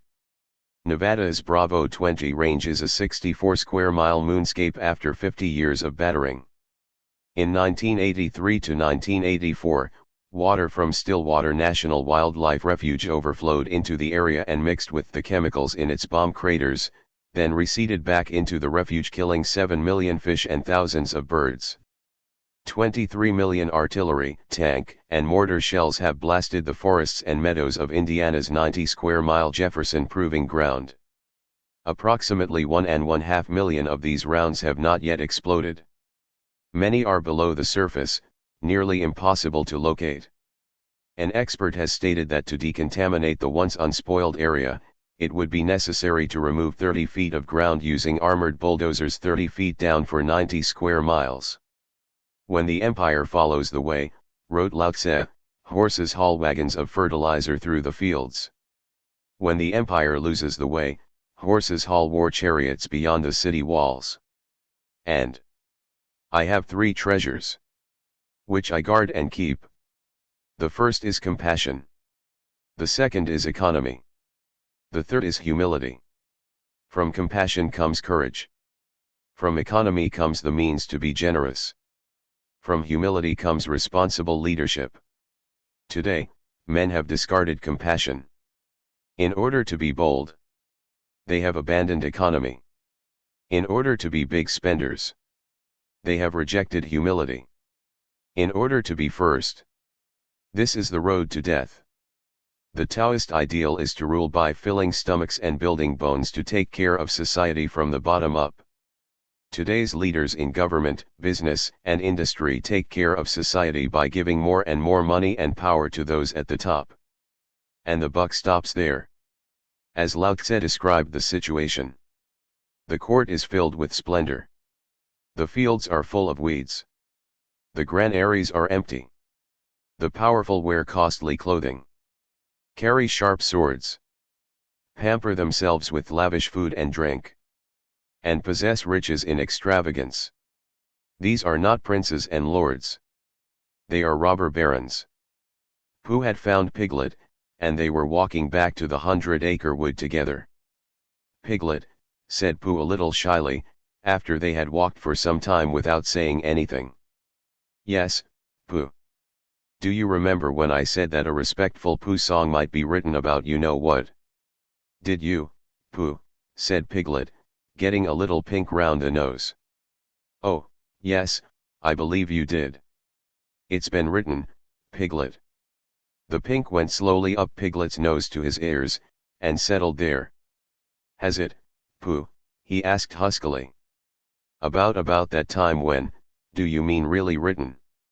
"Yes, Piglet." The tips of Piglet's ears glowed suddenly, and he tried to say something, but even after he had husked once or twice, nothing came out. So Pooh went on. "There are 7 verses in it." "7, said Piglet as carelessly as he could. "Ahem," said a squeaky voice. "Oh, Piglet." "Yes." "Have you seen Pooh?" "Not lately. But now that you're here, I'd like to ask you something. How are you being treated these days?" "Amazingly well," he replied. "Yesterday, 2 people asked me for my autograph." "Ah. Then the news has been getting about." "Yes, and it's been rather exciting, really." "And how has Eeyore been behaving toward you?" "I wouldn't know," said Piglet, "as I haven't seen him for some time." Well, that's an improvement. Pardon me. Poor old Eeyore. I ought to be more tolerant. He does have a good deal to worry him, said Piglet. It's a troublesome sort of thing, being an Eeyore. We all have things to worry about, I said. You've tended to worry quite a bit, yourself. But you took action despite your worries. That's the difference between you and Eeyore. One of the differences, anyway. Just the same, said Piglet. We oughtn't to be too harsh on Eeyore. I'm sure he'd appreciate a little kindness. I must be running along, he added. I need to find Pooh. Goodbye. Well. You don't often get 7 verses in a hum, do you, Pooh? Never, said Pooh. I don't suppose it's ever been heard of before. Do the others know yet? Asked Piglet, stopping for a moment to pick up a stick and throw it away. No, said Pooh. And I wondered which you would like best. For me to hum it now, or to wait till we find the others, and then hum it to all of you. Piglet thought for a little. I think what I'd like best, Pooh, is I'd like you to hum it to me now and then to hum it to all of us. Because then everybody would hear it, but I could say oh, yes, Pooh's told me, and pretend not to be listening. If we seem a bit piggletish at this point, a bit wary of wholeheartedly endorsing blind optimism in a business-as-usual future, perhaps it's because we live in a nation that with 5% of the world's population consumes 25% of the world's energy, emits 25% of the world's greenhouse effect producing gases, yet does not regulate carbon dioxide emissions. While Germany and Japan have for years been reaping the economic benefits of major investments in energy conservation, making Germany's plan the model for the entire European economic community, our nation, at ever-increasing cost to the economy, has almost totally ignored such matters and has spent its money on you-know-what. Yes, we have our doubts about how much love this country truly has for the earth. Doesn't such love begin at home? Yet even a quick glance inside the typical American house and garage would reveal a startling number of anti-earth chemical weapons with which to keep the forces of the natural world at bay. And outside, Americans dump 67 million pounds of pesticide onto the nation's lawns each year, more than farmers use to grow the nation's pesticide-laden food. Some of the 34 chemicals used in these lawn wonders have not been government tested since the 1940s. 90% of the other 70,000 chemicals used daily in the United States have never been directly tested for toxic effect. If we appear a bit hesitant to embrace the belief that we can go on behaving in such an irresponsible manner without paying the inevitable price, perhaps it's because we live on a planet on which 15 to 20 species of life are driven to extinction every day, over 75 acres of trees are cut every minute, 1/3 of the land area has become desert, and life-threatening droughts and floods are becoming increasingly common year after year. In southern Chile, under the emissions-caused hole in the Earth's ozone layer, which is 4 times larger than the United States, and growing dark glasses, hats, and full clothing in midsummer are becoming commonplace as carcinogenic ultraviolet B radiation jumps to an estimated 1000% of the pre-hole amount on peak days. In the same area, rabbits, sheep, and fish blinded by apparently ultraviolet ray-induced cataracts are being found in ever larger numbers. In Antarctic waters, the ozone hole has caused an estimated 25% reduction of phytoplankton, the basis of all life in the ocean. And so when we hear big talk about growing environmental awareness and about man's ability to solve any problem, we can't help but wonder who's kidding whom. Then we go to the natural world, watch, and listen. And it tells us that a great storm is rising, and that before long things will become very interesting, indeed.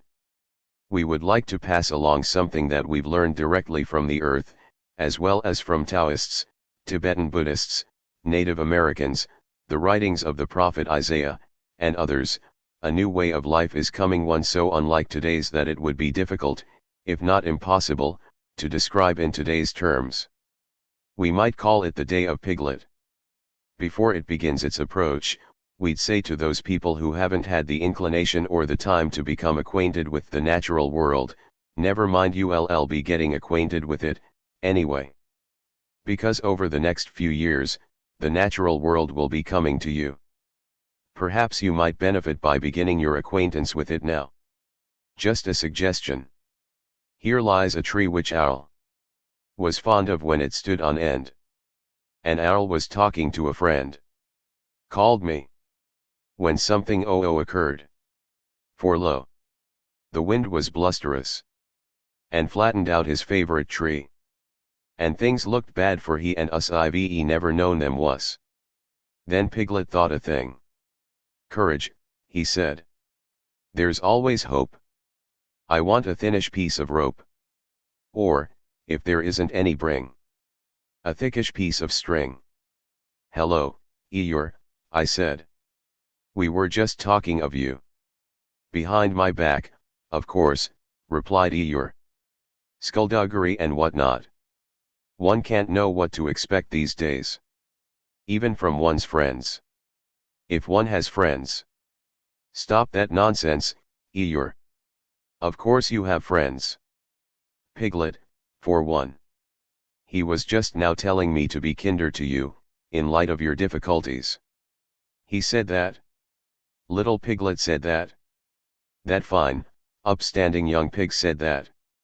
Well. But to conclude what we were saying. Whether many people realize it yet or not, man, the inferior animal, has by now proved himself incapable of keeping his own species and others alive for very much longer. So the earth has begun its own plan to set things right. True to its generous, gentle, and loving spirit, it has been giving us one warning after another of what it will be doing, we wish to emphasize, for the sake of human survival. The sensitive are receiving the messages.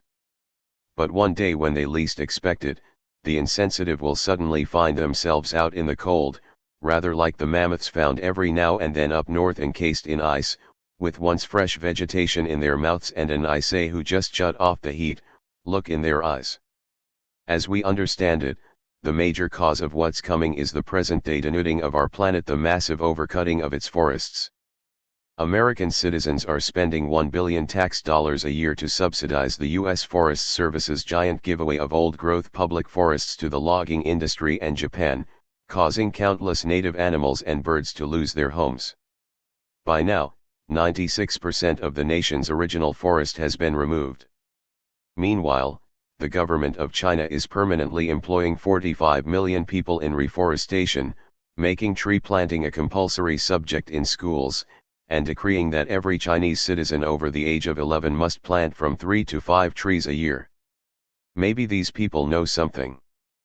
Back again, eh? Did you find Pooh? No, replied Piglet. I don't know where he is. Hello, Eeyore. Ah, said Eeyore. Friend Piglet.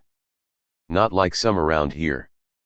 Eeyore, said I, have you seen Pooh? Yes. I have. He's a rather short, roundish bear, pleasant personality, but not particularly intelligent, if you know what I dash. Yes, yes. But do you know where he is? No. Oh, here he comes, Piglet with Rabbit. Pooh, asked Piglet, did you remember to help Owl remove that dash? Of course, said Pooh. I have a phonographic memory, you know. You mean, said Rabbit, a photographic memory? No, insisted Pooh. P/ionographic. It goes around and around. Sometimes it gets stuck. That's why I remember things so well. So you took care of it, said Piglet.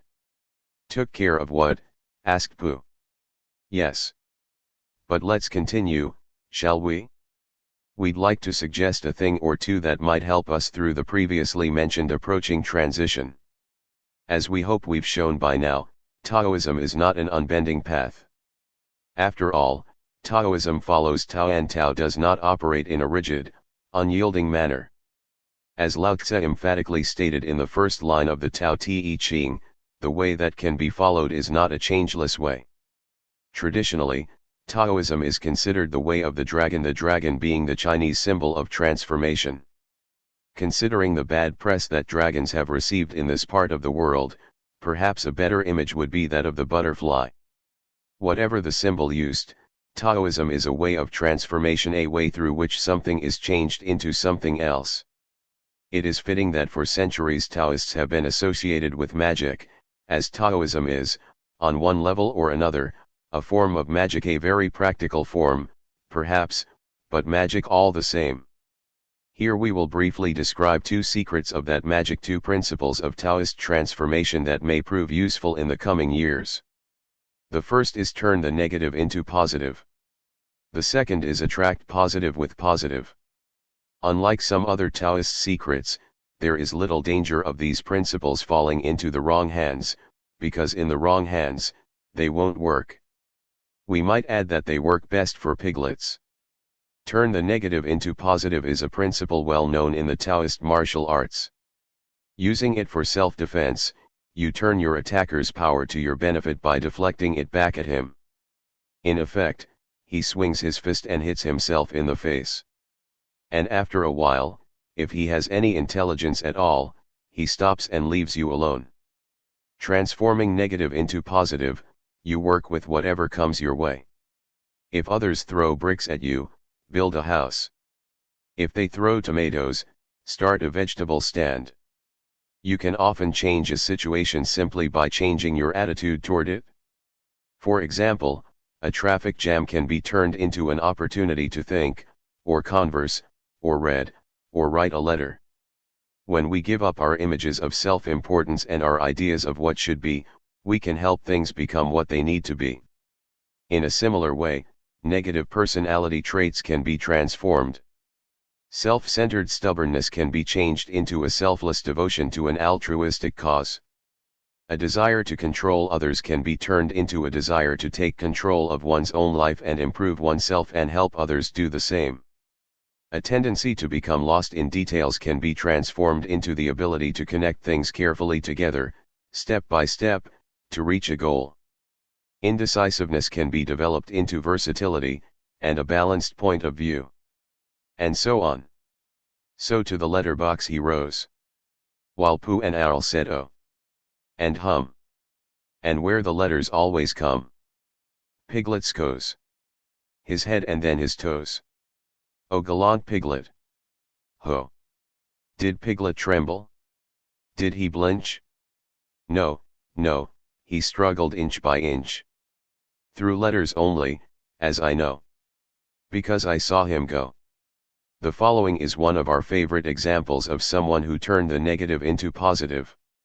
In January 1838, the immensely popular English writer Charles Dickens was in Yorkshire under an assumed name, carrying out a personal investigation of some boarding schools he had been hearing about since his childhood. It didn't take him long to discover that the rumors he'd heard of brutalized unwanted children had been understatements. In an accusation against schoolmaster William Shaw dictated by a pupil who had gone blind in his care, Dickens read that supper consisted of warm milk and water and bread. 5 boys generally slept in a bed. On Sunday they had pot skimmings for tea, in which there was vermin. There were 18 boys there beside himself, of whom 2 were totally blind. In November, he was quite blind and was then sent to a private room where there were 9 other boys blind. On a dreary afternoon, with snow covering the ground, Dickens wandered through a Yorkshire cemetery, counting the graves of children who had been turned over to the cheap district schools. One gravestone read, "Here lie the remains of George Ashton Taylor, who died suddenly at Mr. William Shaw's academy." Upon reading the inscription, Dickens conceived a character for his next novel, a poor wreck of a boy named Smike, who would be tormented by a vicious schoolmaster and die. That next novel would be Nicholas Nickleby, and it would be written to focus attention on the schools Dickens had seen, and to use his own word for it to destroy them.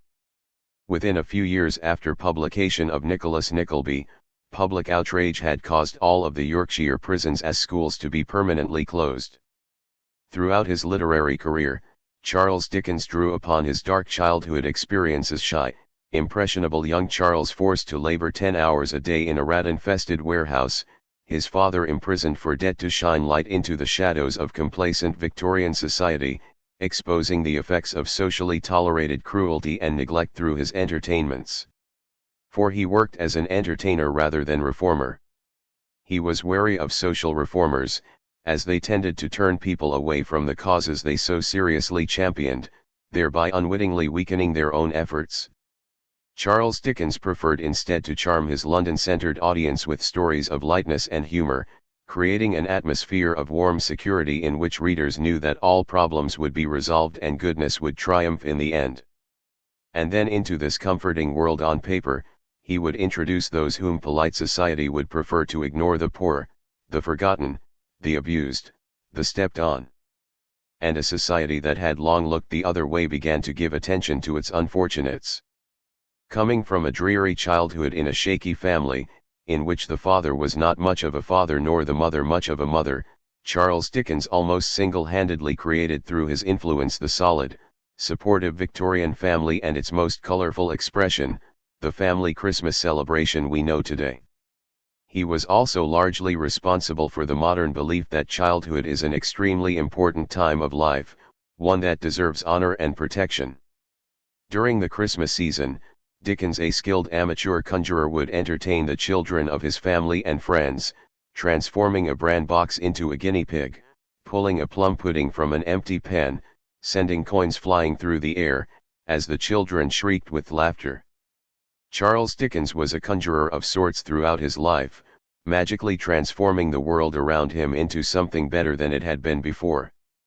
In doing so he gave hope to the hopeless, especially the lost, defenseless children about whom no one of public influence and power had previously seemed to care. And to them, at least, he was far more than an entertainer. When he died, his grave at Westminster Abbey was visited by thousands of admirers. Among the many floral tributes left at the graveside were, as his son described them, small rough bouquets of flowers tied up with pieces of rag.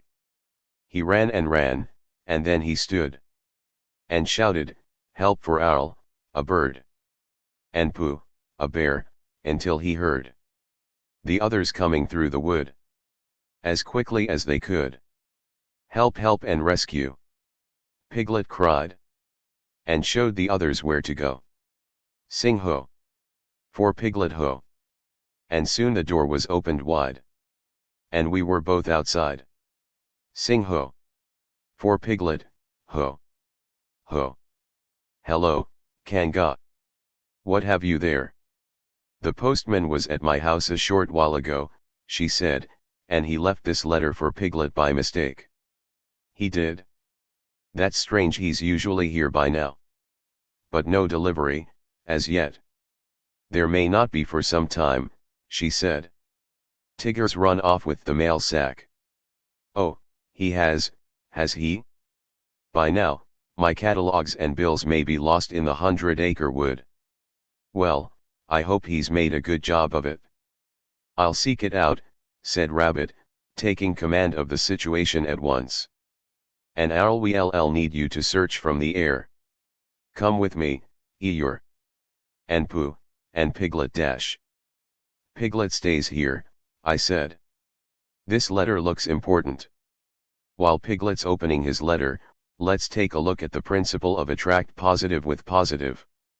It may be easier to recognize its power if we first recall its opposite, the Eeyore effect. If we tell children often enough that they are clumsy, ugly, stupid, or incapable, they will in time become just that. At some level, the mind accepts and retains repeated statements and beliefs as the truth, even though they may be far from it. The sensitivity of piglets makes them particularly vulnerable to this sort of influence. But it also makes them more than ordinarily capable of positive transformation. Which is why Taoism emphasizes the cultivation of piglet qualities, as well as the importance of positive attitudes and values. "I don't know what to make of this," said Piglet. "Why don't you have a look? This is impressive, Piglet. It's from Sandhurst University, Pemberton, Q Throckmorton, M.A., Ph.D., etc. Piglet, ESQ. My dear sir, the Board of Regents of Sandhurst University wish me to inform you of their desire to grant you an honorary degree of brave animal. We should be most pleased if you could be present at the awards ceremony, which shall be held on. Piglet, that's wonderful. An honorary degree from Sandhurst. Well, well. Now you'll have something to hang on your wall. I didn't know they did that sort of thing. Let's see, where were we? Oh, yes. As a basic example of attracting positive with positive, Taoist medicine believes that the secrets of health are found in health. So Taoists study the principles of health and long life, mental and emotional, as well as physical, and work in cooperation with them. In contrast, industrial technology, drugs and surgery medicine believes that the secrets of health are found in illness, so it studies disease and death. Consequently, the typical Western hospital is not so much a place for the rehabilitation of the ill and injured as it is a battleground on which medical soldiers, armed with the latest, most expensive weapons, wage relentless war against unhealth. A similarly negative, warlike approach can be seen at work in the world of business, especially in its western half. A successful individual appears to succeed because he is aggressive, he chases after things and gets them. Chances are his positive attitude attracts those things to him and creates opportunities for success to happen. But chances are onlookers see aggression succeeding, rather than attitude. So that's what they imitate. And, since aggression attracts more aggression, the want to be successful turn business into busyness, creating an atmosphere of increasing combativeness and negativity in which relatively few are likely to be successful and even fewer are likely to be happy. Know the masculine, but keep to the feminine. Return to the infant state. Children, who play life, discern its true law and relations more clearly than men, who think that they are wiser by experience, that is, by failure. Great man retains child's mind. The great man, we would say, plays like a child and attracts like a woman. His play may be serious and his attractions seem masculine on its surface, but they are childlike and feminine nevertheless. And that brings us to someone we consider the greatest Piglet of all time, who changed his life and the lives of millions by applying the tremendous power available to those who attract positive with positive. We will introduce him with these words by Chuang Tse. If a great master ruled the empire, he would stimulate the minds of the people by working in harmony with them, so they carried out his teachings unconsciously and without rebelling. Under his influence they would reform their manners, the evil and violence within them would be extinguished, and they would move forward as individuals acting for the common good, as if they did so on their own initiative. Could such a leader be compared to even the greatest names in recorded history? He would come from a time before any of them existed. His only desire would be to bring other minds to rest in the virtue of those long-forgotten days. As a small boy, Mohandas Karamchand Gandhi was frail and shy. My books and my lessons were my sole companions, he later wrote. To be at school at the stroke of the hour and to run back home as soon as the school closed, that was my daily habit. I literally ran back, because I could not bear to talk to anybody. For years he would not go out at night. As a young man, he went to England to study law. Even when I paid a social call, he wrote, the presence of half a dozen or more people would strike me dumb. But Mohandas Gandhi was a learner. He learned from his studies. He learned from being the perpetual piglet. And from his parents he learned, in time, some of the most important lessons of his life.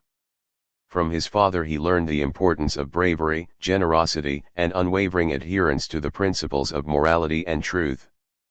From his mother he learned the importance of gentleness, modesty, and consideration, as well as the flexible strength that enables one to overcome through yielding. From both he learned that if one wants positive results, one must be positive, and that goodness persistently applied will always triumph over evil, even though it may seem to take a good deal of time doing so.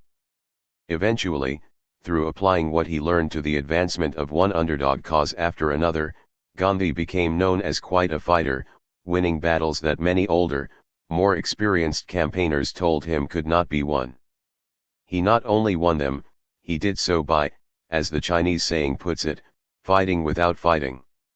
Encountering massive, statutory discrimination against Indians in South Africa, Gandhi began a campaign of nonviolent resistance. In jail for his respectfully uncompliant behavior, he read and was inspired by Henry David Thoreau's essay Civil Disobedience. But words like resistance and disobedience bothered him.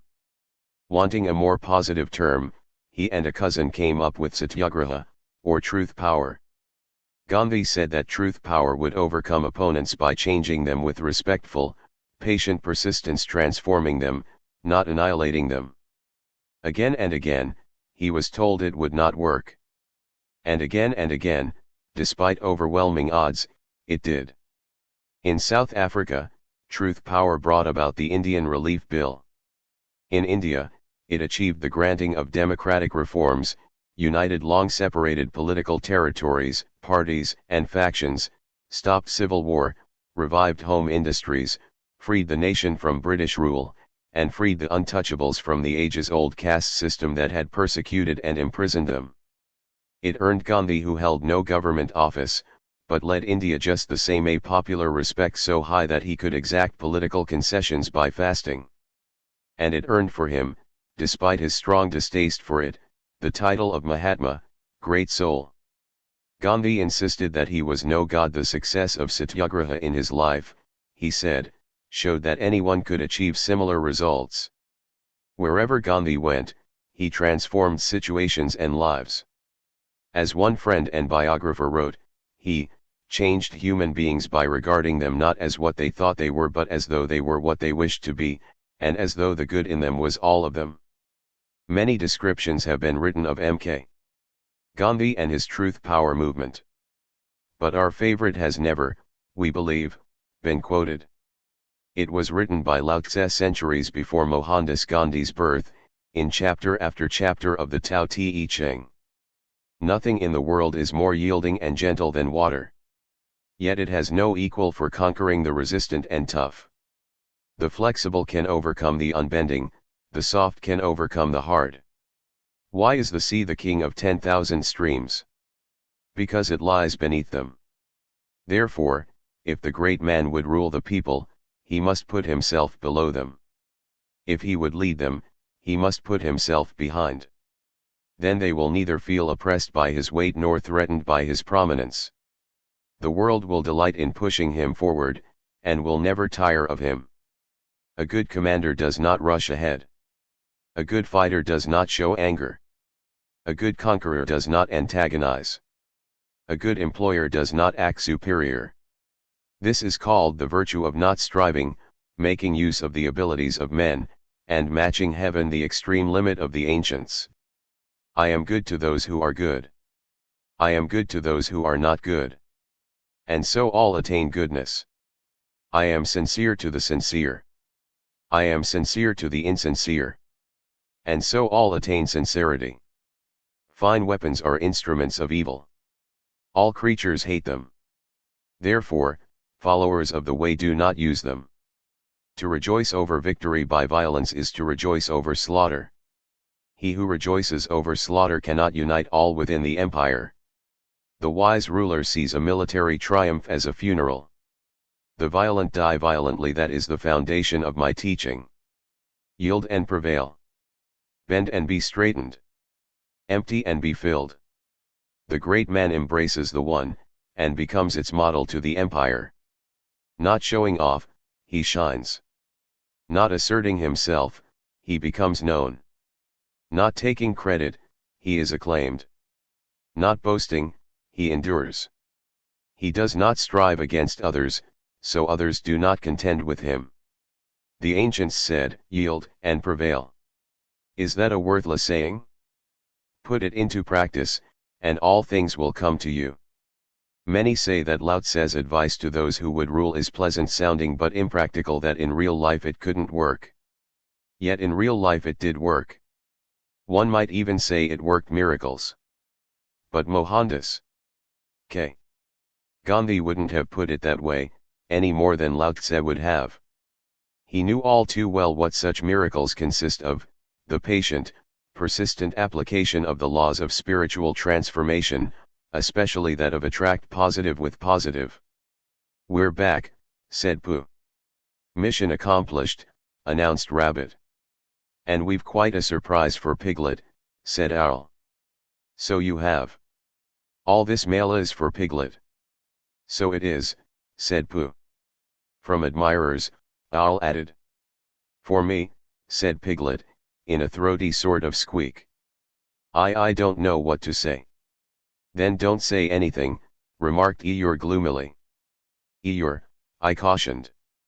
Remember what Piglet said about Dash. I only meant, explained Eeyore, brightening considerably, that in cases of this sort, there is nothing one can say. That's better. Especially if one is exceptionally modest and self-effacing. Like Piglet. Much better. Or like myself. As Taoists have long observed and remarked on, something taken to its extreme turns into its opposite, extreme yang becomes yin, and so on. The present age of man, an extreme if there ever was one, might well be called the age of the warrior. Man against man against the earth. So, according to the Taoist principle, the coming age will be an age of the healer, or something of the sort. But first will come what could be called a great purification. As our planet takes action to cast out its man-made poisons and heal its man-caused wounds, many human inhabitants will no doubt give way to fear. Many will cling to seemingly powerful, weary God's chosen people religions, hoping that by so doing they will be saved from the wrath of a vengeful God. Many will find themselves in the wrong place at the wrong time, because they did not pay enough attention to what the natural world was telling them. And many will curse the world, and believe that they have been cursed by it. But in reality we are the most fortunate generation since recorded human history began. For when the necessary cleansing is over, we will witness a magical transformation of the world around us by the forces of the earth. And we will see for ourselves what the ancient Taoists meant by the age of perfect virtue. When the remains of today's anti-earth civilization have been cleared away, we will find ourselves in the state of paradise that existed before the great separation occurred. Man's lesson will have been learned permanently, without the slightest doubt. The wise leadership and light-handed government described by Lao Tzu and practiced by Mohandas Gandhi will be universal. And the day of Piglet will be here. Farewell. We have decided to conclude this Taoist exposition, or expedition, or whatever it is, with 3 quotations from here and there. The first is a Buddhist saying, the second is a selection from the writings of Sir Arthur Conan Doyle, and the third is our abbreviated retelling of a story by Hans Christian Andersen. Just trying to be democratic, you know. You do like to borrow things, don't you? Said Piglet. Yes, added Eeyore. And he never puts them back. Anyway, first we have the Buddhist saying. In the world of truth, there is no east, no west. Where then is the north, the south? Illusion makes the world close in. Enlightenment opens it on every side. Next, Sherlock Holmes, in the Naval Treaty. There is nothing in which deduction is so necessary as in religion, said he, leaning with his back against the shutters. It can be built up as an exact science by the reasoner. Our highest assurance of the goodness of Providence seems to me to rest in the flowers. All other things, our powers, our desires, our food, are all really necessary for our existence in the first instance. But this rose is an extra. Its smell and its color are an embellishment of life, not a condition of it. It is only goodness which gives extras, and so I say again that we have much to hope from the flowers. And finally, our shortened version of the nightingale. The Emperor of China loved to listen to the singing of the nightingale, which brought him great contentment. One day he was presented with a mechanical bird covered with jewels and gold. To the emperor's amazement, it sang the nightingale's song with perfect clockwork precision, whenever he wanted it to. It quickly became the sensation of the empire. From peasant children to court officials, everyone admired the wonderful bird, which sang perfectly, over and over. Ignored and forgotten, the real bird flew away. But after some time, the clockwork bird broke down. Without its song to soothe him, the emperor became ill. His condition grew worse, until he was nearly at the point of death. Just then, a nightingale alighted outside the window, and began to sing. His will to live restored, the emperor recovered. And now, since this is his book, Piglet's going to give us all a song. Are you ready, Piglet? Yes, I think so, said Piglet, hiccuping nervously. It goes like this. Let's find a way. Today. That can take us to tomorrow. Follow that way. A way like flowing water. Let's leave behind the things that do not matter, and turn our lives to a more important chapter. Let's take the time. Let's try to find what real life has to offer. And maybe then we'll find again what we had long forgotten. Like a friend. True till the end. It will help us onward. The sun is high. The road is wide. And it starts where we are standing. No one knows how far it goes. For the road is never ending. It goes away. Beyond what we have thought of. It flows away. Away like flowing water. Perfect. I said. I knew you could do it. Have we reached the end? Asked Piglet. Yes, I replied. I suppose so. It seems to be the end, said Pooh. It does. And yet dash. Yes, Piglet. For me, it also seems like a beginning.